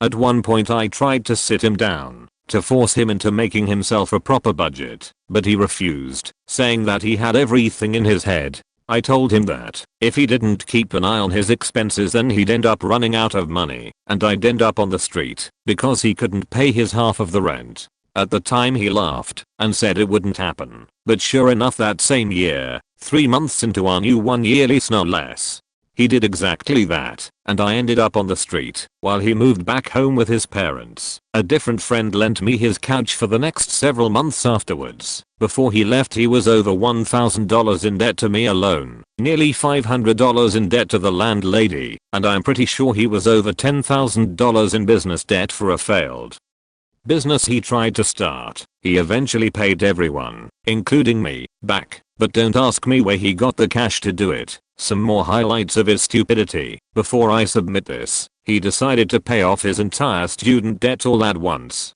with all of his money. Had to live paycheck to paycheck for the next few months. Because he didn't understand the concept of saving his money, he got a second job that paid higher and immediately quit his first one. He ended up being miserable for 2 weeks before getting fired. Edit. He couldn't get his first job back, partially because he told the entire staff to fuck off, mostly because of the below highlight point. He accidentally sued the college. They blacklisted him from ever getting another job there again. He tried to borrow money from the local Mormons. No, I'm not joking. No, it didn't work. Believe me, there are other examples, but you get the idea. I called it, and I should have bailed on him. but I didn't, and was screwed for nearly a year because of him. Point it occurs to me now that the second story is less of a satisfying I called it moment and more of an excuse to complain about my former roommate, but I digress. I hope you enjoyed that anyway. My husband and I were watching Star Trek: The Next Generation. I remember it was probably the second or third season, and one of the first episodes I had watched. I remember seeing Lieutenant Geordi LaForge for the first time and asked my husband why. Is he wearing a banana clip over his eyes? My husband scoffed and said, it's not a banana clip. His character is blind and those are glasses that allow him to see. I said to him, come off it. It's a damn banana clip that the show bought at Walmart.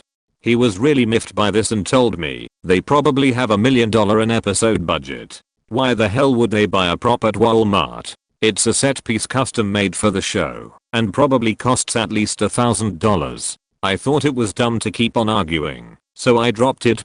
Fast forward about 10 years later and we are watching a documentary on how the show was made. LeVar Burton is being interviewed and he said something like, people ask me if the visor was custom made for the show and actually it's not. The set designer happened to be in Walmart one day and was looking for ideas for the visor. They saw a rack of banana clips and I guess it was exactly what they envisioned Georgie wearing, so they bought one for the staggering price of $1.99. I stood up and did a victory dance in front of television. I was so happy. I remember my husband looked confused and then really embarrassed when he finally recalled that conversation we had. Not the one going I faking called it cause it was multiple people doing it, but I was one of the people they called it to. Anyways, me and my current boyfriend were very close friends before we were in a relationship. We apparently had a lot of moments where people kept shipping us cause we kept hanging out at fighting game tournaments together and got each other gifts. I kept denying it cause the dude was already in a relationship with his ex. Due to our friendship, people both online and offline who were friends with him started to befriend me and eventually became my friends. Fast forward like a year or two full of shipping jokes and other annoying shit by our fighting game community. My friend broke up with his ex. That's when our friends were like, yeah, they are gonna fuck in a couple of months. Fast forward like 3 months we decided to be in a relationship and didn't say a word about it yet, but somehow people found out through our Twitters and busted the fattest PogChamp pop-off nuts ever, all like they finally did the fuck. And one friend even made a tweet saying I feel so smart predicting that these two would end up dating, so yeah, not so exciting cause something best is get into relationship, but I know it was kinda big considering how many friends kept messaging and tagging us with you guys actually did it and I faking called it.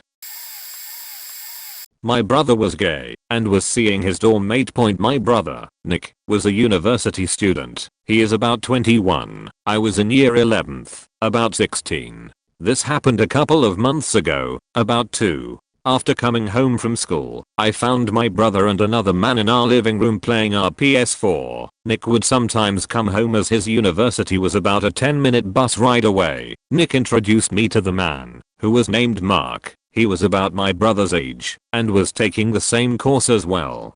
I ended up joining them in a Call of Duty shoot-off. During the game, Mark got a call and went into the next room. I could him saying about how it was over Ethan. When he came back I asked him ex-boyfriend. He gave a small nod and I just said there'll be other guys out there, and we continue to play. After Nick and Mark left, I then realized how close they were and how they talked. It gave me the whole old married couple vibe. I didn't say anything as I knew it wasn't my place. A few weeks later, I went to my brother's university as we had agreed to go out for breakfast that morning. I went into his dorm after another one of his dorm mates let me in, and I walked over to his room and knocked on the door. Mark was the one who answered. He was dressed in only a pair of pants and started to blush before saying excuse me and heading to his room.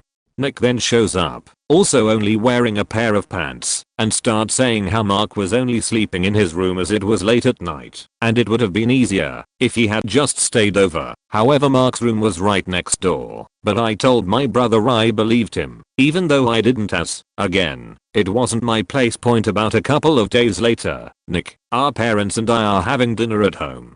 during which my mom brought up the cute girls that were at her workplace and how one of them had seen Nick and wanted him to have her phone number. Often, my mom would try to set me and Nick up with the people who worked at her cafe as part-timers. Nick said he was actually has been seeing someone for the past few weeks and my parents asked for her name. Nick then starts to stutter before saying Molly. Mom and dad let the thing go after asking to meet her. During the rest of dinner Nick had a guilty face and then, when dinner was over, said he something to tell us.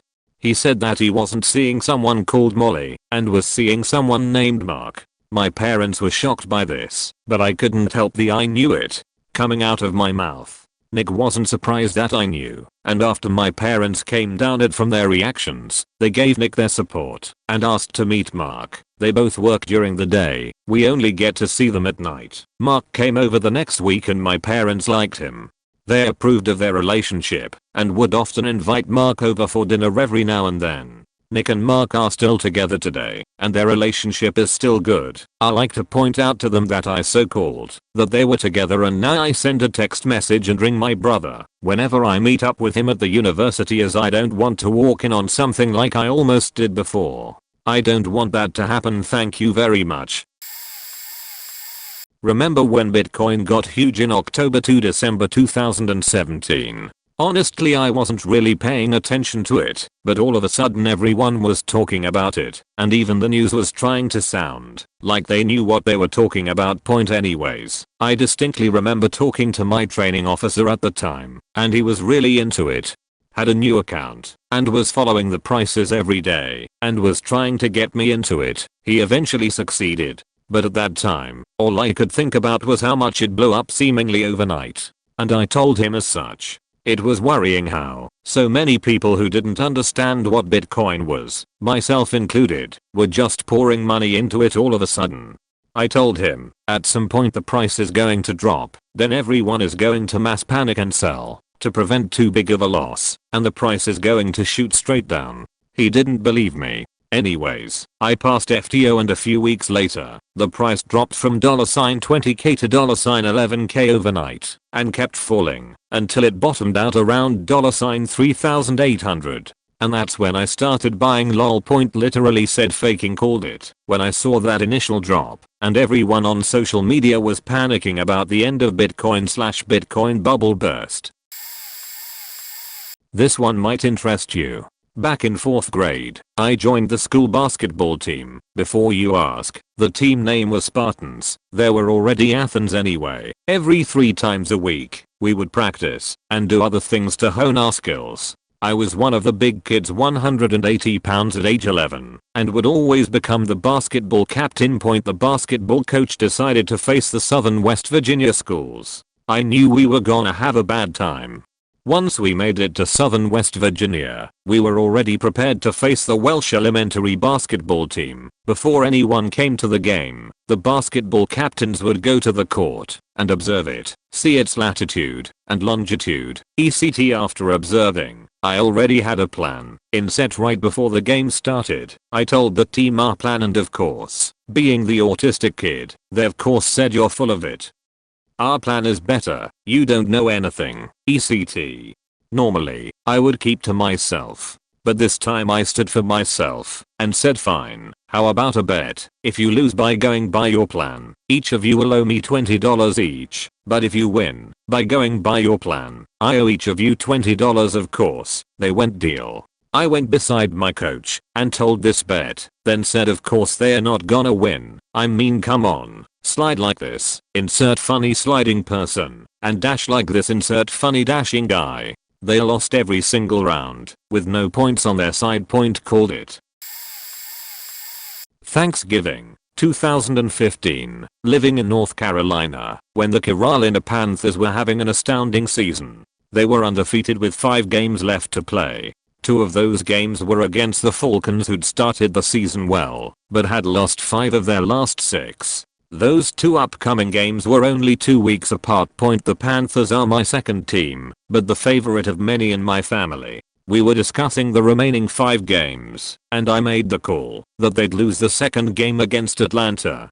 Reason being that it is tough to beat any NFL twice in a season, and that second tilt would be in Atlanta. Also, the Panthers may have already secured home field throughout the NFC playoffs. Not guaranteed, but possible. Well, in the first game, the Panthers crushed them 38-0. I was starting to doubt my prophecy, but stuck to my prediction whenever it was brought up.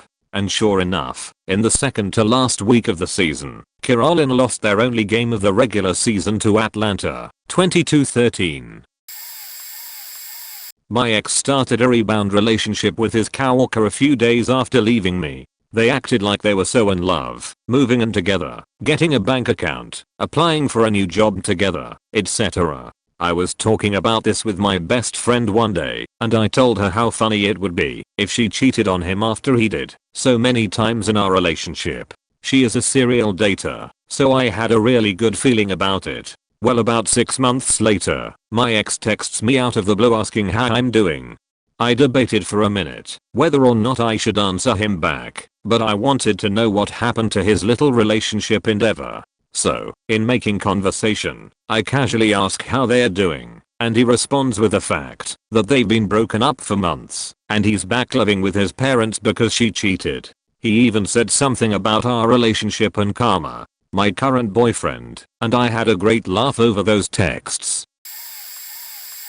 I was in a polygamous relationship with 2 people, another girl and a guy. We were both dating him, but not each other. PG for the girl and PM for the guy. The guy had this best friend, call her HF. 4 years that was a girl. She had dated this one friend of his years prior, call him DF. Well, HF was madly in love with DF still, and it had been about 5 years. While I knew her, they slowly gained contact and got closer and closer again. He lived in another state though.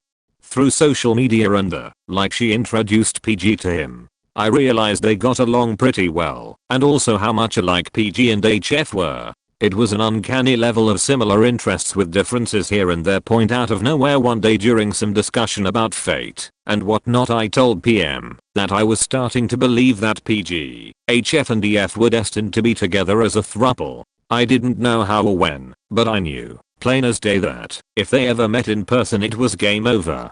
Fast forward, relationship complications. Me and him break up. We are all still friends, barely. PG and HF are being kicked out of where they live and decide to travel to DF and live with him. Not even a month and PG cheated on PM with the both of them, and they broke up 2 weeks later. The 3 of them all still live together and are dating each other still. This happened 5 years ago. I worked overnight at a fast food place for a little while. The higher ups didn't care about any of our problems. Short-staffed, high pressure, constantly backed up drive-through, etc. The response was always work harder, work faster, you're stressing yourself out, make it work, etc. Point regardless of what the issue was, including the times we were left with only 2 people. They admit that overnight shift is the most difficult, yet won't acknowledge that having 2 people for that shift is unacceptable. When the favored overnight manager quit, I told a different manager I'm friends with that the entire shift was going to go to hell. She agreed. Again, the higher ups pretended everything was fine. Within a month, 2 crew members quit. One was fired, a manager was fired, a manager quit, and another manager became blatantly verbally abusive. The higher ups are still pretending that their behavior has nothing to do with it. 2 of them, both my brother. One, we are at a bonfire, and he's trying to cut a glow stick open. He's got the knife at the tip of the glow stick and is jamming it in right towards his own hand. I say cut towards your chum, not towards your thumb. He ignores me, so I say louder, cut towards your chum, not towards your, and he stabbed himself in the hand. The other time we were driving on a very crowded highway in a blizzard, and his tires were bald as heck. For some reason he kept trying to accelerate and close the gap in traffic for no reason. He came several inches from sliding into somebody and was only saved by the fact that they started moving again. I told him like 15 times over the course of that trip to slow down. There's no reason to accelerate. Stop trying to close the gap, etc. Finally, we pull into the exit ramp and I think we are finally out of the woods. Accelerates down the exit lane, brakes late, starts into a slide, close over a street sign. I tried my hardest not to be too smug about it. When my work decided to build a new plant, old one was old. built in the 60s, and contaminated with all manners of bad things. Asbestos, beryllium, etc. And they, the company H, decided to contract out the building security dispatchers to an outside company, S. When I got laid off, only for a years, I got a job with S, cause I already had all the clearances and knowledge of the building. When I finally got called to go back to my real job with H, I told all the dispatchers to wait it out. H will end up taking the dispatch center back and cancelling the contract with S cause S couldn't keep employees cause they treated the employees like crap, didn't offer any kind benefits, medical, retirement, vacation, etc. So there was a lot of turnover and hella overtime. At first H thought it would be more cost effective to contract that out and found out fast that was a bad idea. Cause not 2 months after I left S, they were gone, and H had taken that job back, cause it was costing more than they thought it would. I got to look at people and say I told you. I was in a car with my friend and his girlfriend. Let's call them James and Jill. James gave the keys to Jill and Jill said that she was a good driving, blah blah blah. We started in a small town and Jill blew a stop sign because she was looking at a hotel. My warning lights started to go off, but I dismissed them and filed under everyone gets distracted. As we continued to drive we took the state highways and it started to rain. Jill was ripping 80 miles per hour in a 70 miles per hour in the rain, and she was weaving in and out of lanes and tailgating other drivers. I told Jill to back off because I don't want to get into an accident. Jill told me that this is how she drives in D.C and it works there. We are in the back highways in Virginia. I start texting my older brother I'm going to get into a crash. She can't drive for shit. Blah blah blah. We come up to a stoplight and Jill is going too fast and doesn't stop in time and rear ends the car in front of us. After checking to make sure everyone was okay I stepped away and called my brother and said hey, so you know how I was saying that we would get into an accident? Yeah, we got into an accident.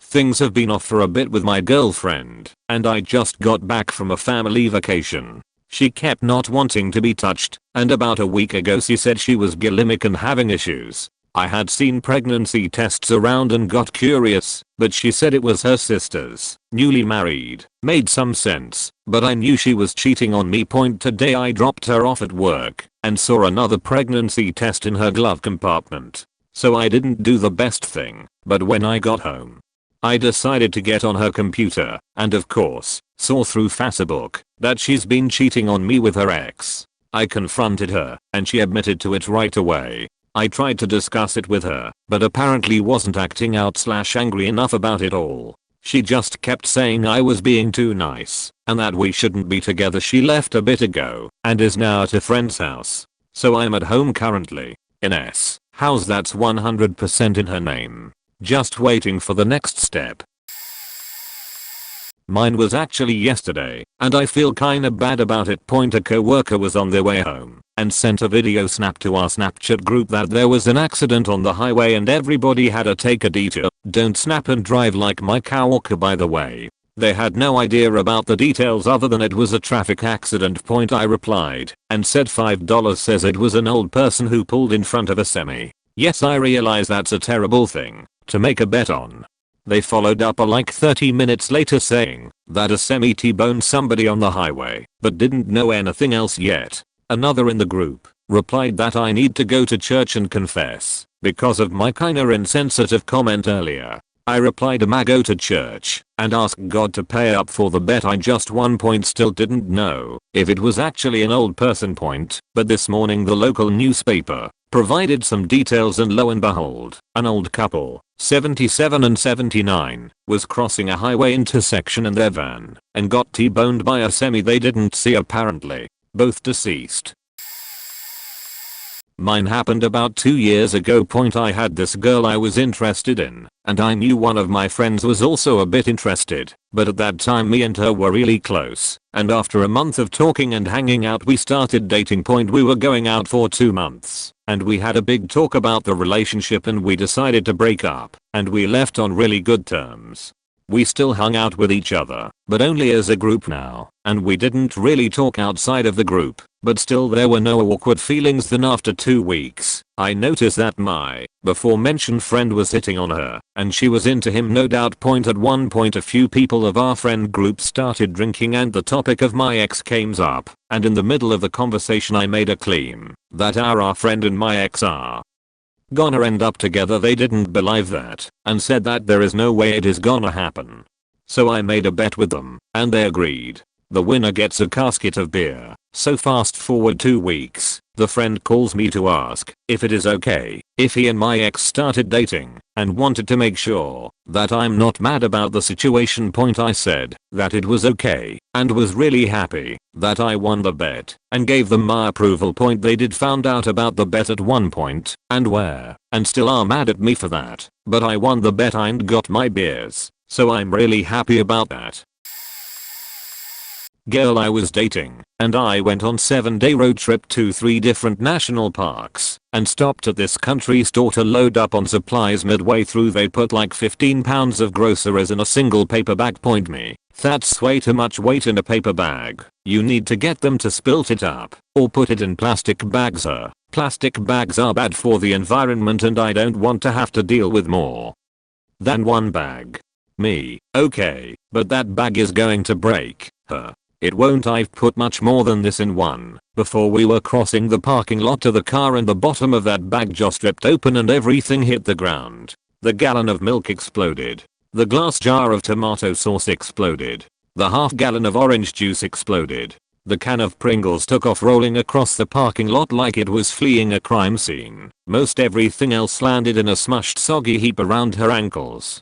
She stood there in the middle of the parking lot looking like she had just finished a color run, covered in milk, udge, and pasta sauce. I prefer to think that it was just some stray orange juice that made the wet spot on my shorts, and I to this day that I laughed so hard at the look of shock and betrayal on her face that I pissed myself.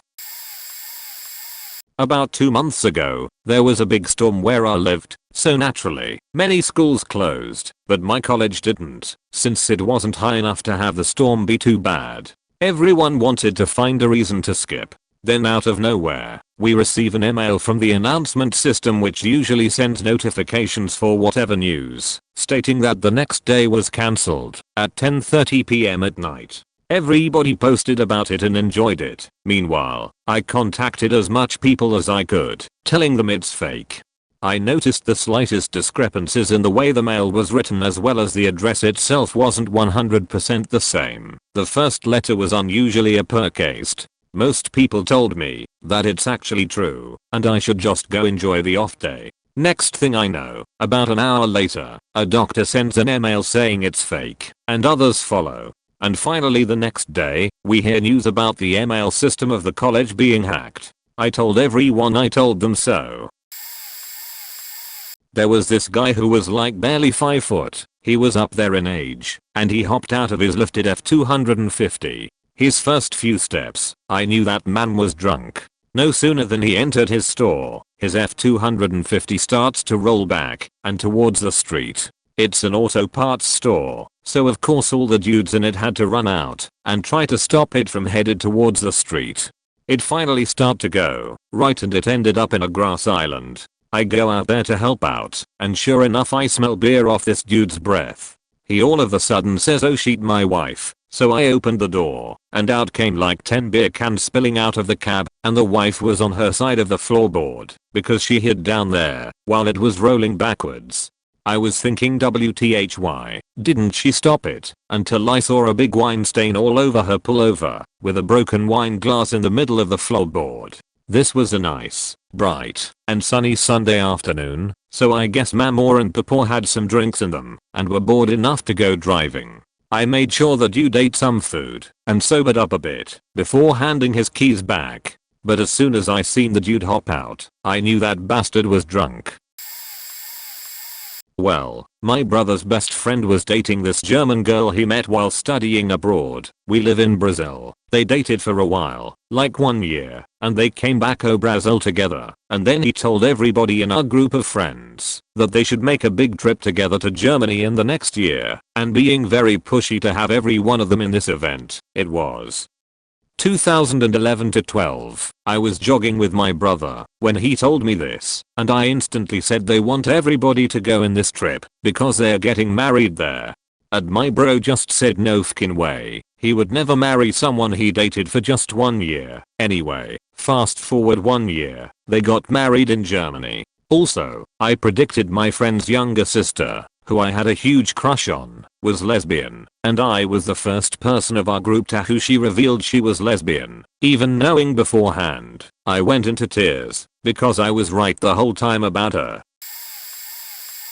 Knew a guy. Let's call him Chippy, because I always do when I talk about the story. He was a friend of mine. At one point I was his best mate. At a point in our friendship he got really skeptic to be around. Like terribly insufferable. We'll spare the details unless asked. Just know he became really possessive and kept gaslighting everyone in the group of friends. He was dating a girl at that time, and he seemed to revolve his entire life around her. Well, Chippy and I argued.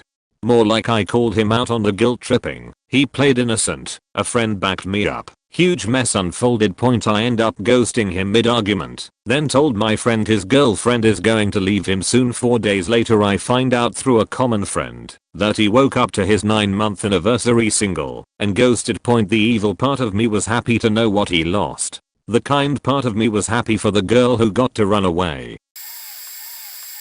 Late to this, but I do have a pretty satisfying one. At least, satisfying for me. So, as a lot of you may remember, Congress passed the Patriot Act in the wake of 9/11, which allowed the NSA and FBI some pretty broad freedoms in investigating terrorism, particularly without warrants. The main architect of this bill was Republican Congressman Jim Sensenbrenner from Wisconsin. I was 13 when 9/11 happened, and when the Patriot Act passed. Even 13-year-old me knew that law was some bullshit and opened the door for a lot of shady action on the part of the government. Little 13-year-old me knew this was a bad idea and that someone, somewhere, was going to abuse all of the new powers they'd just been handed. And lo and behold, about 12 years later, the NSA spying scandal broke, and America learned the extent to which NSA officials illegally spied on American citizens by monitoring their digital communications. Around this time, I was in the second year of my first job as a reporter at a small newspaper in Wisconsin, on the political beat, in Jim Sensenbrenner's district, and I got to sit down and ask him, as the NSA spying scandal was breaking, why the hell he sponsored such a stupid ass piece of legislation. And fuck if it wasn't satisfying watching that asshole try to defend himself. We were at my boyfriend's Amos apartment and the aunt and cousin were there. They kept going on about how they were afraid the elevator would be blown up because they came up with some Pakistani people, and how Indians overcharge for the ATMs at the gas station, like they have a choice, and just being super racist in general. It was making me very uncomfortable, and it was right after Trump was elected, so I text my boyfriend and said I bet you anything that they are Trump supporters, and sure enough, 2 minutes later we hear, Trump is the best president, halting the immigration and kicking people out, and I just smugly look over at him, like I told you so, and then we actively avoided them. His uncle wanted to go home, so we offered to drive him back in the aunt's car, since she wasn't ready to go yet. He kissed my hand and said how nice it was to meet me, and when we left I promptly washed my hands in the community bathroom on the ground floor. My family is definitely better.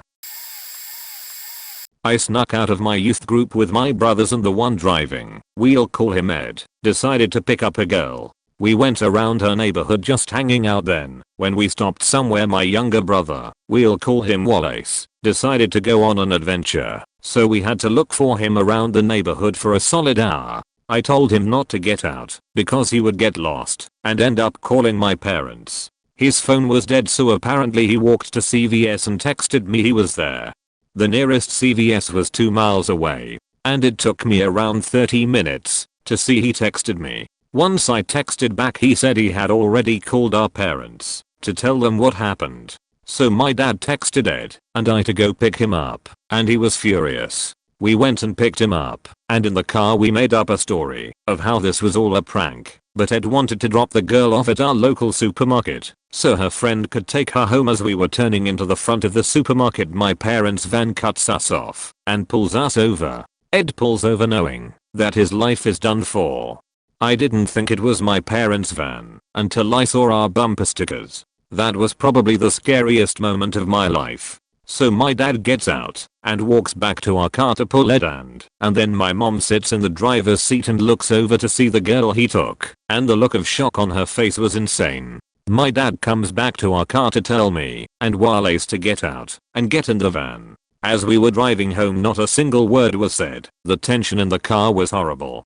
Once we get home, our dad takes us in and tells us that each of us is going to a different room. He makes us wait in the room for 15 minutes just to build the pressure. Then he comes into my room and gives me a sheet of paper and says, "Write down what honestly happened, and I won't take away your football season." So I'm sitting upset because I didn't want to sell out my brother, but when someone threatens to take away football, I have to fold. He had already taken our phones, so we couldn't communicate on what to say. I wrote down the absolute truth, but I did get an "I called it" moment. Kinda satisfying, but not at the same time. 20 years ago, on a golf course, par 5 hole, ball right next to a metal plate telling me I'm 255 yards from the middle of the green. I need a career shot to get the ball over the front bunker that's 10 yards short of the green, but there's a pretty good trailing breeze, so what the hell. I wait for the group ahead to putt out. Guys in the group behind start yelling at me to hit. I'm getting mad because I don't normally hit a good shot under that kind of pressure. The guys ahead are slow to putt out. Guy behind rides up in a cart. What the fuck? You can't hit it that far. I mean, how does he know? Never saw the guy before. Point. While the guy is sitting there talking shit, the group ahead moves off the green, 3-wood already in my hand. I told the guy to shut the fuck up, tried to remain calm as I swung, and caught it on the sweet spot. Hit that faker over the bunker and on the green, putting for eagle point, one of the best shots I ever hit, even discounting the pressure. I looked at the guy as I picked up my bag. "Now for the best part," he said. Wow. Dealt with a difficult coworker who made my life a living hell. Changed jobs because of it. In addition to yelling, carrying on, throwing things around and physically getting into any target's physical space, this jackass regularly got into it with people on the way home / to work. Point. Now, the workplace in question is in Manhattan. Most people occasionally have stories like this to tell. It's a crowded island with a lot of people trying to get around during rush hour. But Jackass had a new one about once a month or so. Jackass had already driven off at least 4 people prior to me, one of whom had to take stress leave. Point. As I left, I predicted to a couple of other co-workers that Jackass would either make the tabloids for a senseless altercation or inspire a workplace killing spree. Sure enough, saw Jackass in the tabloids for a senseless altercation a few years later. Fortunately, no one was seriously hurt, so I was able to enjoy sweet schadenfreude at Jackass's expense.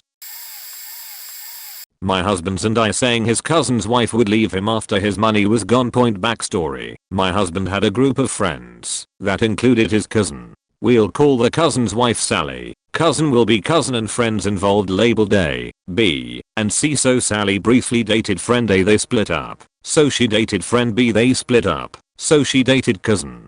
Guess what? They split up. So she dated friend C. She stayed with friend C for a long time. They bought a house together and had 2 kids, but didn't get married. Point. She cheated on friend C with cousin. Friend C was crushed. Cousin just happened to get a decent payout after redundancy right around this time. He did get a job not long after. Cousin had been living with friend C's brother, who kicked him out as soon as the cheating came to light. Sally stopped friend C from seeing his kids, even though he was paying child support. Point. My husband tried to talk to cousin and say that if she did this to friend C, what was she going to do to him, and warned him that she was only after his money. Cousin got angry, and they haven't talked properly since. My husband tried to be the bigger man and make peace, but cousin just won't have it. Point. Sally and cousin got married and had another kid. Sally had complications and ended up with a full hysterectomy.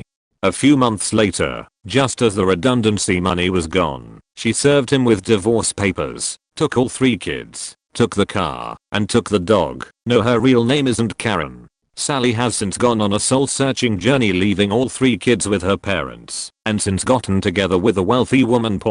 While this whole mess is a faking disaster for the kids and their fathers, literally everybody else saw the ending coming. The cousin wouldn't, even though he previously dated her, and should have known better. The group of friends is mostly intact, but the cousin is not a part of them anymore. I've shared this story before, and to be honest it was not satisfying at all. It still makes me sick to my stomach. My wife and I worked with at-risk youth for a number of years. We had some new staff who had told me about their son, who was my age, 29, and was going through volunteer training, and thought he and I would be good friends, etc. The day I meet this man, I shake his hand, and immediately in my head I think, this guy is a predator. Mind you, I had absolutely no reason to think so. None at all. But I just knew. After that initial meeting, all the info I knew about him began to line up with my feeling. So from that day on, I wouldn't let him near any of my girls I was responsible for, unless I was right there with him. After a couple of weeks I broke down and told my wife. She immediately was trying to convince me to report him. I explained I can't report someone for a feeling I had. After all, if I were wrong it could ruin this poor guy. So we agreed to keep it between us and make sure he's not alone with any kids. A few weeks later it turned out he convinced a 15-year-old girl to go to a shady hotel with him. I freaking called that. His mother was in complete denial and refused to believe it. My boss had to literally show her the text messages from the young lady's phone before she'd believe it. At that point she grabbed a trash can to throw up in. So yeah, that all sucked. Intuition is as much a curse as a blessing, FYI. My mother started dating a guy who was much younger than her when I was still a child. I think I was maybe 7, 25 now. Funny enough, he was 25 at the time, and she was 40. I didn't like him at all at first. I'm sure a lot of it was dealing with my mom dating again, but something just didn't sit right with me altogether and everyone knew I didn't like him. I could tell my mom was torn. They dated for 7 years on and off and eventually got married in secret, which was weird AF. Looking back, he was incredibly narcissistic and way too immature. He got in fights with my brother and I, and he would make sure my mom took his side on everything. Eventually I grew to make the best of it and was doing more stuff with friends, which helped me care a lot less. He helped us a lot financially, and we would have been struggling without that. To about 1.5 years after the marriage, my mom tells my brother and I to pack our stuff because we are moving. Turns out he had been cheating on her with one of her best friends for who knows how long. This lady was married, and the couple was pretty close to my folks at the time. Was kinda surreal for my early teenage mind. We had to move to an absolute shithole. We were moving all of our things and my mom casually says to me, "You were right about him." This is so stupid, but my friends and I went to see the Red Dawn remake on its premiere. The movie was boring and predictable, and my friend and I were commentating the movie to each other. At the end of the movie, the Josh Peck character is sitting and having a conversation with the leader of the group who's standing, and the conversation is about how Josh Peck would make a good leader or something. Then I told my friend, I don't know if you noticed this so far, but Josh Peck has been shorter than the other character this whole movie. Now, next thing that's going to happen is Josh Peck is going to stand up and his character is going to be physically taller than the leader of the group, and the leader is gonna die in some way, and Josh Peck is gonna take over. Not even a minute later, Josh Peck stands up, is slightly taller than the leader. The building gets ambushed by the North Koreans, and Josh Peck becomes the leader of the rebels. I was pretty surprised at how accurate my prediction was. I wasn't even being really serious. The symbolism aspect, and Josh Peck might have been taller than the other character the whole movie. What was satisfying was that my friend looked at me like I was some savant cinephile. I used to play Dungeons and Dragons at a friend's house. This was a good 12 years ago or so. Said friend and his wife had just had their first child, and he was at the age where he could start walking, and more important to the story, climbing on stuff. My friend had just upgraded his older's computer and had this giant steel full tower and a 22-inch court. These things were massive, sitting in the corner of their kitchen which had a tile floor. So we are all sitting there playing DD, and I notice out of the corner of my eye the kid starts climbing up the monitor and then the tower. I point this out to the kid's father and he just says, oh, it's fine, he does this all the time. I keep running the game and the kid is now standing on top of the tower. I point it out again and once more I'm brushed off. Now the kid is jumping up and down. I get up and say I can't watch this and walk into the bathroom. As I'm leaving the father says, it's fine, don't worry so much. Soon as I close the bathroom door I hear a crash, the father yell oh god, and then crying as the kid just took a header into the tile floor.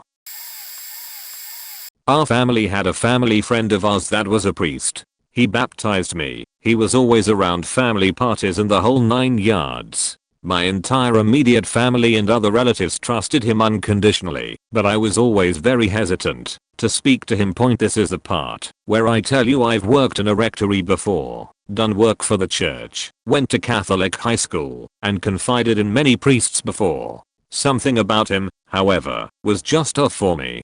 I'm fully capable of handling myself in a bad situation with him, so it was nothing sinister, just a severe lack of trust. Well, one day my friend is over for a party that my priest friend was at. They spoke about his recent breakup with his girlfriend, and before you know it, they decided to meet for dinner to talk more. Whatever, my family used to do the same thing with him, no big deal.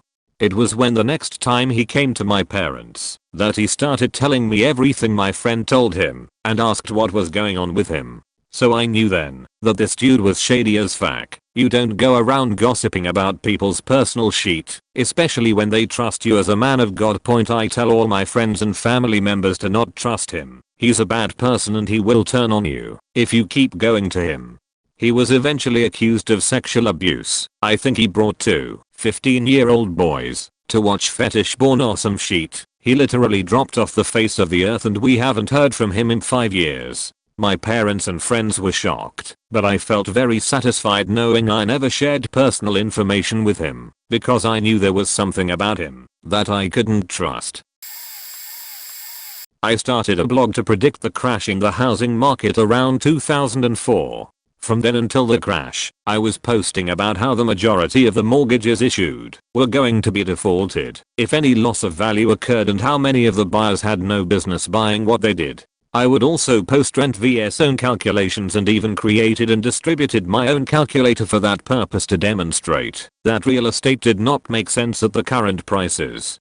Dozens of real estate agents would give me a hard time and patronize me. All real estate is personal property. Prices don't go down, they might flatten, but they won't go down. You just don't understand real estate. Then the market crashed. I eventually shut down my blog. It didn't feel right dancing on the grave of all these foreclosures and bankruptcies, but I was right the whole time. Some people wrote me to thank me. They had almost purchased a place until they read my blog, and I changed their minds. I probably prevented a few bankruptcies.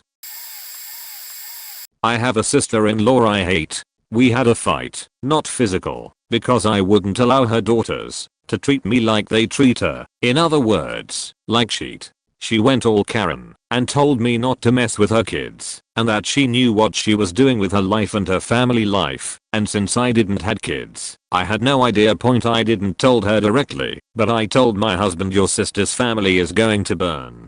Your Bill is going to kill himself drunk and drugged. Her daughters are going to end up in drugs or drunks just like her father and with teen pregnancies if your sister don't start parenting them, and she's going to end up being the town slut if your sister doesn't get her shit together. And I faking called it. Bill got killed in his brand new car, drunk, drugged and coming home from his mistress' house. Oldest daughter, 17, is a drug addict and drinks like a sailor.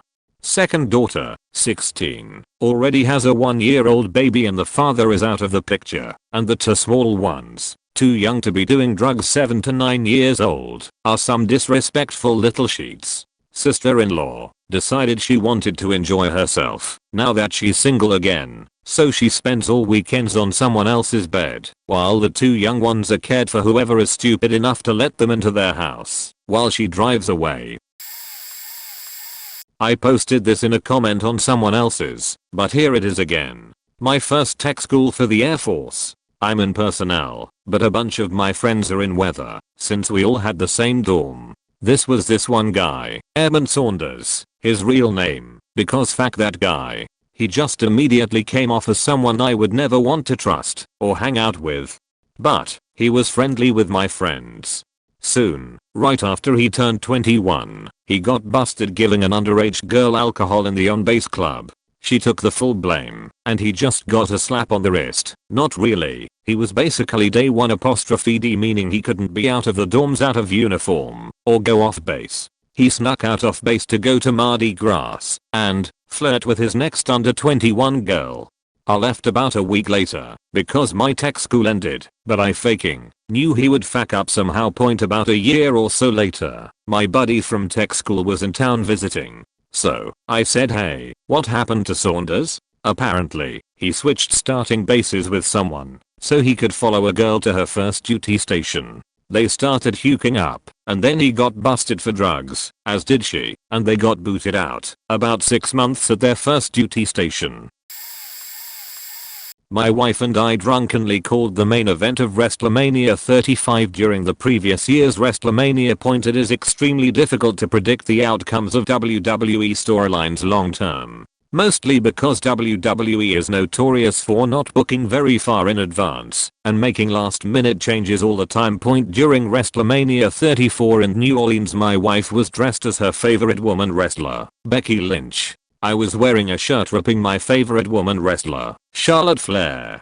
We stumbled up and down Bourbon Street drunkenly insisting to our fellow fans that our respective favorites would be in the main event next year. It's important to know that at this point in time the women have never been the main event of WrestleMania. Not once. 0 over 34. Fast forward 7-ish months. Becky Lynch blows the fuck up. She gets into a feud with Ronda Rousey. In the course of this feud she gets her nose broken, like for real, by Nia Jax.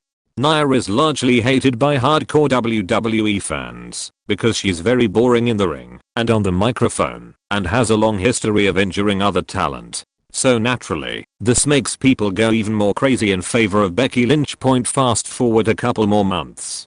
WWE starts a storyline where Becky Lynch is the anti-authority figure fighting the powers that be to take on Ronda Rousey for her championship. Vince McMahon, as the authority figure Becky is fighting against, strips Becky of her title shot. Who does he put in her place? Charlotte motherfucking Flair. After a couple of months of various squabbles between the three women, it is announced that the women's title will be on the line at WrestleMania in a triple threat match. Ronda Rousey vs. Charlotte Flair vs. Becky Lynch. And for the first time in 35 years the women will be the main event.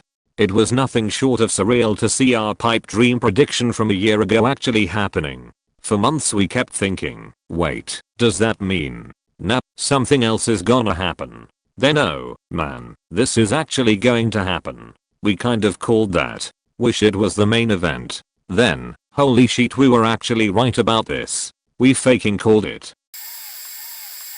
1986 World Series. Watching on TV. Not from Boston, but rooting for the Red Sox, mostly because I lived with so many Mets fans during college who were insufferable. It's Game 6. The Sox are 3 outs away from taking their first World Series since 1918. The curse of the Bambino seems like it will be broken. They come back from commercials, and I see Bill Buckner still at first base. In my mind I'm wondering why the manager didn't replace him with Dave Stapleton in the 9th for defense, like he did all year. Any baseball fan knows what happened. There are 2 outs, with the winning run on second base. A seemingly routine ground ball goes through Buckner's legs, and the Mets score 2 runs to win. They won again in Game 7. More ridiculous stuff including wild pitches to extend the curse, which took another 18 years to break. I had no witnesses, but I will swear that my thought processes were accurately portrayed here. I was friends with a girl at school for years, and she was dating this guy a year or two above us. Eventually we left school but stayed friends. Her boyfriend never liked me, even though I only ever said hey to him once, and never met him beyond that. Well, he wasn't the nicest guy, and made her choose between their relationship and our friendship. Obviously she chose their relationship, so we couldn't be friends. 2 years later I get a random text from her saying hey awesome shit like that. I respond hey and act kinda beachy for a bit. She was my best friend, and I was still kinda hurt about what happened, but we become friends again, and she tells me she's broke up with the asshole and she's dating a new guy. I knew she'd go back to her ex because of how long they were together. She broke up with her new boyfriend because she was going through some stuff and started banging her ex. They aren't dating. He's just a booty call. But still, I faking called it. She has shitty taste in guys GBH, but her newer ex was a nice guy. Met him once at her birthday and that's it, but he seemed nice. When I was 5 years old my family and I were camping with my cousins in the mountains. My parents decided to take my sister, 10-year-old at the time, brother, 3-year-old, and cousin, 3-year-old, and me rafting at a river with fairly calm and shallow water. I had a really bad feeling about the raft and didn't want to get on. I kept saying it would sink. After some time my parents and sister convinced me it was safe, so we all got on the raft. About 20 minutes down the river we hit unexpected rapids and the raft got caught on a branch which stabbed a hole in it. The raft capsized and we all fell in the water. My parents managed to save my little brother and cousin right away, and my sister pulled herself out of the water. I was wearing a life vest, but the current was so strong I couldn't stay above the water. My life flashed before my eyes and I remember everything under the water being so clear and calm. It didn't feel like I was drowning, was probably the adrenaline. My dad dived back in to pull me out and saved my life. I coughed up a bunch of water and I started crying my eyes out. My mom started crying as well because she was so relieved I made it out. We shouldn't have gone on that raft and I knew it. To this day it's the only near-death experience I've ever had. Not super satisfying, but I definitely called it. 2 times I called significant events, one good, one bad. 2005, when I saw what happened in Ukraine during the Orange Revolution, I said then, they're gonna have a civil war soon. Many folks thought I was being ridiculous and negative, saying none of them want war, and I said when do people want war? Civil war broke out, and I wasn't surprised. Was sad that I was right. 2011. 4 years I believed in the idea of the Winnipeg Jets return to the NHL. I was called stupid, a moron, an idiot, believing in a pipe dream. It would never happen, they said. Gary Bettman would have been cold dead in the ground first and the city would have to be triple in size. And even then, oh there isn't enough corporate support, we are too poor. The Canadian dollar excuse after excuse was made up and it'll never happen. But on May 31st, 2011, my brother awoke me saying they were announcing the return of the Winnipeg Jets and the NHL. I flew out of bed, put on my whiteout stuff, bought some cigars and champagne, and partied with others in downtown, and told all those doubters to fuck off. The hangover was worth it. Went to see Endgame yesterday with 2 of my friends, we'll call them Mike and John. We were buying tickets and trying to decide where to sit. John said let's sit in the middle of the theater, and I said no, let's sit in the back row, where there was only one seat reserved by someone. John jokingly said no, that's probably a guy wanting to jerk off in the back of the theater, so we should sit somewhere else. We all laughed about it, and Mike agreed with me that we should sit in the back, because you get the best view of the movie back there. We get our tickets, and take our seats about 3 seats away from the lone guy. He looked like the type of person you'd think would pound the ham in the theater, and we all laughed and joked about it to ourselves. Anyways, the movie starts, and, minor spoiler warning, Black Widow and Captain Marvel are in a scene together. When this scene began, the man turned away from us, shielded himself with his jacket a bit, and began bouncing. We looked at each other like no way is this faking happening right now. This was our first time seeing the movie, so we kind of brushed it off, because we wanted to just experience the raw epicness that is Endgame. A few minutes later he put a napkin in the cup holder, and got up and left. After the movie we were waiting for the post-credit scene, that doesn't exist by the way, and decided to investigate the scene. Sure enough there was a rolled up napkin with a murky white fluid soaking through the napkin. My friend called it, and it was kind of faked up knowing this old creepy looking fat dude splodged a couple seats away from us. The movie was great though, so there's that. We were looking at purchasing a box machine for my company. I was management, not the owner, but was looked to guide these decisions. I had found a new machine for a good price that came with a deal on the boxes if we bought it through the same company we bought boxes from. It was around $80k. Well, the owner loved liquidation websites and buying used machinery to save money point, so he found one in Canada that was a more robust machine, but was also 2 decades old and hadn't run in about 5 years as they had replaced it. They were also asking $80k. It would be around $120k if it were new and a newer model. I made a pretty sound argument that if we are going to spend the same amount, let's get the new one that comes with a warranty and a deal on boxes. The owner decided these were great points, not to base his decision on, but rather to use as negotiating tactics with the owner of the used machine. It didn't take more than 10 minutes for the guy to drop the price to $30k, at which point the only thing I would say in reference to any conversation about the used machine was we don't want it. No one knocks $50k off of a machine that is in even decent condition. Well, my boss did what he always does and bought a used piece of garbage and walked around patting himself on the back like he just shorted the euro for $10 million point. If you can guess, it didn't work when it showed up. It did work great after over $80k in repairs and replacement parts though, and is now Frankenstein since most of the replacement parts were no longer available and we had to find what would work as a substitute. When I say we, I mean me. When I was fighting with the machine to get it operational, the owner would always play the old you're a lot better at figuring these kinds of things out than I'm excuse. Prior to him buying it, I said that if it shows up and was junk I wasn't fixing it. He agreed and then reneged as soon as it arrived. Point, I have found a new job. I was about 10 to 12 when I was at my grandparents' house and they'd rented a movie for us to watch that was more to my younger sister's taste. It was one of those movies that's all about horseback riding that's targeted specifically towards 10-year-old girls, with a nice mom and a relationship between sisters that has to be fixed, and the rival horseback rider is a bully that just insults family in clothes. It was a sequel, and I hadn't seen the first movie. In the first 10 minutes, the girl gets a message from her sister saying they need to talk. I say out loud, she's adopted. Oh no. She's going to run out of the house crying like a baby, and my grandparents got mad at me. Was that a douchey way for me to describe while my sister is enjoying the movie? Yup, and I still feel a little guilty about that. But darn it, if I didn't have the smuggest grin on my face when that girl in the movie threw open the door and ran down the porch steps with tears down her face.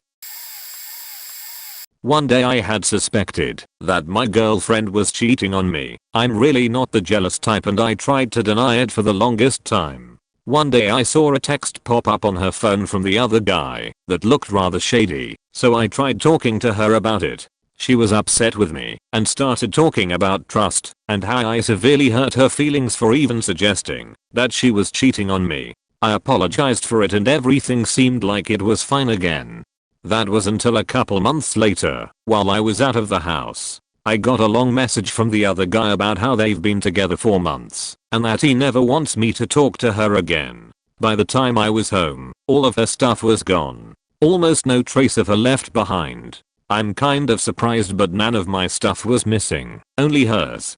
The only thing I found that she left behind was a giant teddy bear in my closet that her best friend gave her years ago. I had suspected that she was cheating on me, and I was right. It took me over 2 months to finally get over her, and I actually ended up forgiving her. We are not really friends now, but we are on speaking terms. She seems happy with her new man and I kinda wish the breakup was a lot smoother, but at the end of the day I fucking called it. No one will ever see this, and it's been almost 20 years since it happened, but I'm still quite proud of myself for it. Point, my mum's car had completely crapped out. It would have been too expensive to fix, so she opted to get a new cheap beater. I was about 16 to 18. Also I'm a girl by the way, and at the time probably the last person you'd ask for car repair advice. I went with her to check out a car she found from the Valley Trader. It was this ugly little early 80s hatchback, a Chevy Citation. She took it for a test drive, and I didn't ride with, while she did so. When she came back, I said to her that it sounded like it would need a new carburetor pretty damn soon. If she bought point, she bought it. 2 weeks later, boom. The car gave out on her, and guess what? It needed a new carburetor. Valley Trader was a type of printed Craigslist back in the day in the area I grew up. It was dedicated to classified ads and advertising that costed just a bit more than a regular newspaper would, but had a lot more options and covered a bigger area than the local paper. My sister was dating this guy for 3 years. I had a bad feeling about it in my gut ever since I knew about it. He was one of the most hated guys at our school and bullied my friends during their high school years of their relationship. Quite a few girls would come up to me and confessed that he cheated on my sister with them, or that he traded nudes with them. My sister's boyfriend just convinced her those were all rumors started by people who hated him.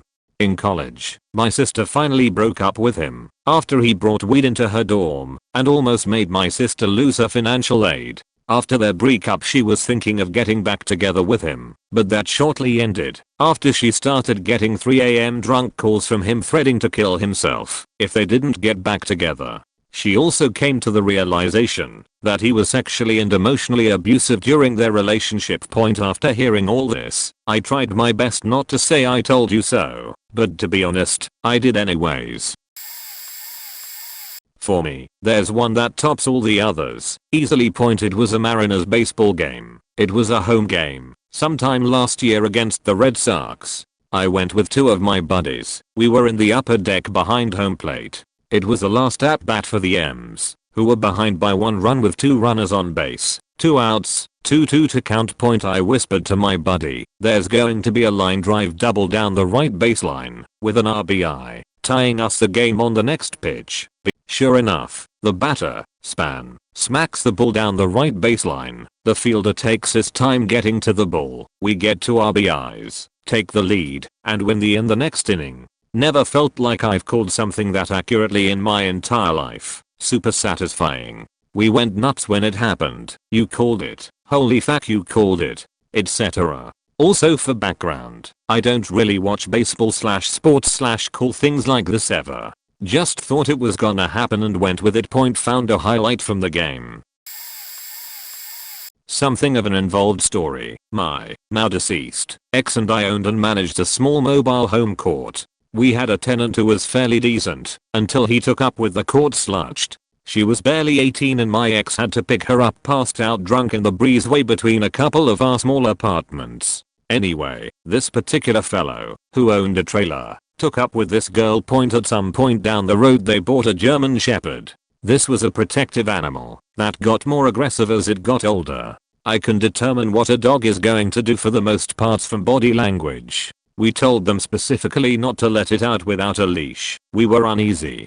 This smartest twit let the dog out, smirking at us. The dog ran down and started barking at a 3-year-old on a tricycle. By the grace of God, the kid stood her ground and kept her eye on the dog. However, body language told me the dog was on the verge of attacking. If that child had run, she would have been mauled. The dog was destructive inside, so they tied it up all day outside where it barked ceaselessly. That was the last straw. We evicted them. At the court hearing I told the judge that this dog is going to bite someone. They moved, temporarily, to another trailer park. They tied the dog outside. The court manager, who had to do something around the trailer, got too close to the dog, got bitten. Second eviction from what we heard. So much for stating the dog wouldn't harm anyone. My biggest and most worthwhile I told you so over the course of about a year or so, if I remember right, maybe 6 months, I don't know. It was a whirlwind of a time. World of Warcraft for reference. Friend in guild is married, female. Friend in guild is also crushing on guild leader who is male. Cue me saying it's never going to work out all the time to her because she was already married and her husband seemed like a nice guy from what I knew about him. Friending guild spends inordinate amounts of time online talking to guild leader. Eventually, guild leader flies out to see her away from her husband. She rents an apartment for them together to live in. I have no idea what the current status of her marriage is at this point and am too afraid to ask. Same night he flies out, he says he misses his ex and his family and goes back home to the East Coast from the West Coast generally. She tells me this and I just tell her, I told you it wouldn't work out, and don't talk to her for weeks, mostly because she stopped coming online. A bunch of guild drama happens. I was an officer at the time. Good lord, I was like 14, mature for my age, and guild leader leaves right before our log on one morning. I try to hold the guild together over the coming weeks, but everyone eventually goes their separate ways. RIP best family I ever had. There have been a bunch of other situations as well where I've exactly called the outcome in my life about other people's decisions and lives, but that's the biggest one I remember.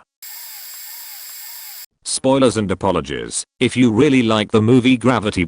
I was stoned watching Gravity in IMAX with some friends. I know I'm supposed to be sitting back enjoying the ride and not thinking too hard about the physics, but it won't stop bothering me, especially the use of propellant. So George Clooney dies in the schmaltziness, most preventable, most contrived way possible, and now it's just Sandra Bullock going from station to station. She's at her lowest point, and so am I. If you had a story of survival screenwriting kit with a space disaster expansion, I couldn't imagine anything closer than Gravity so far. The screen starts blurring, and as a joke I turn to my buddy and say this is the part when George Clooney comes back to life and gives her the will to live. Lo and faking, behold, she hallucinates a rousing speech from none other than Batman himself about balls. If I remember what that finally motivates her to keep trying. To this day my friend still thinks I knew what would happen. Fuck you Rory, I'd never do that.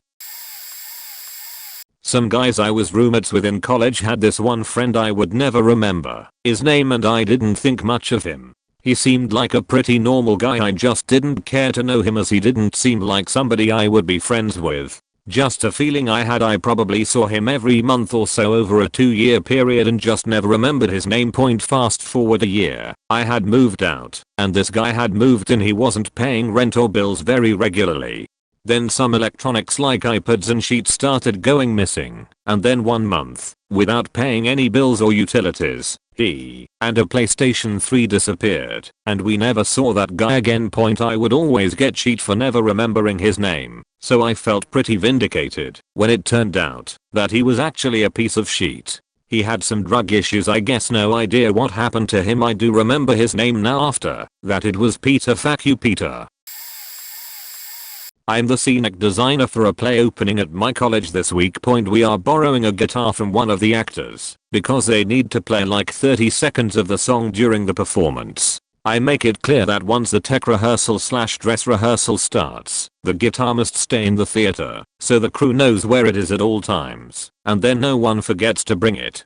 The director insists that the actor must take the guitar home during that week in order to practice the song, and that there is absolutely no way they could do the song without taking the guitar home. I tell them that if the actor forgets the guitar during a tech rehearsal, we can't use it in the show due to crew/university rules. The promise that the actor will bring it back for every rehearsal felt very satisfying. Watching the director and actor drive frantically to go grab the guitar the actor forgot 20 minutes before the tech rehearsal started.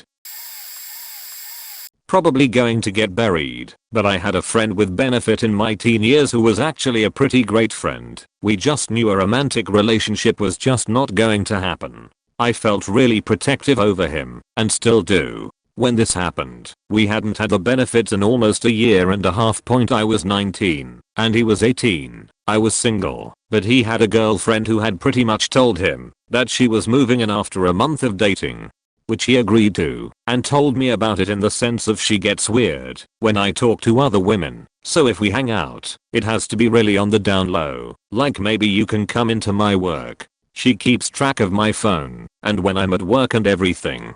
I said, you realize this is a terrible idea? Don't move in with her. You don't need to be with anyone who would keep tabs on you like that, especially after only a month. It's a big red flag. He told me she would never cheat on me. You're just jealous because I'm with her and not you. I laughed at him. I told him that if I ever wanted him as a boyfriend, I could have him, and that when she cheated, I would be a shoulder for him to cry on. Only took 3 months for him to get off work early and find her mid-coitus with his roommate. It wasn't a great victory for me, because my friend was hurting, but he did apologize to me, and we are still close 15 years later. He's better with picking out worthwhile women, and I'd give him pretty good advice when he asks for it. I had a weapon which can be used to harness energy from lightning. It's so magical and powerful that no normal guy can possibly be able to even lift it up. Anyway, over the last few years I met this guy, just a regular Joe with a gutsy attitude with mean looking body and figure. We hung out with some more other friends over drinks and shots, each of them telling their own awesome stories and whatnot. I had my weapon on my person at the time and I figured, why not? So I told everyone that I had this weapon and no one in the group can lift it, and all of them gave a try. One even tried it with some kind of metal looking glove. Anyway, it was this guy's turn, and when he made the attempt, it budged a little. I can't believe what I saw. Of course, I tried to look cool in front of him, hiding the fact that I was kind of surprised at that time. Come on, he's just a guy. I'm way more awesome than he is anyway. I still believe that he can definitely lift my weapon. Fast forward a few years, and we are fighting this big, mean asshole, and I had my weapon with me, but it got thrown off me. I wasn't able to reach it when this asshole continuously beat me up when suddenly it whooshed from nowhere, hitting the asshole's head on the way. But it didn't went to my hand. When I got up, I saw the weapon in this guy's hand, and it looked so awesome, although not as awesome as I do it, and I got so psyched. I even yelled at him. I knew it, and we beat the crap out of the asshole to a dead beat. It was pretty awesome moment. My girlfriend at the time, she owns a business and whatnot, was getting messages from this guy on just about everything. Text, Snapchat, Instagram, Facebook. She kept claiming it was her financial advisor and he need info about whatever, and making suggestions for her business and her investments, etc. Come to find out she's been faking him and taking trips with him, but would tell me a completely different story of who she was with and where she went. It really stood out when she never posted pictures on the so-called trips. An email pops up on her phone. The full email shows on the screen, talking about them going to Nashville. By the way, the faking dude is married with like 2 to 3 kids. I fucking knew it. It felt good to, but honestly I didn't really care, cause it wasn't that serious of a relationship. I thought it could be, but I was always skeptical about her. I just couldn't figure it out. I did.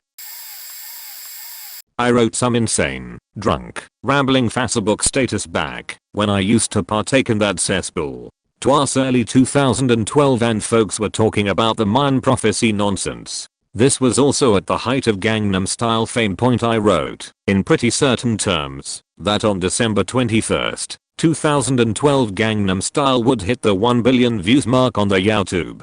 This would cause society, which seemed precarious at the time, how naive I was, to turn on itself as jubilation quickly would succumb to violence and we'd rip the civil straight out of civilization as the main street. Earth ran red with the blood of people getting far too hyped about such a trivial thing. Well, I fucking called it. At least part of it. Sure as shit, Gangnam Style crossed the 1 billion view threshold on December 21st, 2012. No blood was shed that day in its honor. I was at work in Afghanistan watching as it happened. I'd wasted so much of my life stilting up the military-industrial complex as an insurgent within a country whose only crime was possessing natural resources and strategic location for global petrol influence. I went to bed that night feeling somehow less accomplished in spite of my half-fulfilled prophecy, and I awoke early the next morning before the sun came up to the sounds of mortars landing on base point Finn. TW. Death point. I guess this will be buried this late in the post, but well, here goes nothing. Fair bit of warning, this is not a nice story. Not even a bit. Disclaimer. English is not my first language, so please be advised. If you stumble across some mistakes, you are very welcome to keep them. A couple of months ago my girlfriend, and our flatmate went to a neighboring city to see some sort of abandoned air quotes, because it's not in use anymore, but it's open to the public, and a bit of an attraction over in that city, steel plant. We wandered around, climbed the highest chimneys, and had a really good day. On our way back home, as we arrived at our platform in the central station to wait on our train back, around 9 in the evening, there was an announcement that on the opposite platform, a train will arrive that normally won't stop on that platform. For visualization, platform with arriving train, train track, our platform. I looked back to see the train in the distance, and at the same moment, saw a mouse on the train tracks. I said to my girlfriend, who was also watching the mouse, that I sure hope it will get away. As soon as the train arrives, roughly 20 seconds ahead, the mouse froze directly on the train track and, spoiler alert, didn't survive the impact with the train. Both my girlfriend and I turned around and I said, that's one hell of an omen. Just in the moment when we both saw a man jump in front of the incoming train. The silence was deafening. And yes, I mean that literally. I have not known that silence could be so loud. The memory of that person falling is washed out by now. The sound, the impact of the train on that body isn't. There are still nights where I'm dreaming I'm in that station. I know what's going to come. I know what's going to happen. But that crushing, gargling, screaming sound will always wake me up. I find this one the most satisfying because it was so blatantly obvious to me. Me and my buddies are playing a D&D campaign inspired by Vikings. We are trying to find Loki to stop his evil plot when we start working with a local king, Eric. Now apparently the party had met Eric before I joined, so they trusted him and did not find it odd that he had literal snake eyes, yellow with a slit pupil and everything. Oh, and he also enslaves his own people. Me screaming that this guy is obviously working with / for Loki and we cannot trust him. No one believed me, said I was being shallow. Lo and behold, he was working for Loki, and we actually lost a party member to the ambush bit. On the upside, I was able to yell at the top of my lungs when it happened. Just gonna cut myself a big ol' slice of I told you so. Moral of the story: if it looks like crap, smells like crap, and tastes like crap, it's probably crap. This started out years ago when my best friend broke up with her ex-husband. They had 2 kids together. She wanted joint custody and custody, even though they broke up, because he was physically and mentally abusive to her. He was barely physical, but any amount is too much. He was a lot mentally abusive. I said it was a bad idea, because he's a bad influence and is spiteful. Why would you even want to have to keep in contact with someone like that anyway? Lo and behold, he didn't keep up with child support payments for years. No idea if he ever caught up. Talked shit about her to their kids all the time. Basically ignores the kids. Didn't even get them health insurance for as long as possible, even though it was court ordered he had to. Didn't take the hearing disabled child to any hearing related appointments. Actually, it seems like he never took them to a doctor or dentist. And just last year, after being split for several years, used the kids to file a police report over and gained majority custody of the kids. He clearly doesn't even want to be a parent to them, but he did it all because he hates her for leaving him. I don't know if she would have won if she fought for sole custody, but at least she would have known she tried her best. She does what she can, but neither of her kids like their dad anymore, and I know they are worse off because he's in their life. I never told her I told you so, but I'll be damned if I didn't want to after he gained majority custody. About a year ago, I started dating a girl that I fell head over heels for. I was sure we were gonna go all the way. I remember distinctly her asking me if she thought we would still be together through college, to which I responded, of course we will. I doted on her through our relationship, buying her things and spending money on her whenever I could, even when I didn't have the cash to spend. I loved her, I have no doubt in my mind. I cared about her more than my own life. Pretty early on in the relationship, I ended up seeing signs that she might be bisexual or gay. She was overly flirty with one mutual friend in particular, and they would jokingly kiss to be funny or touch each other in sexual ways. I'm not a very confrontational dude, so I didn't say anything, and I just figured that's how they be. Yeah, I know. About a year into the relationship, I got into a car accident when we were returning from going out to eat. It happened in such a way that I ended up dislocating both of my arms. She didn't even bat an eye or seem to care that I had gotten hurt. About a week after that, her friends told me she was cheating on that girl with me. One sent me a Snapchat video where my ex was talking about how she had been using me for the entire relationship, laughing about how stupid I was. Needless to say, I broke up with her after a week. When I finally worked up the courage, she didn't even care to respond and just became public with her girlfriend. The worst part is I have this knee-jerk reaction. Now that puts me in a bad mood when I interact with LGBTQ+ folk. I get over it of course, and I don't have anything against them, but it's tainted me for a long time. It's probably my fault I didn't take action sooner. Sorry this isn't satisfying. Point TLDR, my girlfriend turned out to be bisexual, and I called it. She used and cheated on me for the entirety of our relationship. This one might be a bit more niche, but the entire trajectory of the dubstep scene, when it started getting big in the US, and that more aggressive brostep sound started taking off, all of my friends were worried where the genre was headed. I told them this new sound will get old quick. I think we'll see a shift back towards the original sound, which is more focused on the wobble and the bass and the consistency throughout the track, rather than the typical build up and drop of the brostep style.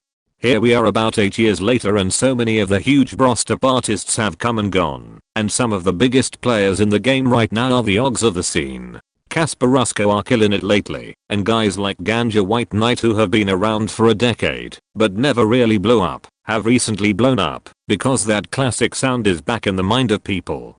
You have entire record labels now curating artists who make music more akin to what we were hearing around 2008 to 2010. And the style that started blowing up around 2012 is old news to most people now. So it has been really satisfying to watch people flock back towards the style of dubstep that got me into the genre in the first place. Point kind of an obscure thing to be satisfied by, but I knew the good shit would get popular again. So to begin with, I'm a frequent bad witcher and some of the birds native to my area are very aggressive to say the least. I was with one of my best friends who we will call Jack. Jack does not regularly join me for bad witching and was quite impatient that day. It was around noon when we finally saw the first bird of the day. I, being an experienced bad witcher, knew that this certain species is very aggressive and hostile towards anything that it sees as a threat, i.e., any human. I stood in the distance watching this bird and taking notes. Jack meanwhile was stepping closer to the bird, and I whispered, "Stop moving towards it, or you could get really hurt," and he just responded, "It's fine, it's just a bird." I was semi-amused by this stupidity at this point and just waited and let the situation play out. Jack stepped closer and closer and the bird saw him. I kid you not, fellow Redditors, the bird just stared at Jack and he stared right back at it, both of them frozen in place, until the bird went nuts and clawed him repeatedly, then flying away. I visited him in the hospital just to tell him I told you so, which he didn't find very amusing.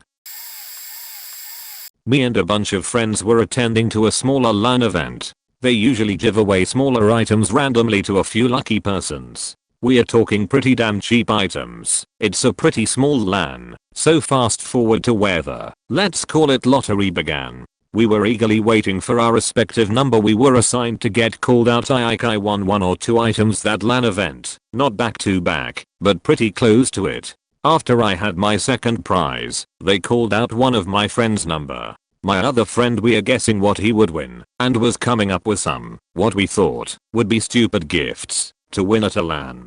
So the winning friend rises up from his chair and makes his way to pick up his prize. After he was about halfway there, my other friend was starting to guess what the prize would be. Just watch him win, like a faking scented candle or something. Lottery speaker, you winner. Short pour scented candle. Congratulations. Needless to say, we literally burst out laughing over the fact that he actually just won something that dumb, and my friend called it without hesitation. That is the best and funniest moment I've ever experienced regarding this topic. I was going out with this girl and she went to go to uni in a town up north from me. When she was there, she started getting attention from the student. Her being the friendly type, thought nothing more than that. Being heavily into smoking weed at the time, I immediately started to get paranoid, as I knew this guy had an ulterior motive. Point anyway, this dude was trying to get rid of her boyfriend so he could make a move on her, coming out with all kinds of crap about me and other stuff that he knew would make her like him. I straight away called it, that he just wanted sex and that's it, whereas we were in a happy relationship and I could give her more than just a one night stand. As time wore on, she started hanging out more with him and his friends and making me really jealous, and we argued more and more about it, and in all honesty I didn't handle it particularly well. Ultimately we ended up breaking up, and I thought they were we come to each other. A few months later we got talking again, and I ended up going to stay with her. She left me at hers and went out to work, but managed to leave her phone at home. I feel bad about doing this, but something told me to look on her phone to see if she was still in contact with him, and I found a bunch of pictures of the south of France. Knowing this guy had moved down there, I stewed on it for a couple of hours till her housemate came home, who I always got on with, and asked her about it, and she confirmed that she had been seeing and flirting with this guy for ages, including before we broke up. Needing to hear it from the horse's mouth, I went to pick my ex up from work and confronted her about it. She told me she thought that she had fallen in love with this dude and went to France to visit and stay with him and see if he felt the same. He tried to have sex with her the first night she was there and she turned it down, so he was just like fuck it and got with someone else the same night and took this other girl back to the flat. My ex was staying to have sex with her and left my ex with nowhere to stay that night until she could get a flight home the next day. Turns out I was right all along. One of the only times I have fully got to say to someone I told you so, and that I called it from day one. Wasn't particularly satisfying to tell her, but at the same time was still cool to be 100% right for once.